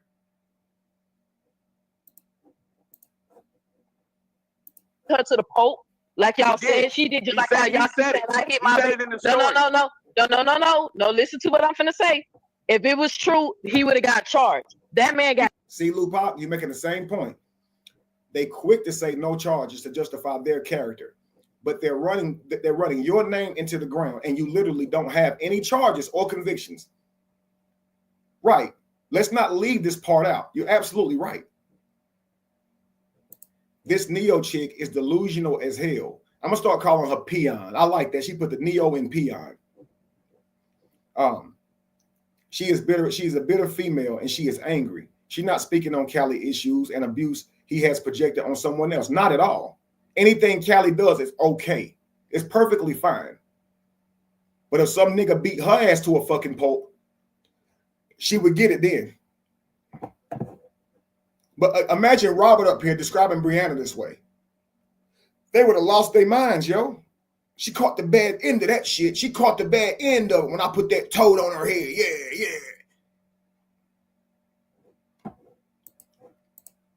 Got custody of the same kid. He got arrested that same day too. Let me say this. So he got arrested. So why does he get to say he don't have no record? They arrested you and took your ass to jail because of, you said because of how she looked. So don't this mean that you got arrested for it and got convicted for it? Don't that mean that?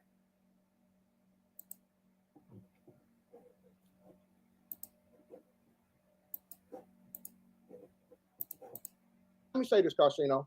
She caught the. Why are you worried about D-Ham? Exactly. Why is any of y'all worried about my life, Amora? Why are you worried about it, D-Ham? Why y'all worried about my life? You see, it makes no fucking sense.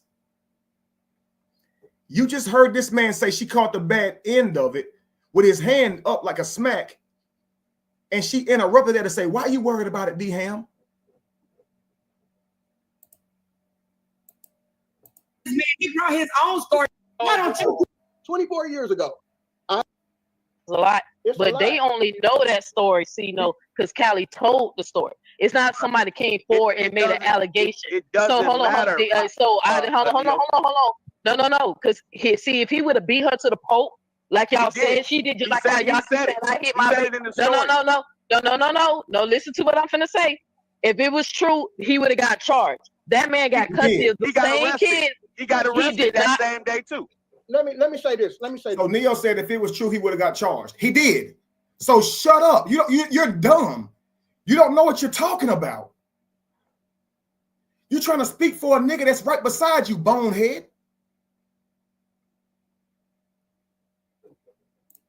This Carsino. She caught the. Why are you worried about D-Ham? Exactly. I didn't say a word to you, nasty Nate. I didn't say a word to you. Don't start with me. Carsino. Don't you start. Don't you start, nasty Nate. Don't you start. See, Amora's telling D-Ham what he should be worried about. Did she say your mentally ill ass wife? Is that what she said? So Carsino should understand what this is. If she's already saying you should worry about your mentally ill wife, when he's stating the facts about Callie, this ain't about facts at all, is it? It's about insults. So D-Ham's mentally ill wife, as she calls it, that's D-Ham's fault. Is that some kind of character flaw? So point out family members who might have something wrong. So what should you be worried about? Well, because you're over here. So you're telling D-Ham what he should be worried about, but you're over here. And none of this is your fucking business either. Little boy, don't start. Hey, y'all chill. Hold on. Why you worried about this man? He brought his own story to social media. What is it to you? That's not I said word to you. What is it to you, Amora? Why do you care about what D-Ham and Callie talking about? Why do you care? What they're talking about is not your business. You a woman in men's business. Stay out of men's business. They wasn't talking to you. They're talking to each other. What's it to you, D-Ham? Shut the fuck up. That's what he should have said. D-Ham, I know you like Kev, man. We got to respond better. Fuck that. Fuck that, bro. If she come up on a panel and hit you with some shit like that about your wife and then say what business you have in this, tell her to shut the fuck up. You don't owe her no response, bro. These people think they can disrespect you. Worry about your mentally ill wife. Like that ain't worse than saying shut the fuck up. They really put poison on you. You're just cussing them out. They're cursing you. The shit they're saying is going to dig into you because they're talking about your loved ones and shit.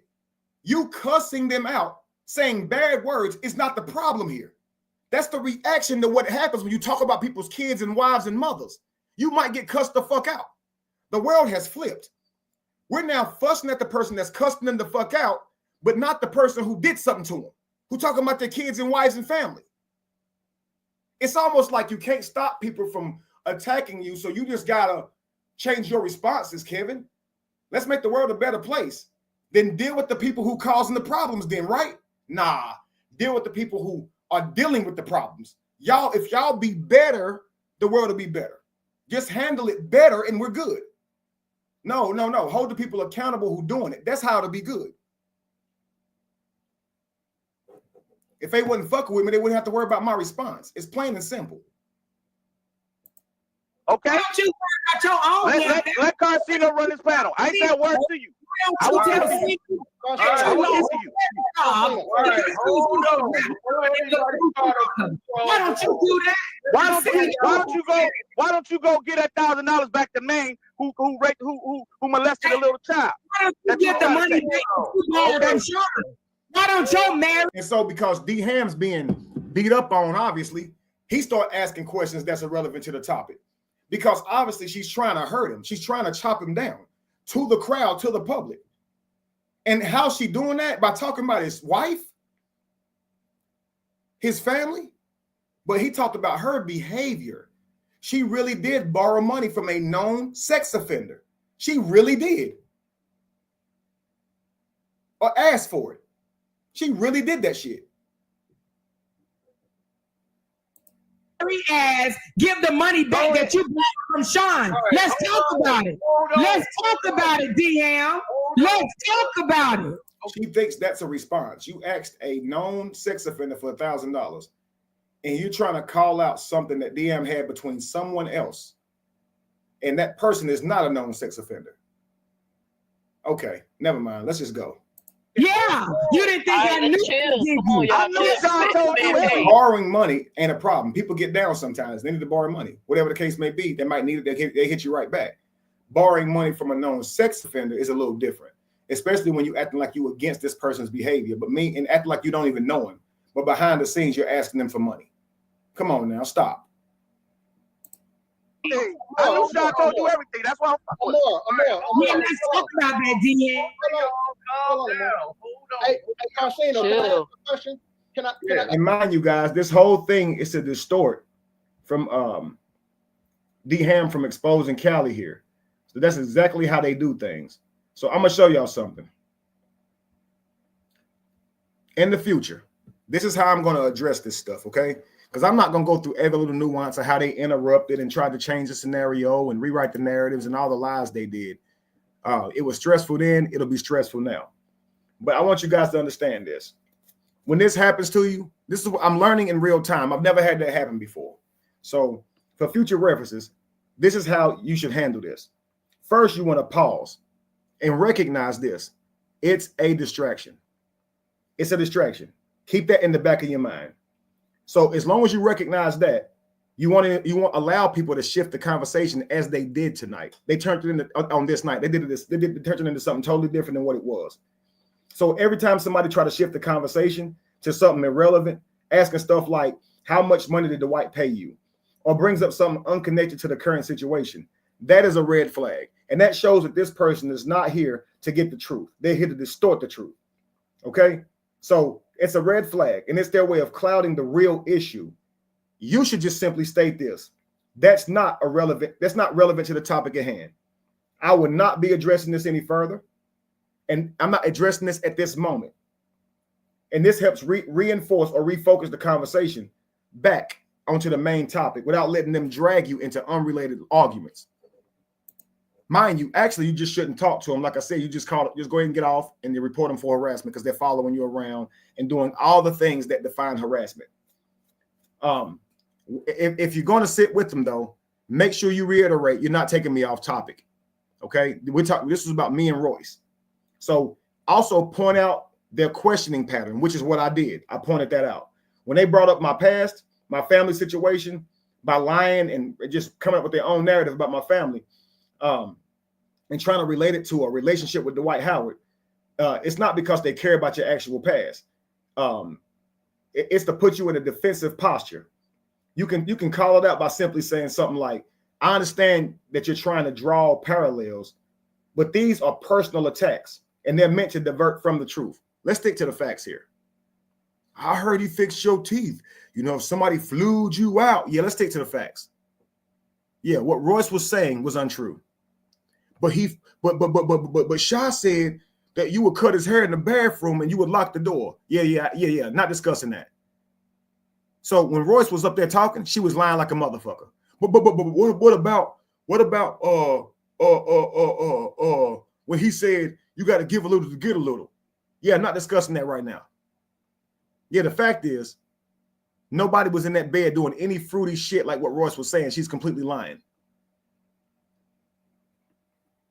Does that make sense? They constantly mention how angry I am, right? My anger is valid. But the key is to avoid recognizing that my anger is valid. That's their goal.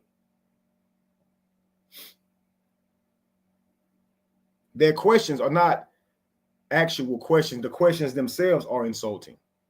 Why did you leave your family? What do you mean, why did I leave? I didn't leave my family. What are you talking about? Yes, you did. No, I didn't. Who the fuck are you to tell me that? You ever heard of taking a job, you dumb motherfucker? You was in the military, you got deployed, right? Was you leaving your family? What are you talking about? I was single. And if I were in a relationship and did not have a job, and I got offered that job, and my family can come and visit me, I would still take the job. Married people took the job. Did you know Lewis was married? Did you know Lewis left his family to go live up in Dwight's house? Did you know that? Did you know damn near every man in that house has a family? They have jobs. Every man don't go home at night after their job. Some men have to sleep on the job. Some men work bodyguards and have to stay there for 3 days at a time. They're not leaving their families. They're providing for their families. The shit y'all say is so weird. This is about if I offered Cali fruit to be gay or not, or if I was laying in a bed with Dwight Howard, moaning and touching myself. The questions y'all are asking are so retarded. They have nothing to do with nothing.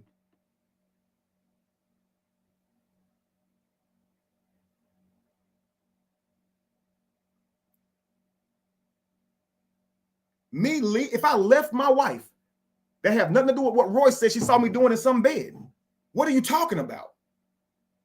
If Lewis has already said nothing gay was going on, why keep insinuating it?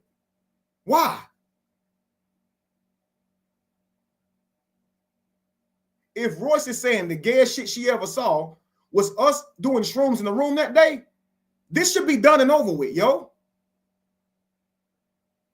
Because they were around me all of COVID. Y'all wasn't. So to try to say, yeah, it was, they just didn't see it. How stupid does that sound? Nobody else saw it, but we still get to say you did. Right. But also, nobody can talk about what Cali actually did it because A, he gave us the story, or B, he said it happened a different way. Right. Okay. I'm understanding what's happening now. D-Ham. Okay, so what are you trying to prove by that? What is your point of bringing that up? Okay. Carcino, I appreciate you letting me on your panel, man. My name is D-Ham. The point I have, Cali, is that Nasty Nate. Notice how Amora immediately tried to interrupt him. He said, the point I have, Cali, and here go Amora's big ass motherfucking mouth. You hear it, right? Trying to interrupt the brother. What's it to you? Let him say what his point is. But nobody will say Amora is interrupting. Amora is too busy trying to call us track. They'll say, Kevin, you interrupted. Kevin.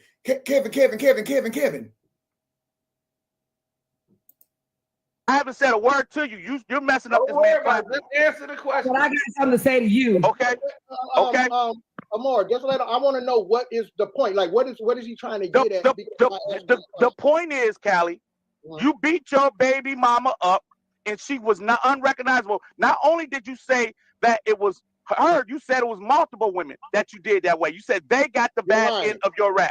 Okay, you said you're that. lying. You know, you said that. Hold on, don't cut me off, Callie. Don't cut me off. Don't cut me off, Callie. Let me answer the question.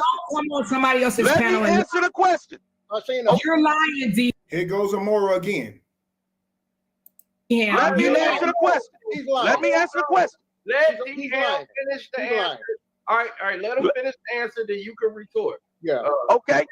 First of all, you've been running on this story about Kevin Wesley for 6 years as a man, putting all kind of lies, saying that he tickled a minor when you actually got shot for allegedly doing something to your baby mama's daughter and beating on the baby mama.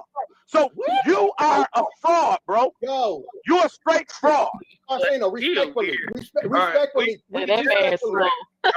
So Kelly's like, respectfully, man, I can't do this if he gonna be lying on me. Like, if he gonna be doing it respectfully, I don't. But he's not actually lying on you, but you're lying on me. But that's okay. But if you want to play like you're being lied on, you can go respectfully, bro. Like.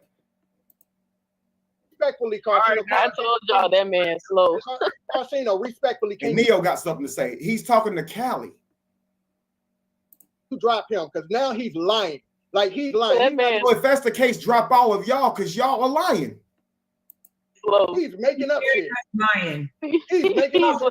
Now I was answering the question. I was answering his question. All right, hold on.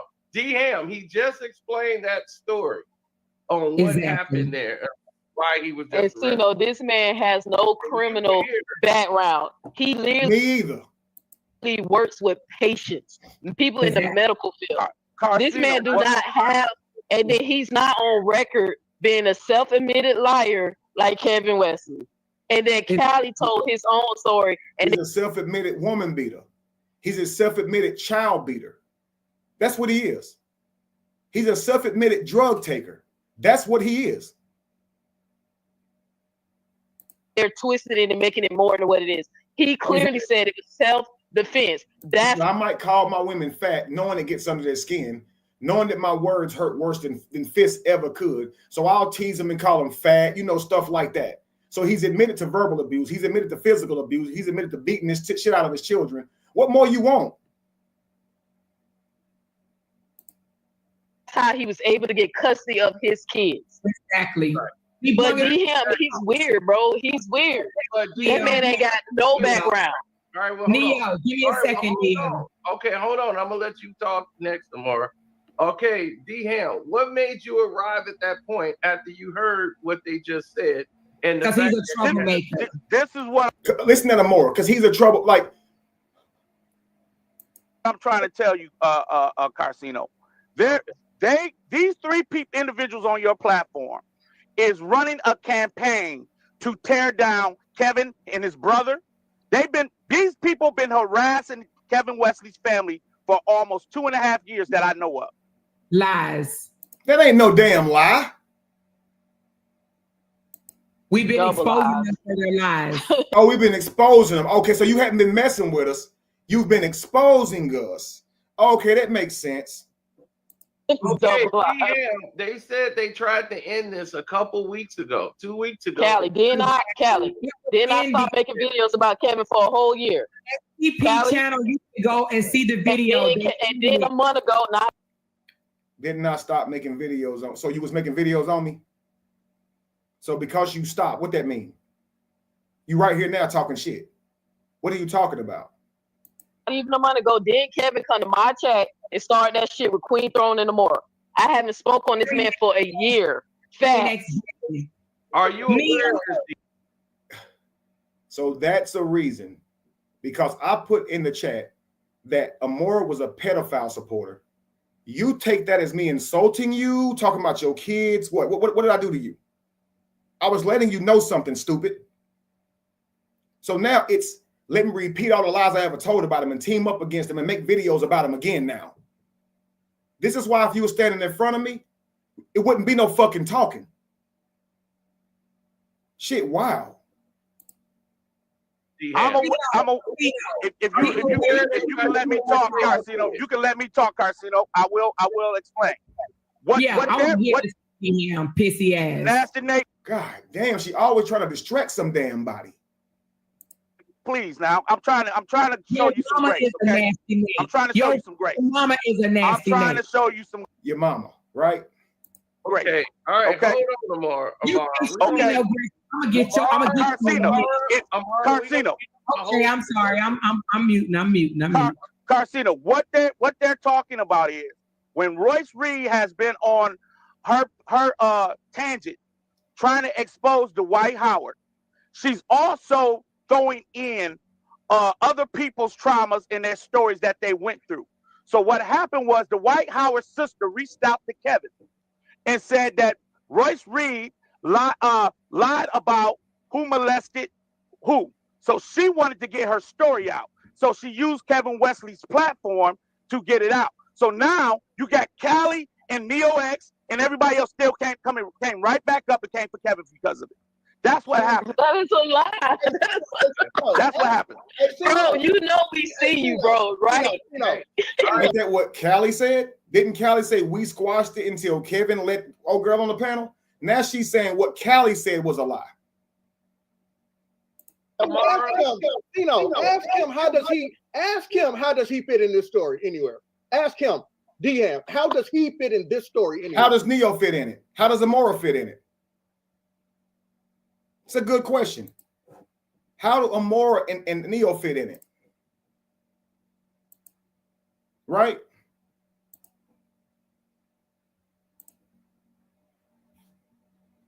Right. She feels like she can be rude and ignorant and defame people's character. You're absolutely right. And when someone does it to her, she cannot take it. You're absolutely right. She's on this man's platform, just doing all types of shit.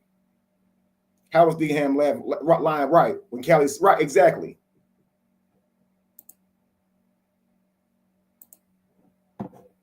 Straight lying. He's just a glazer. Ask him who he is. To this let me ask you something. You should have said who is all of you to this story, because you ain't relevant to what Royce just said about me and Dwight. You're not even relevant, so none of y'all should be here. D-Ham wouldn't be here if y'all wasn't. He wouldn't even have known about it.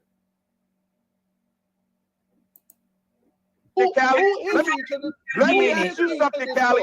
How do Amor and Neo fit in the story? Good question. I started. Kevin made content about me. Okay. What? Kevin made content about me. That's why you in this? Didn't D-Ham make content about Callie? Didn't D-Ham make content about me too?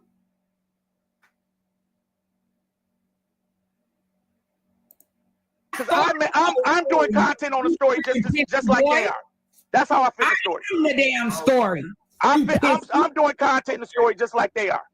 Okay, so we're gonna let Amara talk. All right, come on, Amara. Okay, Sino, thank you. First of all, is that your name, Sino? Because I hear Pissy calling you Carcino. How do you say your name? You can say Sino. Car. Okay, Sino. First of all, my name's Amora. All right. So first of all, sorry for cussing on your panel, and I'm gonna try to maintain my composure. Right. All right. So first of all, the guy that's up here right now, D-Ham, he has absolutely nothing to do with this. He's not even monetized. He's not a blogger. All he is a troublemaker. But this is called poison in the well. She only aims at discredit. Trump do the same dumbass shit.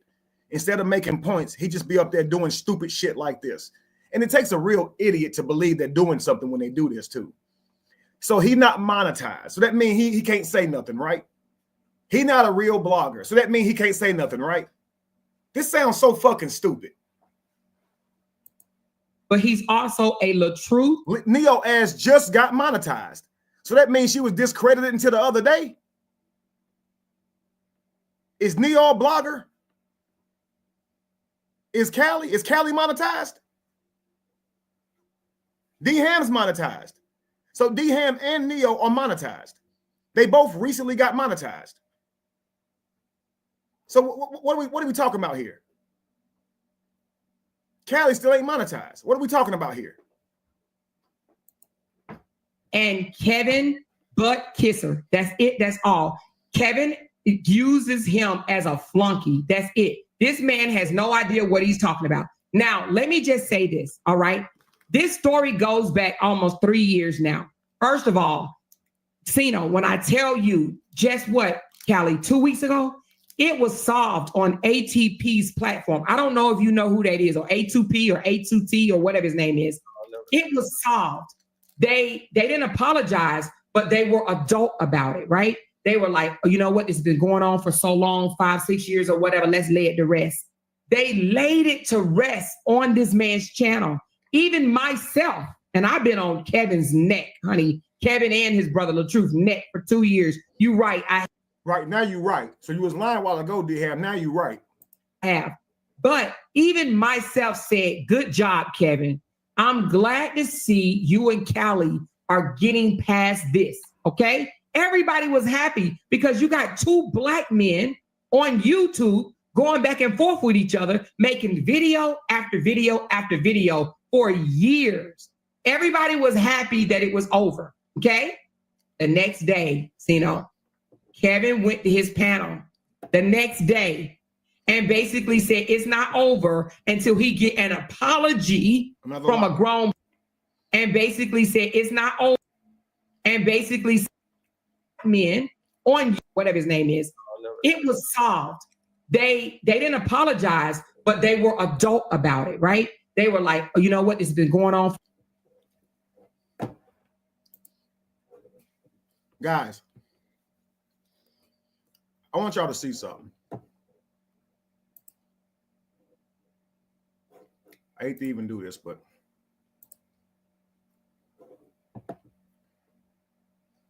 I'm really sick of old girl and the shit she's doing. So let's just get this out of the way again for those of you who have forgotten.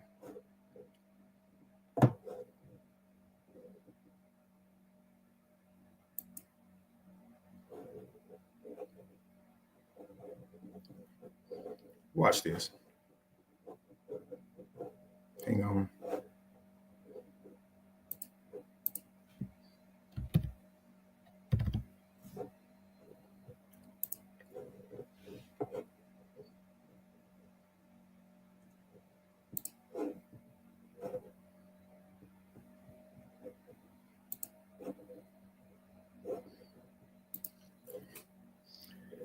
I hate to go into my personal life, but I just want to show you guys something, okay? And this further clears my name, but I just want you guys to see this. Look in the comments here. On the right, do you see this girl's name right here named Sheena Nicole? Y'all see that? She says D-Ham is definitely a flunky, right? She's always in any chat speaking negatively on me, okay? She stays in the comments, okay? Now, this is news because Roy said someone else was at that house, right? With Christine and Royce. So I want you guys to see this really quickly. I just want to show you how much flunkies people are. They go around calling people what they are. And I want you guys to see how I try to fix stuff and it ain't no help. They're going to do what they're going to do anyway. Can you guys see this girl? Got a lot of followers. 15,000. She follows me still mutual friends with me, which is crazy. Friends with Lacey. Ain't this crazy?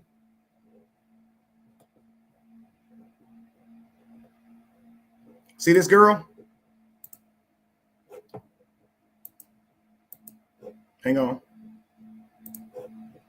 This is Sheena. Okay? Now, I want you guys to see this. If I hit message, you'll see that we've messaged, right? Now, I'm going to read this to you. I want you guys to see something here. Okay. So as you can see, we go all the way back here to 2020. Okay. So here we go. 2022. She's telling me about my smile. She's commenting on my stories, telling me about my smile, heart, eyes, all this stuff, right? All right.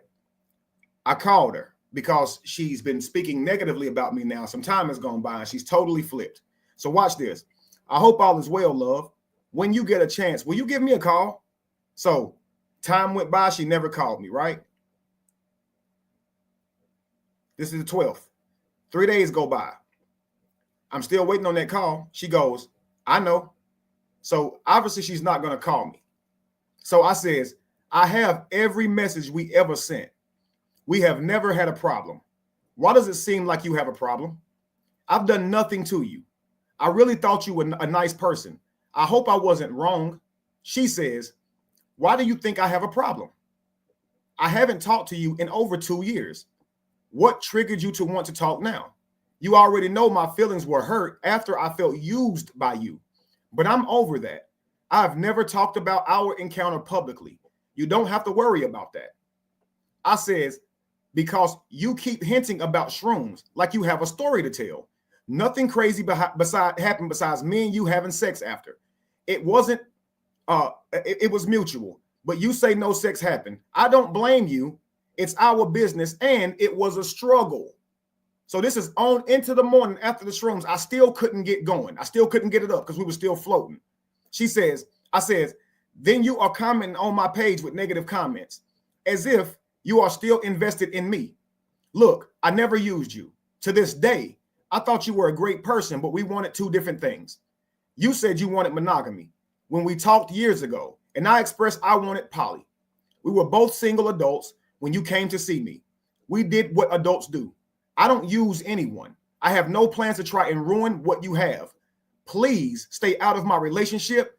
If you are truly happy with your current man, why are you coming for me?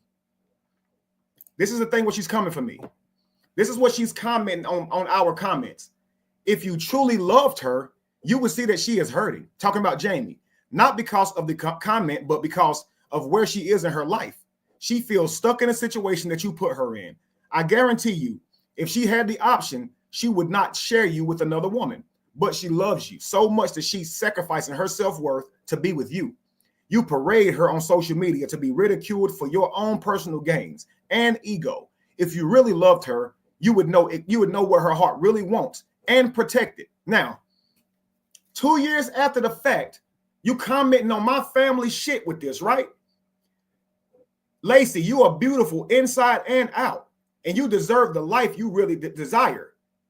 Worry about your life that you desire. You don't have to settle for a half-assed relationship for the sake of love.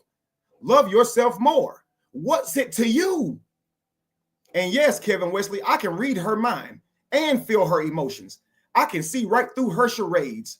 Maybe that's what you asked if I had a problem with. Maybe that's why you asked if I had a problem with. You know, this message is. The only problem I have with you is how manipulative you are with women. I'm pro-woman, and I want to see us all stand for our power. Lacey, it's not too late to stand in yours.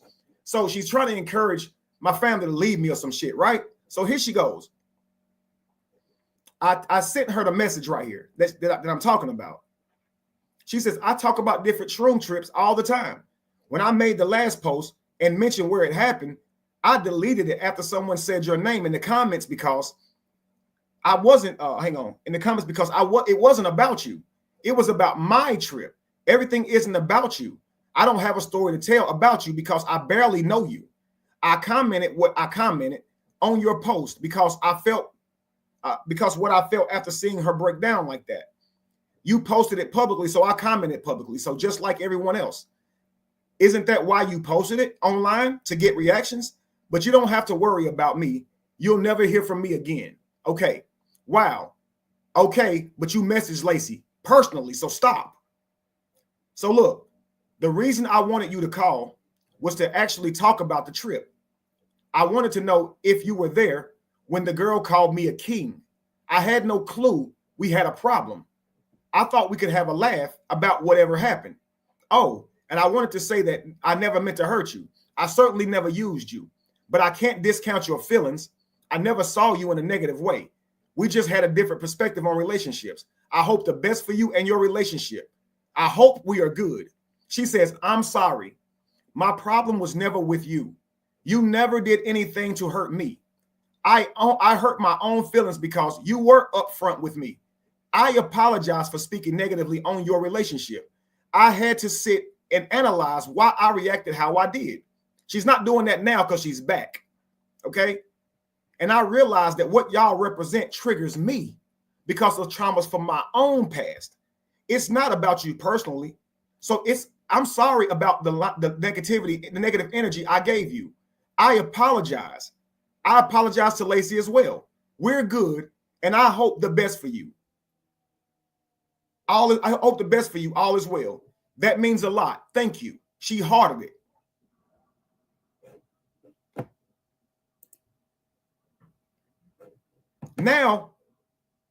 Now, she's personally invested in seeing my life ruined. Any panel that talk negatively about me, you will see Sheena Nicole in the comments. So she thought about this shit, right? And you can see it's the same face and everything. You can see it. So she thought about this, analyzed herself from bringing me negative energy years ago. Okay, years ago. She thought about it. But now she's back on the same bullshit. Why? And this is who was there with Royce. That's who was there with Royce.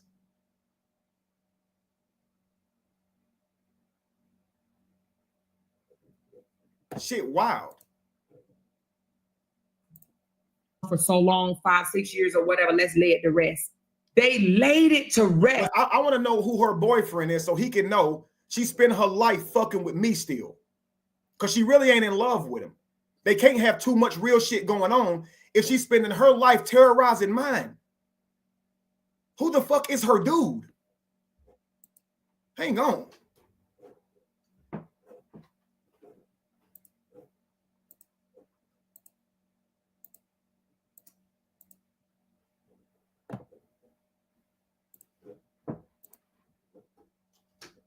Why aren't you happy in your life? Who is your dude?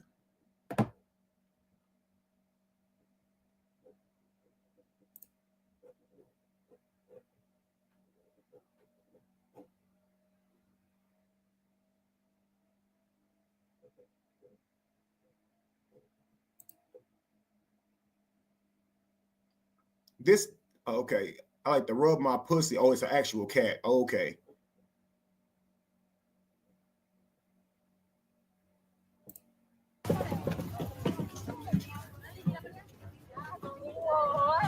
If anyone would like to join us, we're going to see the start.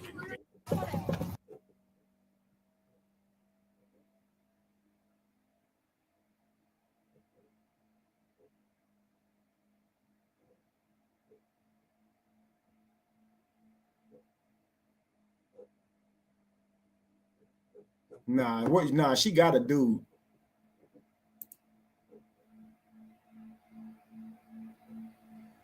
She must ain't posted. Let me see something. Okay, so she must ain't posted here in a while. Okay. Hang on.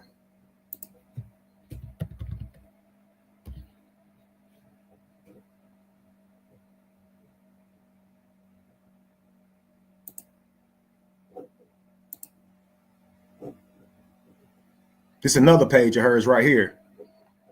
When the last time she posted on this one? 2023.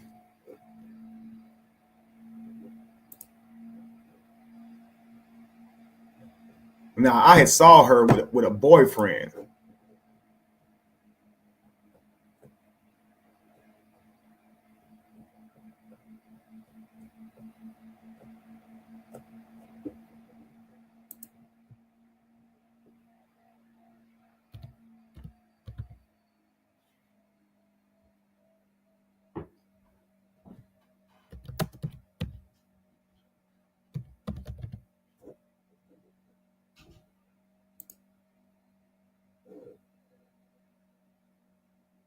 Here goes another one right here. 2024. She just posted last month on this one. Okay, let's look. Oh, look, she still like the shrooms, y'all. The shroom lady.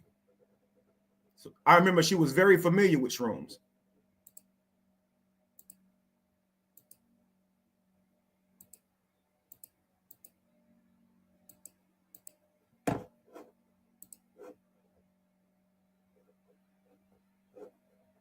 So she don't post her man or nothing, but she dedicate her life to destroying somebody else's.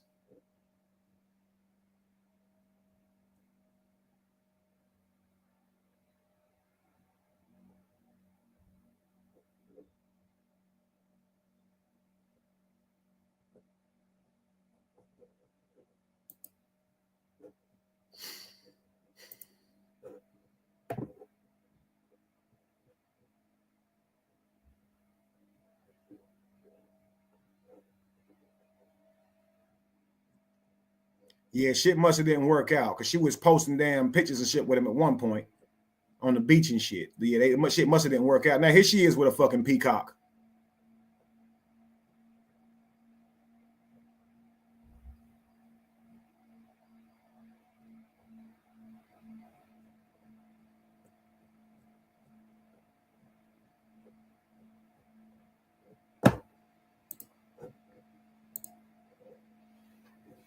It's wild, man. Leave me alone.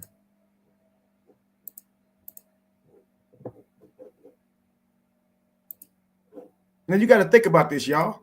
She came by one night years ago, and she bothering me for years. And you can see in her inbox, I've done nothing to her. She saw nothing crazy that night. So it'd be kind of crazy for her to say, yeah, you was moaning doing gay shit with Dwight, right? I know I've done nothing wrong with people, so I cover all my bases. This is why I can go call Lewis and record him and him not know it and clear my name. This is why I can record Dwight saying, bruh, ain't nobody about to be calling me gay and him not know he's being recorded. Because if I was doing gay shit with him, the nigga might say, nigga, what you mean? You know we was doing some. I'm protecting myself. If I had done something to Sheena, she could have told me just then. But instead, she said she thought about it and realized that it's misplaced anger. She's upset at my union. It triggers her. And I was nothing but a gentleman to her. But what do I get from that? Her contributing to somebody destroying my life. Why? Leave me the fuck alone. Now, if some dude that she dealt with years ago was still bothering her, she would call this nigga psycho. She would call this nigga Looney Tunes, and she'd be ready to press charges. But when it's them doing it, oh, it's okay. This is crazy to me. Every last one of these people are obsessed.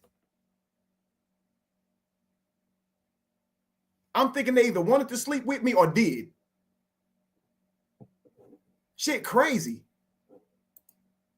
On this man's channel, even myself, and I've been on Kevin's neck, honey. Kevin and his brother LaTruth's neck for 2 years. You're right, I have.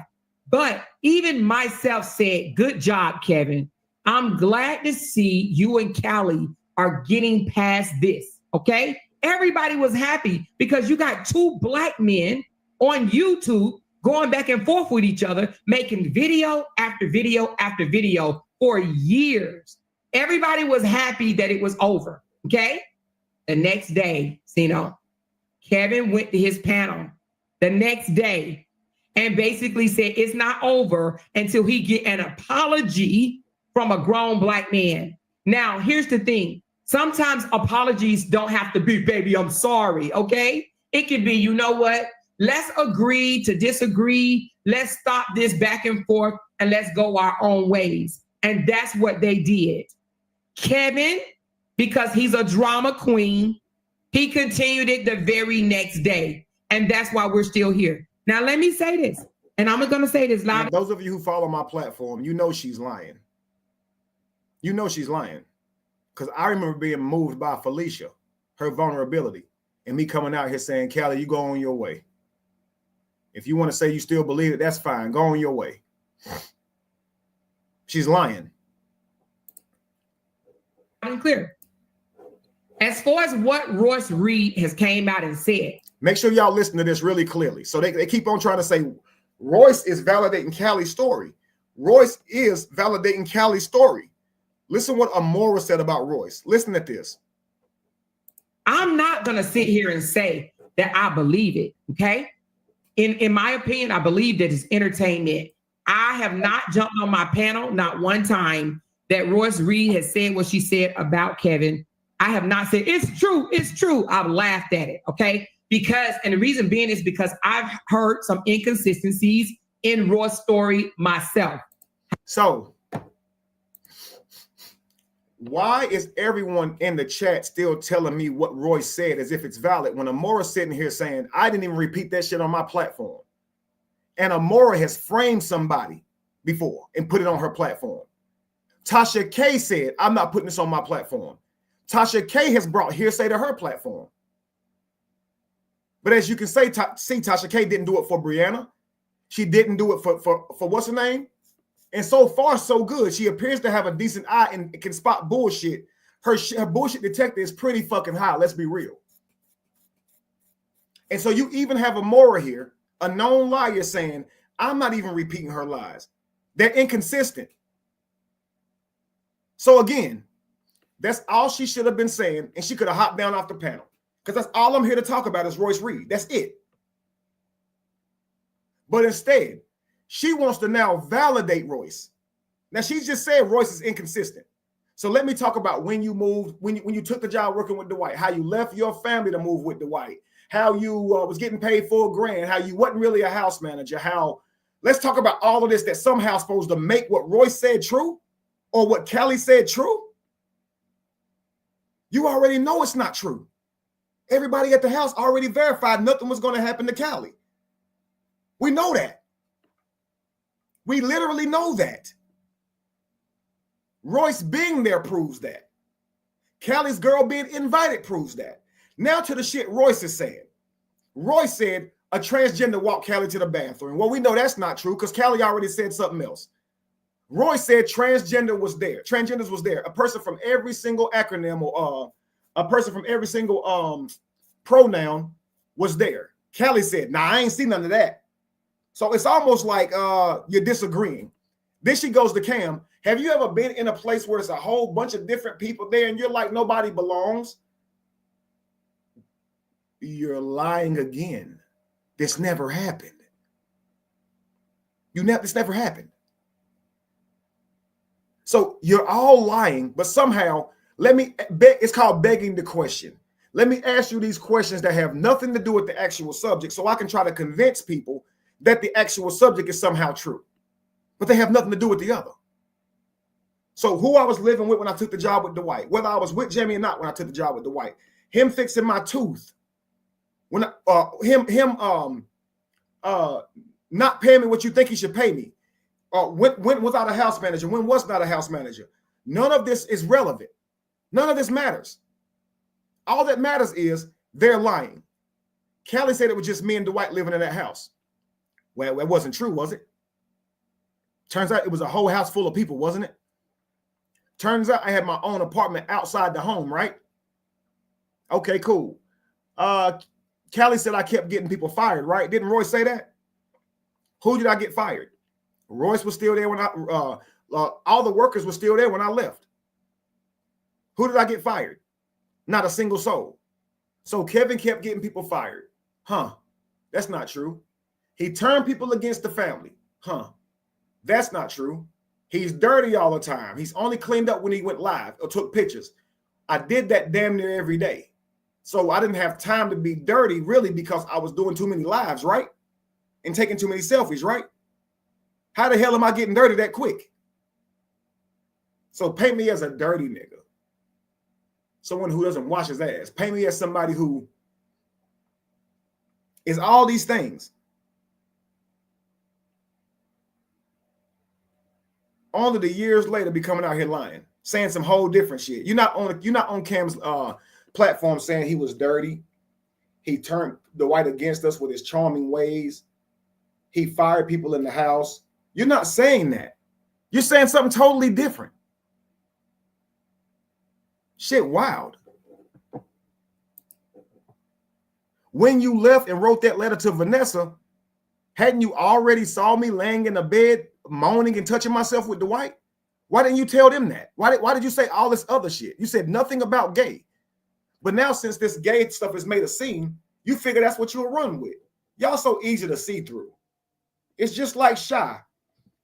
Years ago when we broke up, she says I'm gay because I had mascara in my bag. Something to use to darken your beard. So now she says I'm gay because she caught me watching gay porn. You could have said that 2 years ago. So they just make shit up. Say shit they could have said earlier if it were true. However, Kevin is a damn liar. Now, Kevin has never said until today that he was working for Dwight and got paid $4,000 a month. Now, what he's not telling you, Sino, is he left his first wife, Jamie. So I'm a liar. He has never said what he was being paid. Does that mean I lied? Then he left his wife, Jamie. Now you're lying. Hey, Jamie, we breaking up. I'm taking a job with Dwight. I'm leaving you. Is that what you're saying I did? It sounds so stupid. And their children, right? And went to be a whore out in the streets. Let's just call a spade up in this mofo. He left her and started cheating on her with multiple women. Dwight Howard. How can you leave her and then start cheating on her? You only cheating on her because you didn't leave her. Jumped in his inbox the way he jumped in other potential mates. Let me paint a picture. Dwight Howard jumped in Kevin's inbox the same way he jumps in other potential mates' inbox. What? I've hollered at girls on Instagram, had to get in their inbox. I've tried to build with men on Instagram. You got to get in their inbox to do it. That's actually how you connect. So he did it the same way. Callie met me via inbox. Callie used to try to talk to this white girl that lived in my own hometown that he tried to holler at through inbox. She sent me a whole message showing it. And he was with Angie at the damn time. So if Callie messaged Stephanie trying to smash, and he messaged me, does that mean he was trying to smash her more? Same shit. So Kevin already said he wasn't gay. He's already said Royce was lying. He's already proven Callie to be a fucking liar. Now, Amore wants to make me gay by saying he got in Kevin's inbox the same way as he getting other potential mates' inboxes. What? Inbox. Now, I'm not saying that other men or whatever, right? Let her talk, Neil. Shut up. But he jumped in Kevin's inbox allegedly for some type of counseling or whatever. Okay. But what Kevin is not telling you is Dwight Howard jumped in his inbox, and within 1 week, maybe even 72 hours after them communicating on the phone, he flew him out to Atlanta from North Carolina and got his tooth fixed because So what I'm not telling him is that Dwight got my tooth fixed. So I'm lying? Did he ask me how me and Dwight met? Did he ask me if Dwight got my tooth fixed? We're talking about Royce, ain't we? So Kevin's a liar. Here's what he didn't tell you. So now that you know that Dwight fixed my tooth, what that mean? The dentist fixed my tooth. What that mean? Oh, he wouldn't fix your tooth unless y'all were gay. Oh, I get it. Right. You're harassing me. I get it. You're harassing me. Because one thing don't mean the other. You're harassing me. That's what you're doing. So that's like me saying you're gay. Well, you let Felicia come over your house and kick it with you. Don't that mean you're gay?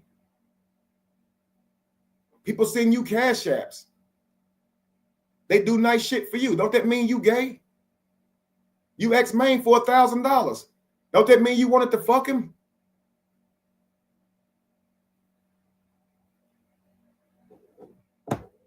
No, that don't mean that. Yes, it do. Yes, it do. Yes, it do.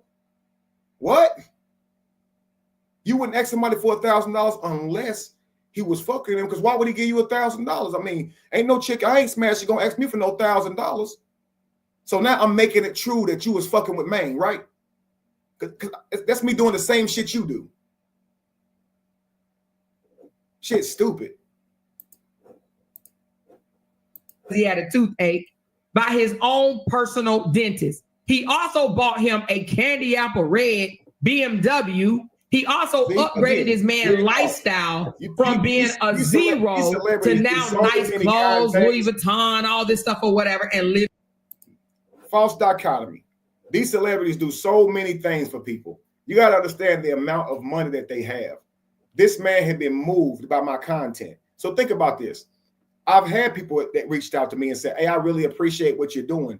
I want to send you this. I want to send you that. I want to send you this. I want to send you that, because they really like what you're doing. The same way they come in giving them more money because they like you. That's how people come at you.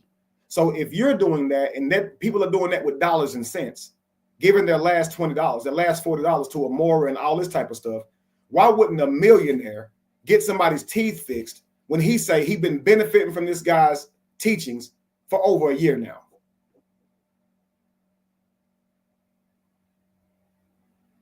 Let's be real. Let's be real.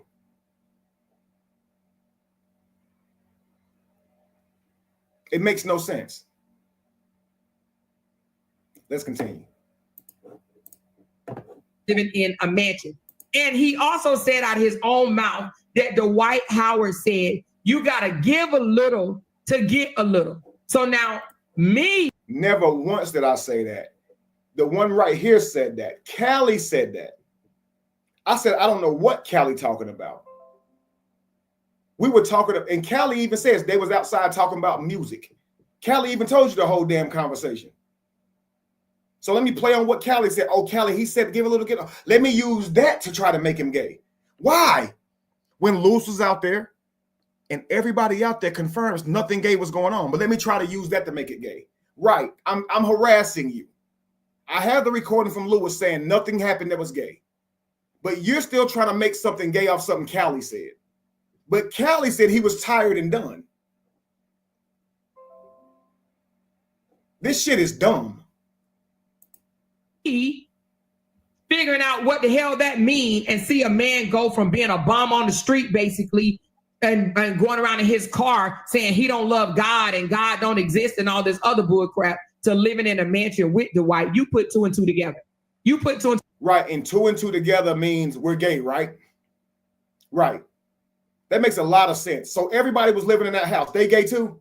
How'd they meet Dwight? What was they doing first? What was Lewis doing when he met Dwight? What was Raul doing when he met Dwight? What was Michael Moore doing when he met Dwight? Dwight done nice things for them too. So what? He fucking all of them, right? He fucking Lewis too, right? You know how many trips he took Lewis to? What are we talking about? What are we talking about?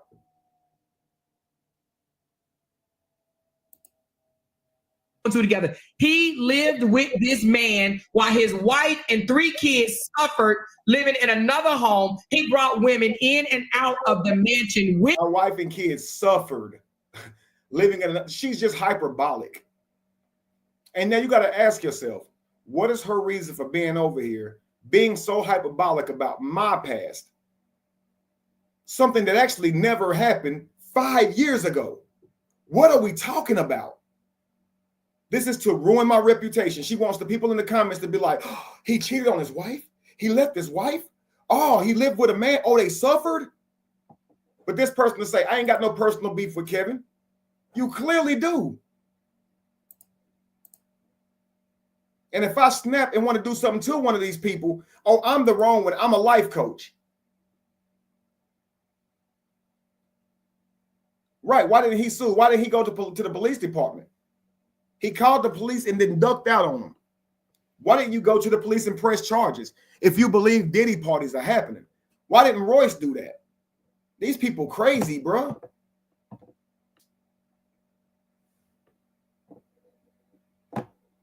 I understand, Mika Love. It matters to me, though, because she's going to other major platforms continuing to fan these lies. And people like this want to keep me from correcting the lies. Dwight or whatever, while his wife and 3 kids lived by themselves. When he was able to convince his wife to allow him to bring another woman home, that is when Kev went home. Okay, so now why he trying to pretend like he? Oh wait, I left to be with Dwight, but didn't come home until Jamie would let me bring a woman home. kind of nonsense is that?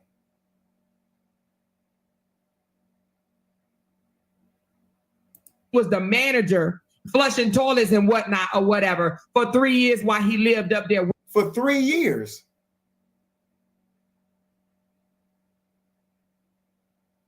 With the white smoke dope or whatever, smoke shroom, whatever you want to call it or whatever, in his home. What he's not telling you is that he left his first wife. He was a hoe. The wife gave him a place to stay and he lived with him. The reason why people call Kevin gay is because, one, there is tape out there, and Callie, you should send it to him so he can play it on this platform, because I heard Kevin say there was no moaning going on. There's video footage that proves there were moaning going on that particular night. Okay, that. So if people are groaning and you call the word moaning, that means some gay shit was going on, right?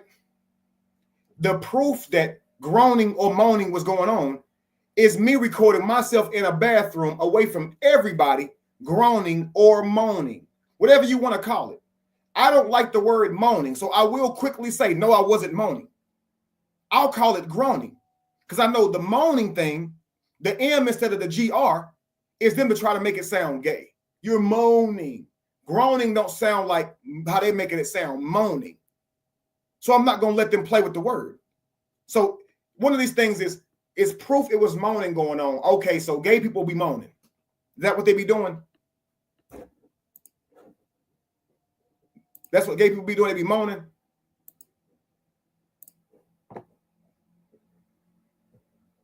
This shit is so stupid. The reason people say Kevin is gay is because there is proof there was moaning. So me showing me in the bathroom groaning to my stomach being hurting is proof of why people say, how come nobody says that? How come nobody says, I think Kevin's gay because of the video of him in the bathroom moaning? How come nobody says that? If you're telling him why people think that, why ain't the people saying that? Makes no damn sense. Who would watch that video of a person in the bathroom holding and putting their hands on their knees, looking like they're about to puke, trying to get it together, leaning on the wall, trying to hold themselves up, holding their stomach as if in pain, and groaning? Who would look at that video and be like, oh, yo, he gay?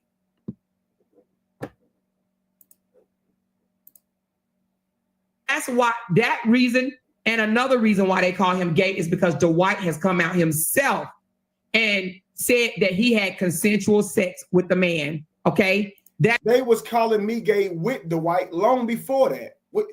Nobody's calling me gay because Dwight came out like that. Y'all try to say because Dwight came out like that, you must be gay. Because Dwight coming out like that didn't make the world think of me. Because publicly, nobody knows I know Dwight like that. I don't put out any of the celebrities that I know. I don't clout chase. That is why they're calling Kevin gay, because why would a man just fly you out within 72 hours and get your tooth fixed? He don't even know you. Why would he gift you a BMW candy apple red? And why would he upgrade your lifestyle? The BMW was black. The BMW was after a while of educating his entire family. And he was very grateful for what I taught him. And he knew I was down on my luck and needed a car. So his friend came over and was selling a car. He asked them how much for. They told him. He got the car for me. Thank you for all that you've done for my family. I've stated this. I called Callie. We went joyriding in the car. He didn't say, oh, that's gay, bro. That's weird. He was like, yeah, that's dope, bro. See, helping people pay off. See?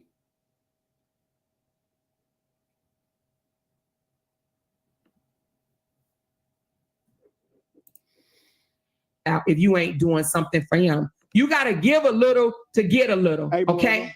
So as you can see, this is what I go through behind them. Tell me I'm lying, Kevin. They get up there and tell their own I just lied. Tell me I'm lying. Tell me where I'm lying. I just showed how you're lying about everything, because if I try to tell her on this panel, she'll just overtalk you while you're telling her where she lied by saying, tell me where I lied. She's not going to let you tell her. Her goal is that you can't remember the lies she just told. so you can correct them. So she'll say a whole bunch of lies at one time and then try to change the subject and go into something else so you can't clean it up. Watch this shit. They get up there and tell their stories in their own way and be totally lying. Tell me why I'm not, Kevin. Tell me why. Hold on. Can you ask Amora why? Hang on. Yeah, he have nothing to do with this, Hamburger. But Kevin, tell me. You have nothing to do with this. You have nothing to do with this. Ugly. What are you talking about? You got everything to do with this as much as you do. Shut up. Hey, listen, Kev. Amora's the type of Amora. Nothing to do. Amora is not the type to let you talk. You gotta mute Amora.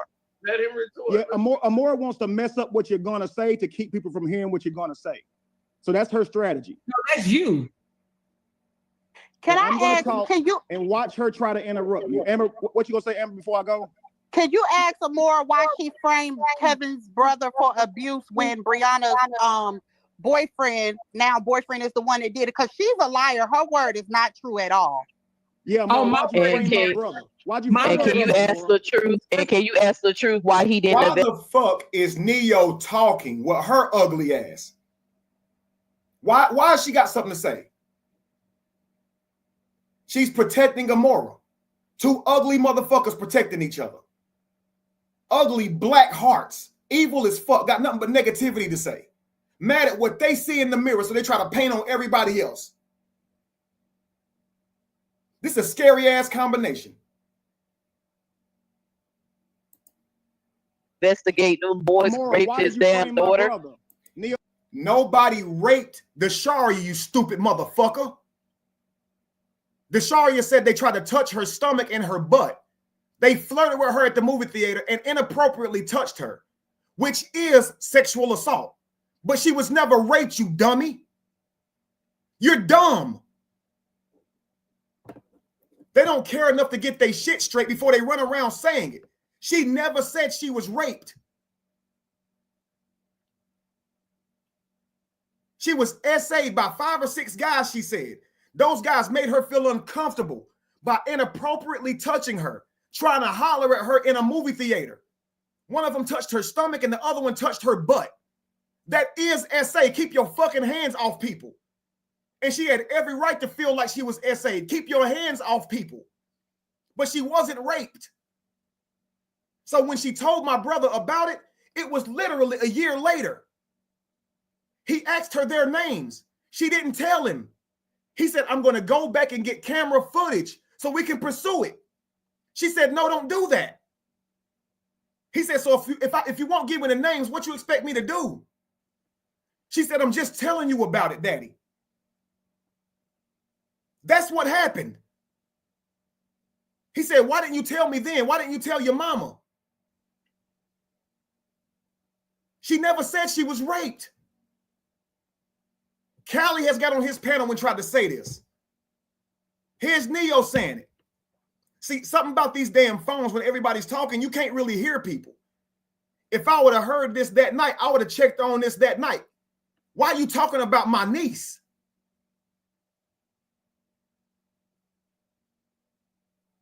What does Robert pursuing a rape charge got to do with what she just said about Amora?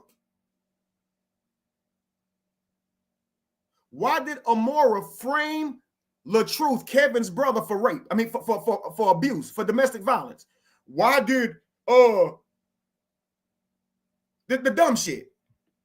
Why did Robert not investigate his daughter's rape? What?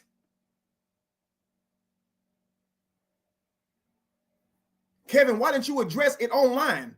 Why didn't you address your niece's rape online? What?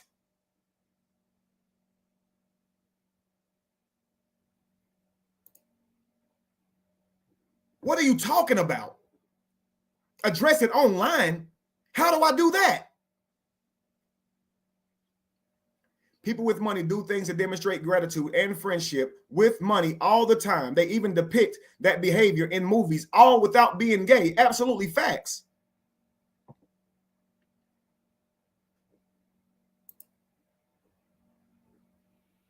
So Dwight can't be generous, right?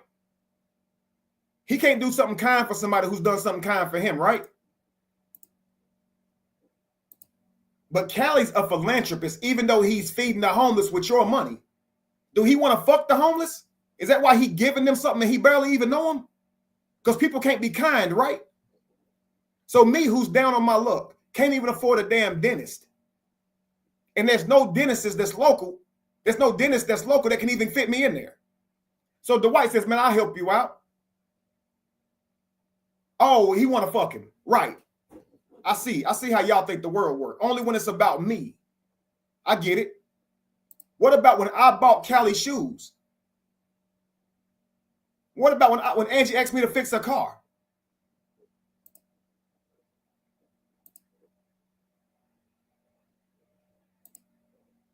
What about when Vanessa came giving me money? Was she wanting to fuck? Because she certainly sent me naked pictures of her body.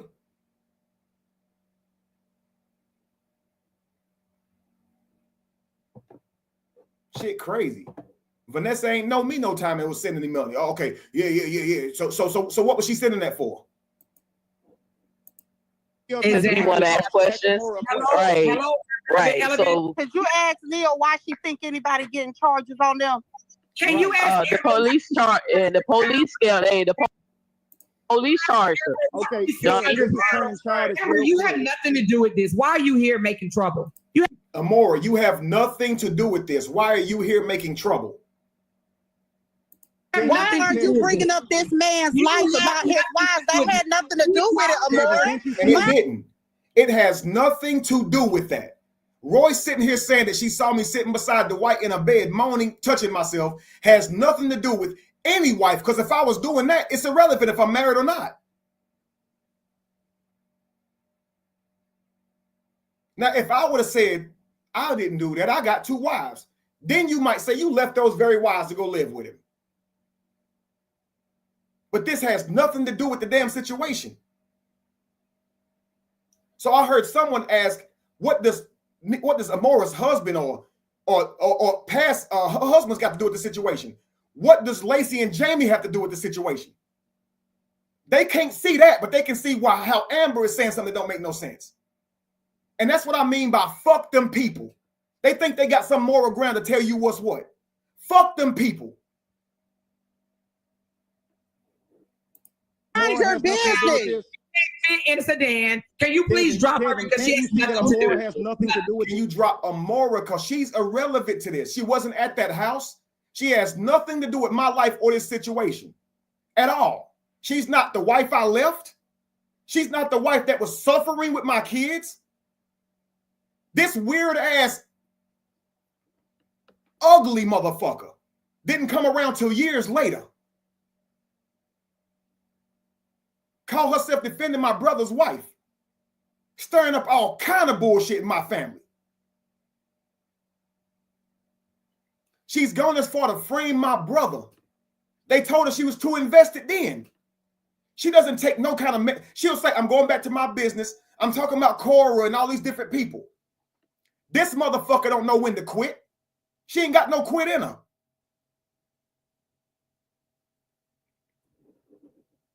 With this. All right. Okay, well, go ahead. All right, Cam, go ahead. You was talking before. Yeah. So go ahead and finish.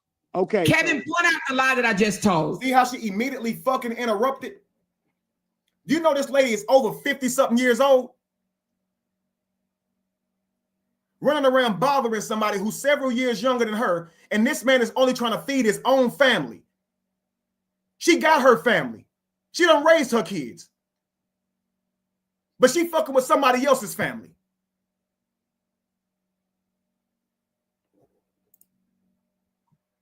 All right, well, hold on. Let's let Kev go. All right, go ahead. Again, mute Amor. Just let somebody else talk Amor for a minute. Dang. So Jamie and I separated 5 years before Dwight ever offered me a job. We were already separated for 5 years.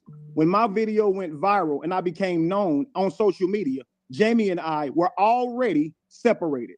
This is when I still worked at the furniture company and was not online at all. Jamie and I were separated. We've never been together since I've been online, ever, not once. This has been known. This is why I'm able to date women. because I'm not cheating on Jamie. We lived in 2 different houses. This is why Callie keeps saying he had a girl named Shy. This is why Neo interviewed her. So just think about this bullshit, yo.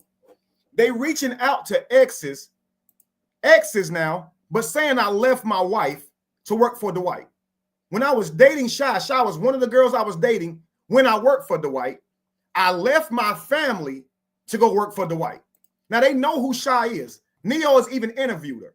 She's sitting up here on a panel with Amora sitting here saying, you left your wife. Neo doesn't say, well, how did he leave his wife if he had a girlfriend? Because I interviewed her. Like, what? What? Shit dumb. Jamie and I. So Jamie and I only moved back with Jamie when I was on bed rest, and Jamie was going to take care of me during the year I was down. And at the time, it was supposed to be a like maybe 6 weeks of bed rest, but it ended up turning into a year. So after the bed rest, I'm back up and moving around. This is why I'm dating women, because I've been laying down for a whole year here. The time I'm living in a house, living in a mansion, is 6 months is my tenure of working for Dwight. Now think about this. Dwight offers me a job once I'm back up and mobile. This is only until he finds a house manager. He does not have time to hire one. So he hires me to do it until he finds one. It's for $4,000 a month. Oh, goodness gracious. So who leaves it? Zeno, ask him that question, please. Do you see she interrupted, man? I never left nobody. I was already separated from Jamie for 5 years before that. So all I did was took a job. So he explained to me that the job entailed you cannot leave the property. Lewis said you didn't have a job. It pays about. Lewis said I did have a job. It's on the recording where we talked, ugly motherfucker. Shut up. Why are you invested in trying to ruin my fucking life?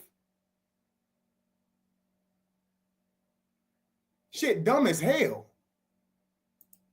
And this is exactly why I'm gonna call the fucking police every time they do this. And I'm gonna call them every time they make a live about me too. Just so they can see it. If they don't think it's harassment, okay, but I'm gonna get on their motherfucking nerves. You watch and see it. I'm not gonna stop. $4,000. Like, they're not gonna stop fucking with me. And I'm not gonna stop trying whatever I can do to press charges on them until I can legally sue them and get the money to sue them. I'm gonna call the police every time. They might arrest me for filing charges. Because I'm gonna make these motherfuckers do something about this shit. I'm tired of it.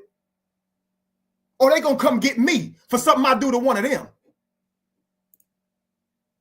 I'm tired of the shit, talking about my fucking children.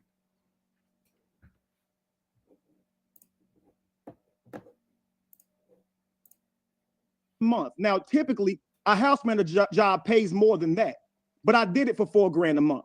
I needed the money. Lewis said you was not the house manager. Oh my God! Kevin, can I say something right quick? But you lying. Can I ask Lewis said that you was not a house manager. Lewis said that. Amora been married 3 times, and y'all so worried about Kevin. Why Amora been married 3 times? In that phone call when Dwight Howard broke up with you, he told you stop speaking on Lewis because Lewis said that you wasn't a house manager. Why are you still lying about that? Kevin, you did not get paid. Explain this. Oh Lord, let him land his plane. You had the floor. Let him have the floor to say what he got to say. So the job come with about $4,000 a month.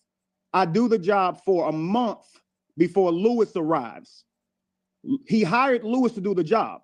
So I do the job for a month before Lewis arrives. When Lewis arrives, he takes the mantle of house manager, and I assist Lewis. When Dwight came. Peep game, guys. The month and a half that I'm there, month and something before Lewis arrives, there's nobody there but me. Literally, I'm the only one running the whole house. Literally. And this is what I mean when I say I woke up, went over, made sure all the toilets was flushed. They stopped there, make sure all the sinks are running because it's cold. It's cold. And you don't want the pipes to freeze up in this big ass house. They think that's funny. Oh, he had to flush toilets. But when I talk about how Callie wipes asses for a living, he's trying to pick at nurses. These people are so weird. They're so weird. Let's praise Callie talking shit, but when Kevin talks shit back, let's criticize his response. Right. Let's shame his response. Oh, you talking about, oh, everybody. Yeah. Kevin, what Callie was saying to you was just about you. You're talking about, you're a life coach. Nah, if you was laughing at this, laugh at that. Same damn energy. Shit crazy. I'm going to cheer them on while they punching you, but when you punch them back, I'm going to criticize it and say you're a life coach. What? I'm going to praise them while they insulting you, and then when you insult them back, I'm going to criticize you because you're a life coach. Like, so you can be a Christian. It don't matter how you act. You can be a highly spiritual individual, right? With your own philosophy. It don't really matter how you act. As long as you're not a life coach, we can't hold you to nothing, right? Y'all about as dumb as I ever seen. Every last one of y'all running y'all mouth about that life coach shit is about the dumbest motherfuckers I ever seen. And most of y'all doing that believe in God. Y'all don't even act right in front of somebody y'all believe looking right at y'all and got a hell to put y'all in. And y'all talking to me about a life coach. Shut the fuck up before God come down here and strike your stupid ass dead. Shit real as hell.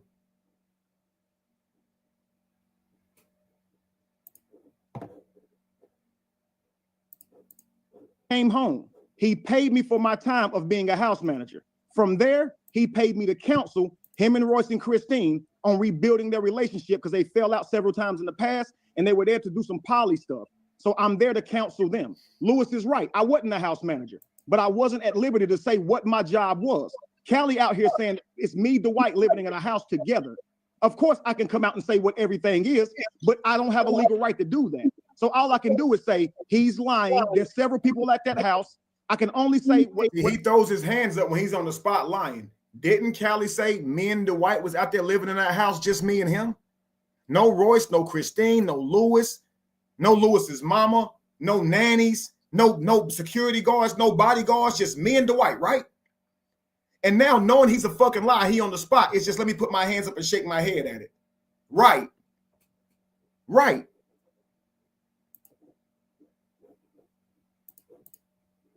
What he hired me to do, house manager. I'm not going to tell the world that Dwight's practicing poly and I'm there to help him do that. That's not anybody's business. But since Royce has now said Kevin's the poly guy and he was out there trying to talk with me and Christine about poly, now that Royce is saying that, I can speak on it because Royce has said it. But they think they know my life. None of these people were around me. I've never met Neo. I've never met Amora. The only we person don't have to know you to see you and hear you lying, bro. That's stupid. You have to be there to know I'm lying. So you don't see nobody. How the fuck you know who lying, stupid? Oh, because Callie said it. Oh.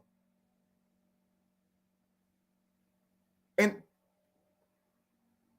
before you fix your illiterate ass mouth to say something, know that I know I'm telling the truth. So no matter what you say, you sound stupid to me because I know I'm not gay. So when you say, well, I'm gay and I know you family, then your gaydar is thrown the fuck off. And any dude, you take a picture of me with your obsessed ass and say, do you think this man is gay? While you're going off showing people pictures of me with your obsessed ass, know that they gaydar thrown off. And none of that bothers me because I know who I am. The problem with what you guys are doing is going on social media to tell a lie about my sexuality and using this idea that you justified in doing it because you think so. This means I have the right to go around saying you raped your brother because I think so. This means I have a right to go around saying you smacked your daughter-in-law because I think so. What are we talking about? You just sit up here just like as you know we gonna ride you after the end of this show, bro. In their mind, anything Lewis will say is right because I'm Kevin. So anything they can say about well, me, you are the self-admitted liar. But you are a self-admitted liar. You're not credible. Why the fuck does Neo care what Lewis said? Why is she up here interrupting me while I explain? Because you lying. You calling my bro a pedophile and it ain't true. Now think about you calling him a pedophile. I don't let people lie on my friends, bro. Kevin, I'm talking. And then you lied on me too. All of them is liars on that side. Starting with the. You don't care about your platform. Can I finish landing my plane? I got off the platform and let them talk. Right. Only one person admitted they were a liar. Down because she's not going to stop, bro. Years to land. Decorum. They have no decorum. And then, they can't even shut up. Let them talk. Let them talk. I apologize, Cino. I'm sorry.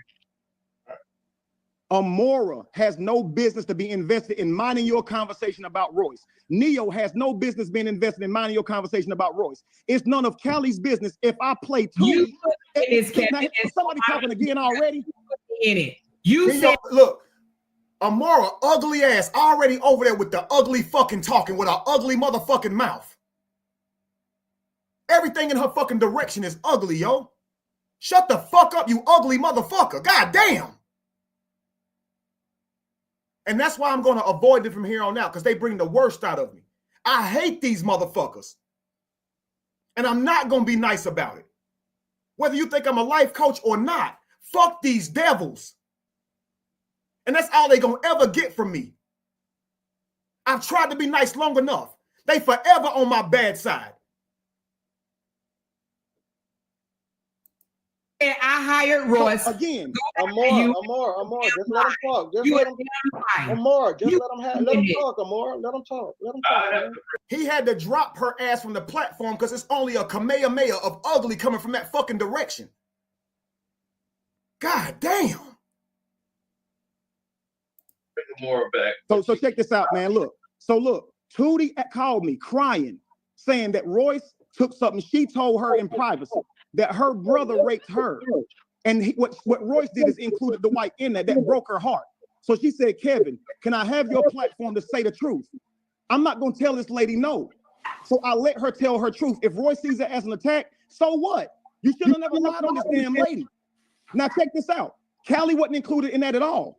And the next day after me and Callie went on that platform, I did not go on my platform challenging Callie at all. Callie went on his platform saying that he wasn't paid and that he's standing on everything he believed in. Then I went to my platform and said, Callie, I can see that you're going to still run with this. I guess I got to let it go. I got to be responsible for fixing my own reputation because I know you're not going to say you told all these lies because you're not going to be able to handle admitting that you lied. I get it. Going about your business, I'll let bygones be bygones. That was my video to Callie. It was not saying, hey, I'm mad at you because you didn't apologize. I've never said that. I don't even know where the hell they're getting that. So you're willing to let this go? And move on. There's nothing for me to let go. It's like, see, look at this. This is why I know confusion. This is confusion. Carsino's asking me, am I willing to let something go? They're on a platform trying to distract me from clearing up my name. What do you mean me let it go?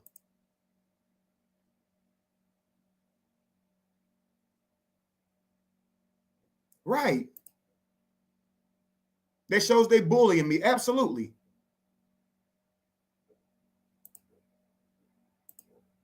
Thank you so much, Mika. Thank you so much, Talks with Pimo.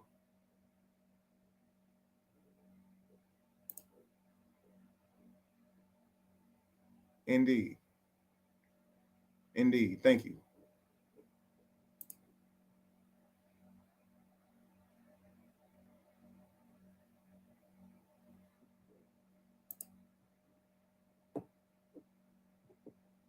Yeah, this shit is wild, yo. Royce and Callie telling lies on me. You got to think about this. What investment would I have to destroy Callie for what? He already told you. He doesn't have a large following. What would I be destroying? He has everything to destroy with me. I'm the one with millions of followers. I'm the one known worldwide. He's making videos. He said he made hundreds of videos to talk about me. I don't have to make hundreds of videos to talk about Callie. I don't give a damn about this guy. He can fall off a bridge tomorrow and I wouldn't care or no. The only reason I know who Callie is because he makes videos talking about Kevin. And Neo's the same.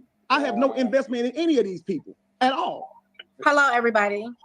Listen, hey, that's why I have a whole playlist on my channel, man. Like, can I say something? And that's why you're sitting up here right now, right? That's why you came over here when you wasn't invited to get up here and talk about me because you got a playlist, right? Fanboy. Callie. Thank you.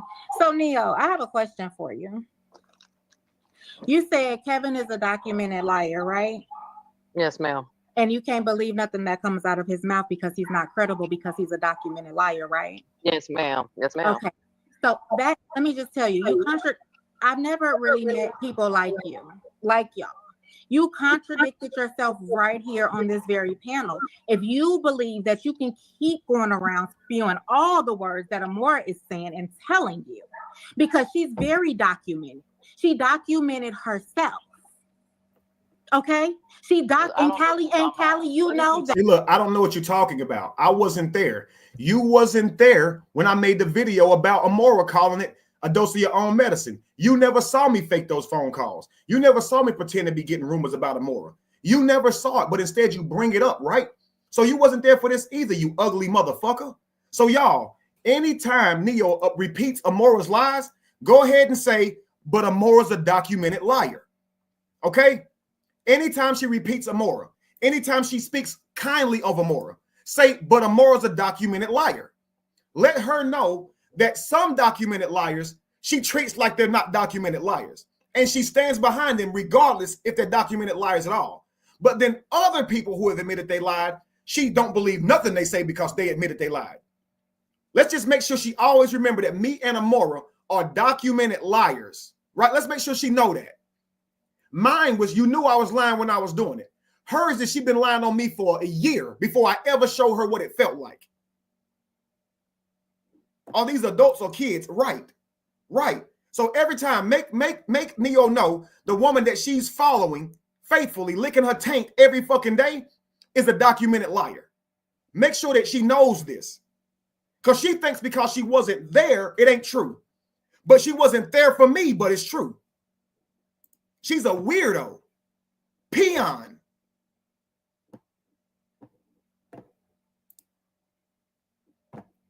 Shit crazy. That. And Callie, you know that. She came out. I'm about to tell you what I'm talking about. She came out and had to tell the world that she lied and framed the truth and put those pictures together to make it look like he was the one that abused his ex-wife when it wasn't him. So you need to go do your research and stop just listening to the shit that you hear around here, because you're making yourself look bad. Then you turned around and you said that you didn't go after Felicia. You didn't know that young lady. You said it on the Amora panel. I don't know her, but she's this, that, and the other, and she's demonic, and she's this, and she's that. And what did you expect for somebody to sit back and just let you go at them like that when you said you don't know them? What happened? Is that what happened? Are you sure that's what happened? So if I prove that somebody from the roof, hold on, let me say what I gotta say. Calm down. If I prove I'm very much calm that Robert supporters were making videos about me. Wait a minute. Wait, no, hold on, ma'am. Can I answer your question? Can you let me answer the question? Can you let me answer the question? Robert supporter, ma'am. Can you let me answer? Can you let me answer? Thank you. Answer the question. Calm the fuck down. Because Felicia was answer the question. No. Just let her answer the question because I'll wait. See, I'm gonna tell you the truth. Felicia's not a Robert supporter, so you cannot say Robert supporter. That's not what I was about to say. You don't know what the fuck I'm about to say because you keep interrupting. You have no idea what I'm about to say. You literally keep interrupting. No reason mention the true supporters then. Okay. So all right, well, if I gotta get to the point, dummy, you liar. Gotta lie first. That's what you gotta do. Nah, you just wait for the police papers get to your ass. That's what you need to focus on. About no damn report you filed. You trying to sue somebody? You trying to sue somebody so they think you're gay? Kevin, please let her answer the question. I can file a report on you for stealing my pet dragon. Kevin, please let her answer the question. Thank you. Now, what I was trying to say, if I can show you videos of some Robert supporters talking cash shit about me, and then Felicia was laughing in the comments, even though she didn't know who I was. If I show you proof that she was on a panel where some people were talking about me, even though she didn't say nothing. This is how she lies. If I can show you proof, there is nothing like this that suggests this at all. But she's going to get out of this in the moment of being held accountable. This is what a liar does. A true liar does. She's not going to be accountable and be like, you right, I did start with her first. She's going to come up with some bullshit that you can't prove, but just cause some fucking confusion. If I could prove that she was laughing, so what she do? Put some laughing emojis in the comments when something was being said? Did she say, I'm laughing at what's being said about Neo right now? Ha, ha, ha, ha, ha. You're lying. And I bet you she'll never show no proof of what she's saying. Because they're just liars. But laughing about what they were saying. And then if I show you proof that the only reason why I called Felicia a drunk demon is because I said that she was dead ass wrong for making fun of Amora for eating eggs out of a toilet when she was a child. When her mom was child abused, that was child abuse. I said that to her because she was talking about Amora, but I'm a life coach, so I got to do better when people target me. Well, you got to do better when somebody targets somebody that ain't even you. So you eons beyond being a fucking life coach, peon. She's eon beyond being a fucking life coach, this peon. Shit crazy. I literally said why I called her a drunk demon. But guess what? Do you think? But did you hold on? Now it's my turn to ask the question. Yo, I am so tired of these people, bro. I'm so tired of these people, bro.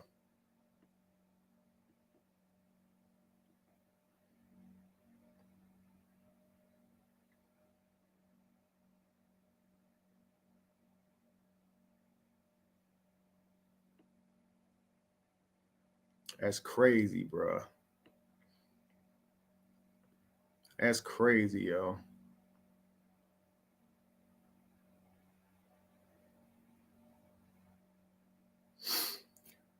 Oh man, boy. Let me let this little small part finish, and then I'm tired. Let's go.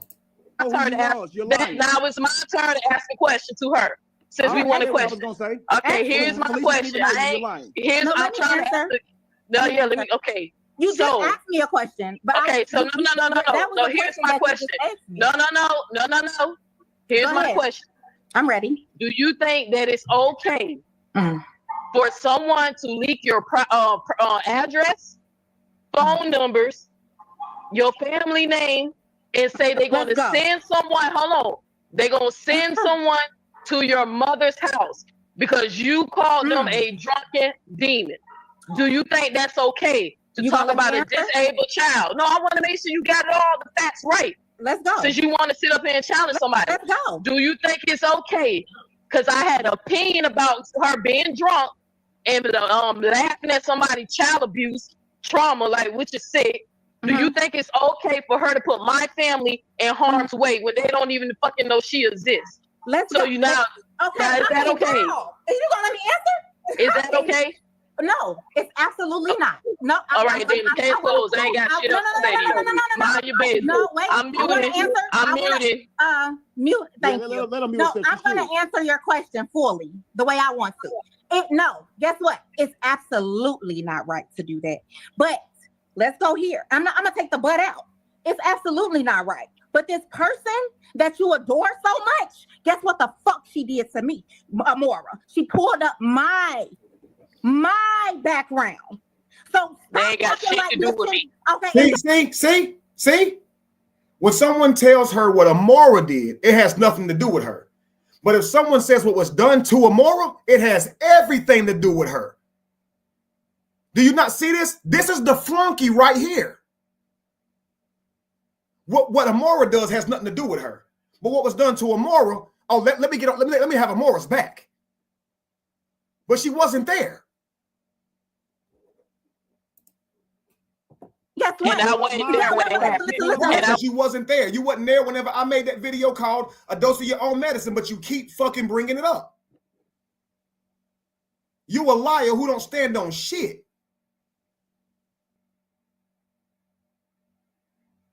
So when it comes to standing on shit, Neo, again, I'm eons beyond this nigga peon. When you on the 20-yard line, I'm in the end zone doing the Dion. Nigga, your heart turned colder than the shoulders of a U.S. soldier on armed shores. Nigga with Freon. You put the fucking Leo and Leon with your manly ass.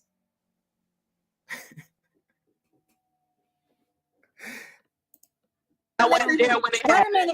Kiss my fucking ass. I wasn't even there when it happened. Hold on. But you said Felicia was laughing while people was talking about you. She never said nothing. This has nothing to do with the Royce Reed situation, Krisha. That's because it comes to you. None of this has anything to do with the Royce Reed situation. Kelly even said at this point he lost. And you know he lost all the time, so he's more lost than normal. This shit, wow. Can you please stop this? Because this has nothing to do with what we up here for. She's talking about some beef that has nothing to do with this at all. Kevin's wife didn't either. This has nothing. Look at Sheena. This isn't about you. This ain't about you either. Take your ass back over to the beach and cover up under the fucking sand. Ain't you in Hawaii? Enjoy Hawaii. To do with this. Hold on, Kevin, please. Kevin, please. Yeah, of course he don't want nobody to know what she do because his wife didn't. No, Krisha, I did pull up your record. I'll admit that. I'm not a type of person that's going to lie and hide my hands and say I didn't do it. I did pull up your criminal record. And admitting it don't make you a better person, Amora. Why did you do that to her? Ugly motherfucker. I can't stand these people. Prove that you was in prison for 5 years for cracking out Atlanta, as you said, okay? I did. I pulled up your record and told people that you spent 5 years in prison. I did. I did. Do it again. Okay, so I don't lie about it. I didn't lie about it. I did do that. Yeah, but listen, this is the problem, Amora. Neo was saying all this doxing and giving up addressing shit is wrong. And you did all that to me too. You pulled up my address. You showed my address publicly. You pull my criminal background. You do all that shit. Did a whole live, a couple of lives. Who is still a pen from Walmart? How broke you got to be to steal a pen from Walmart? I'm 42. You talking about something that happened when I was 16, 17? Why? Because people are saying that Brianna is guilty? You pull my criminal record because I'm defending my brother? What does that have to do with what Royce and Callie and Kevin got going on? It has something to do with your character. Whoever you are, you look just like Neo. Younger version of fucking older version of Neo. That has nothing to do with nothing, Krisha. Can you mute her? And I apologize to your waterhead looking ass. You're gonna have to mute her. If anybody can say anything else, you're gonna have to mute her. Okay, because at the end of the day, you was wrong, period.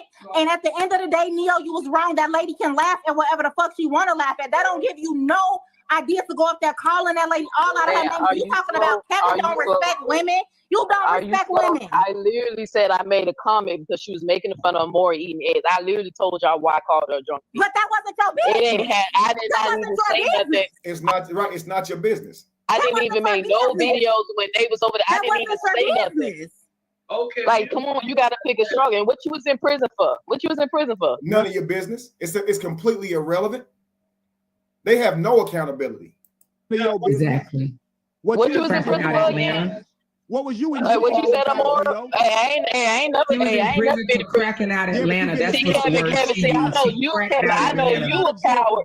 Hey, Callie, I know, Kevin. I know you a coward because you let a man mush you in your face. You ain't fight him back. But when somebody mushed me in my face, I fought him back. And yeah, I got arrested, but my charges was dropped. So I ain't no bitch like you. You've been arrested several times. Okay, all right. Now, Amora, hey, but all drop, baby. All drop. Because it's called self-defense. It's called self-defense. It's called self-defense. I ain't no coward. Ain't no grown man push me in my face. Ain't no grown man push me in my face. Ain't no grown man. Can you ask Kevin where I lied at? Because he said I lied. Can you just ask Kevin where I lied at, please? How broke you gotta be to steal a pen out of Walmart. Neo, fucking you've been lame. Can you please ask Kevin where I lied at when I was talking about what his situation? Kevin, you came up and said I lied. And I already explained what she lied. That's what I'm saying. She always wants to make shit about her. Get your ugly ass on out of my fucking face. I don't want to talk to you no more. Don't show up nowhere else where I am. Leave me the fuck alone. Because if I come looking for you, you're going to be mad. You never pointed out the lie. I did, Amora. Can you please? The first lie was I left my family. I was separated from Jamie for 5 years before Dwight ever offered me that job. I wasn't with Jamie. Well, I was only going by what you said on the panel earlier when I was listening, and you said you got offered a job for $4,000, and that's why you moved in with him. Okay. What? You did. Tino, did you not hear him say he got offered a job? You say where you lied, right? No, you left your family for 5 years and you moved in with Dwight. Yeah, but I was separated from Jamie for 5 years.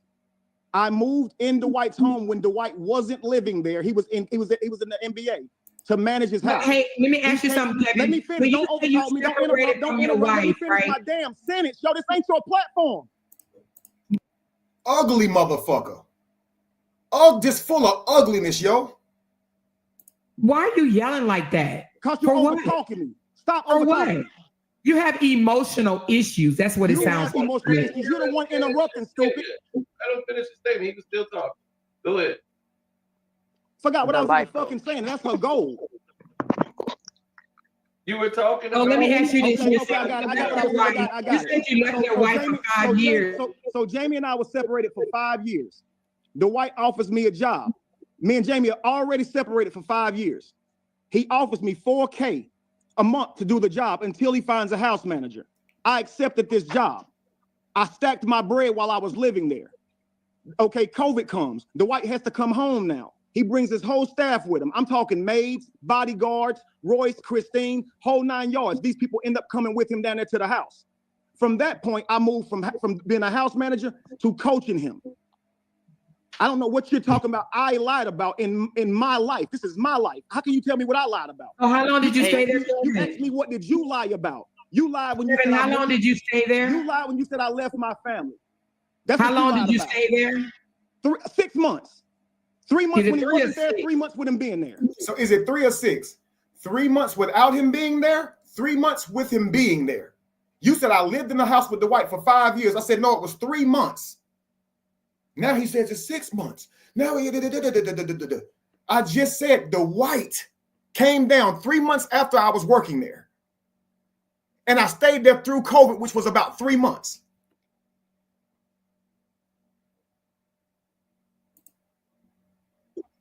So you stayed there 6 months? 6 months. 3 months before he got there, 3 months with him. When you came out and said, when you came out with your campaign saying, I'll feed the world if you guys send me $5. Now, again, now let's move to when you came out with a campaign saying you would feed the world for $5. Same bullshit. You wasn't there for any of it. I've recorded the guy who called me a scammer. Y'all don't care about that. Y'all still want to just call me a scammer. What do I have to say to that? You did this whole thing where you was gonna collect money, and the guy I was working with, whether you want to say I took up a collection or didn't, the guy who called me a scammer, whatever y'all want to add to it, the guy who called me a scammer said I wasn't a scammer, said that no money came in. So the very guy who made a video the very next day that called me a scammer recorded himself saying that I wasn't a scammer on the phone to me just the day before. I'm not answering shit else about y'all talking about a scammer until y'all go get the motherfucker who called me a scammer, who worked side by side with me, who the money went to his account first. So just like Callie's like, where's your proof? Go get Josh, who made the video calling me a scammer, so he can show you what was sent in, because he has all of that. The money hit his account. It's clear, but y'all still talking about stupid shit.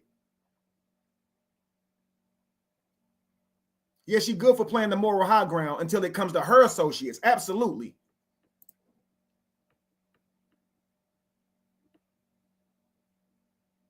Yeah, I imagine he was shocked. It was sudden to him. He probably didn't know what to do. But I told him, man, go back and do your research. But it should have been a telltale, seeing as how all those people follow me and are not talking about the subject at hand, except for telling more lies. Right. They get it from their own ass. So they pull the shit out their ass. Subject change, absolutely. And so, guys, what you got to do is you got to set boundaries when that happens. Okay. This happens the whole entire video. So I'm not about to sit through this shit over and over. But I'm gonna definitely create some boundaries in my life to make sure that I protect my peace. Because these motherfuckers had me so mad the other day. By doing this, I wanted to crash out. I did.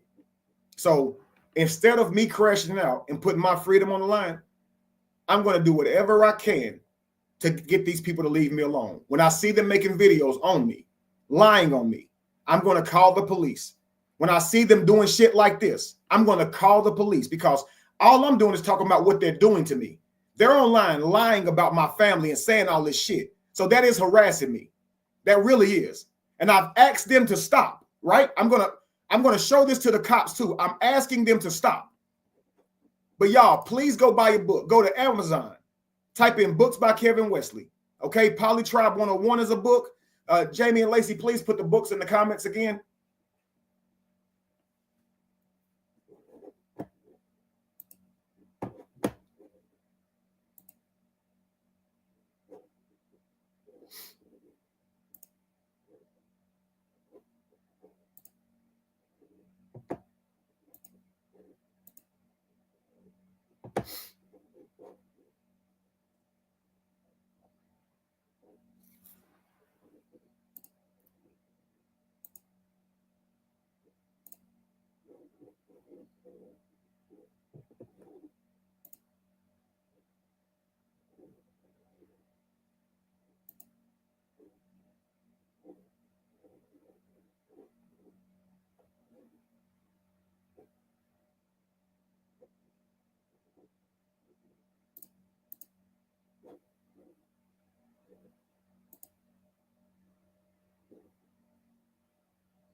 This continues throughout the whole video, guys. I have to come back at about 6 o'clock to do my official breakdown of Royce Reed, so I'm not going to tire myself out dealing with this.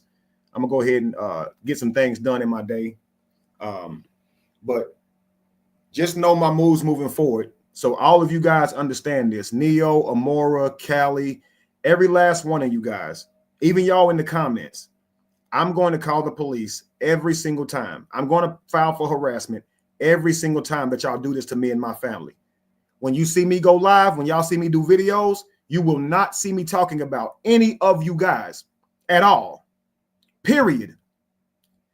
Every time y'all talk about me, my response is not going to be go live and respond to y'all.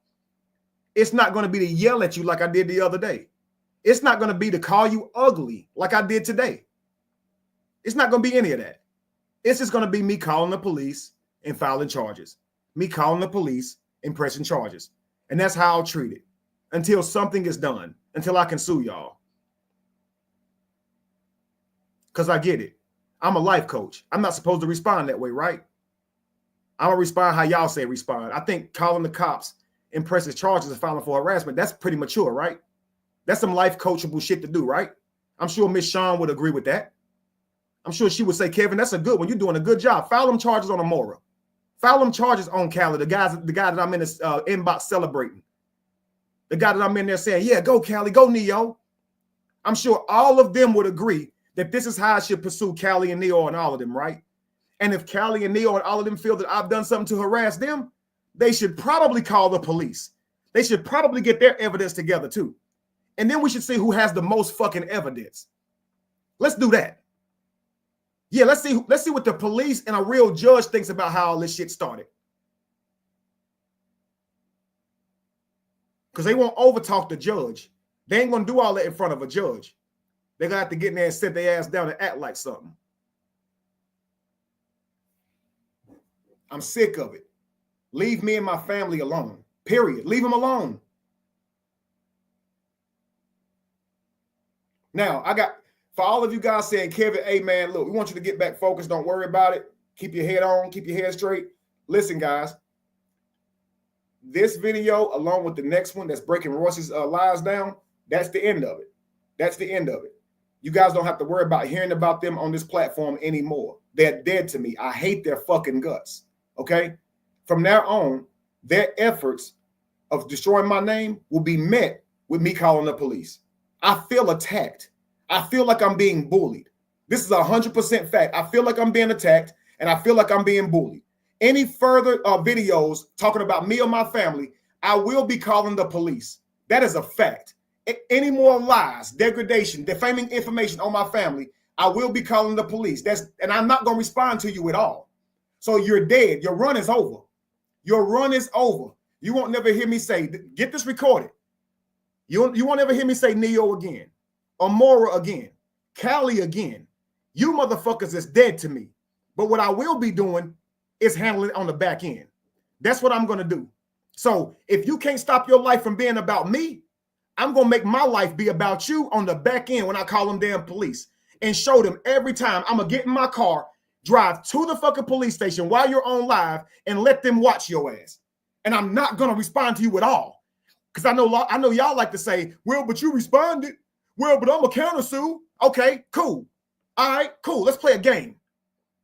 Let's play a game. Yeah.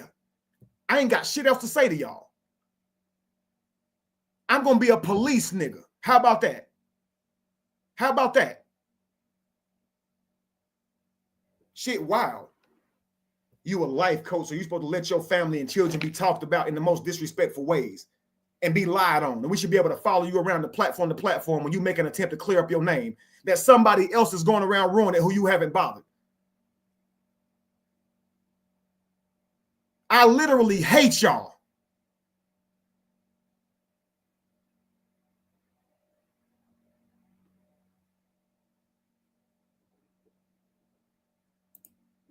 No more Mr. Nice Guy. Don't come back apologizing. Don't come back trying to straighten shit out. We not cool. Go your own fucking way and leave me the fuck alone. Fuck y'all forever. And that's what it is. Why would I be nice to anybody who spoke on my family and my children, my newborn babies? Yo, the fuck wrong with y'all? And anybody who fuck with them, fuck y'all too. I'm done with y'all trying to pretend like there's some reason you can respect this person. There's some reason I can be around them. Keep my name out your mouth or it's harassment. And y'all might say, well, Kevin, you ain't got a leg to stand on. I guess we'll see. Keep saying my name. And I guess we will see. Because I want the cops to see every day what I wake up to. Somebody always got my fucking name in their mouth.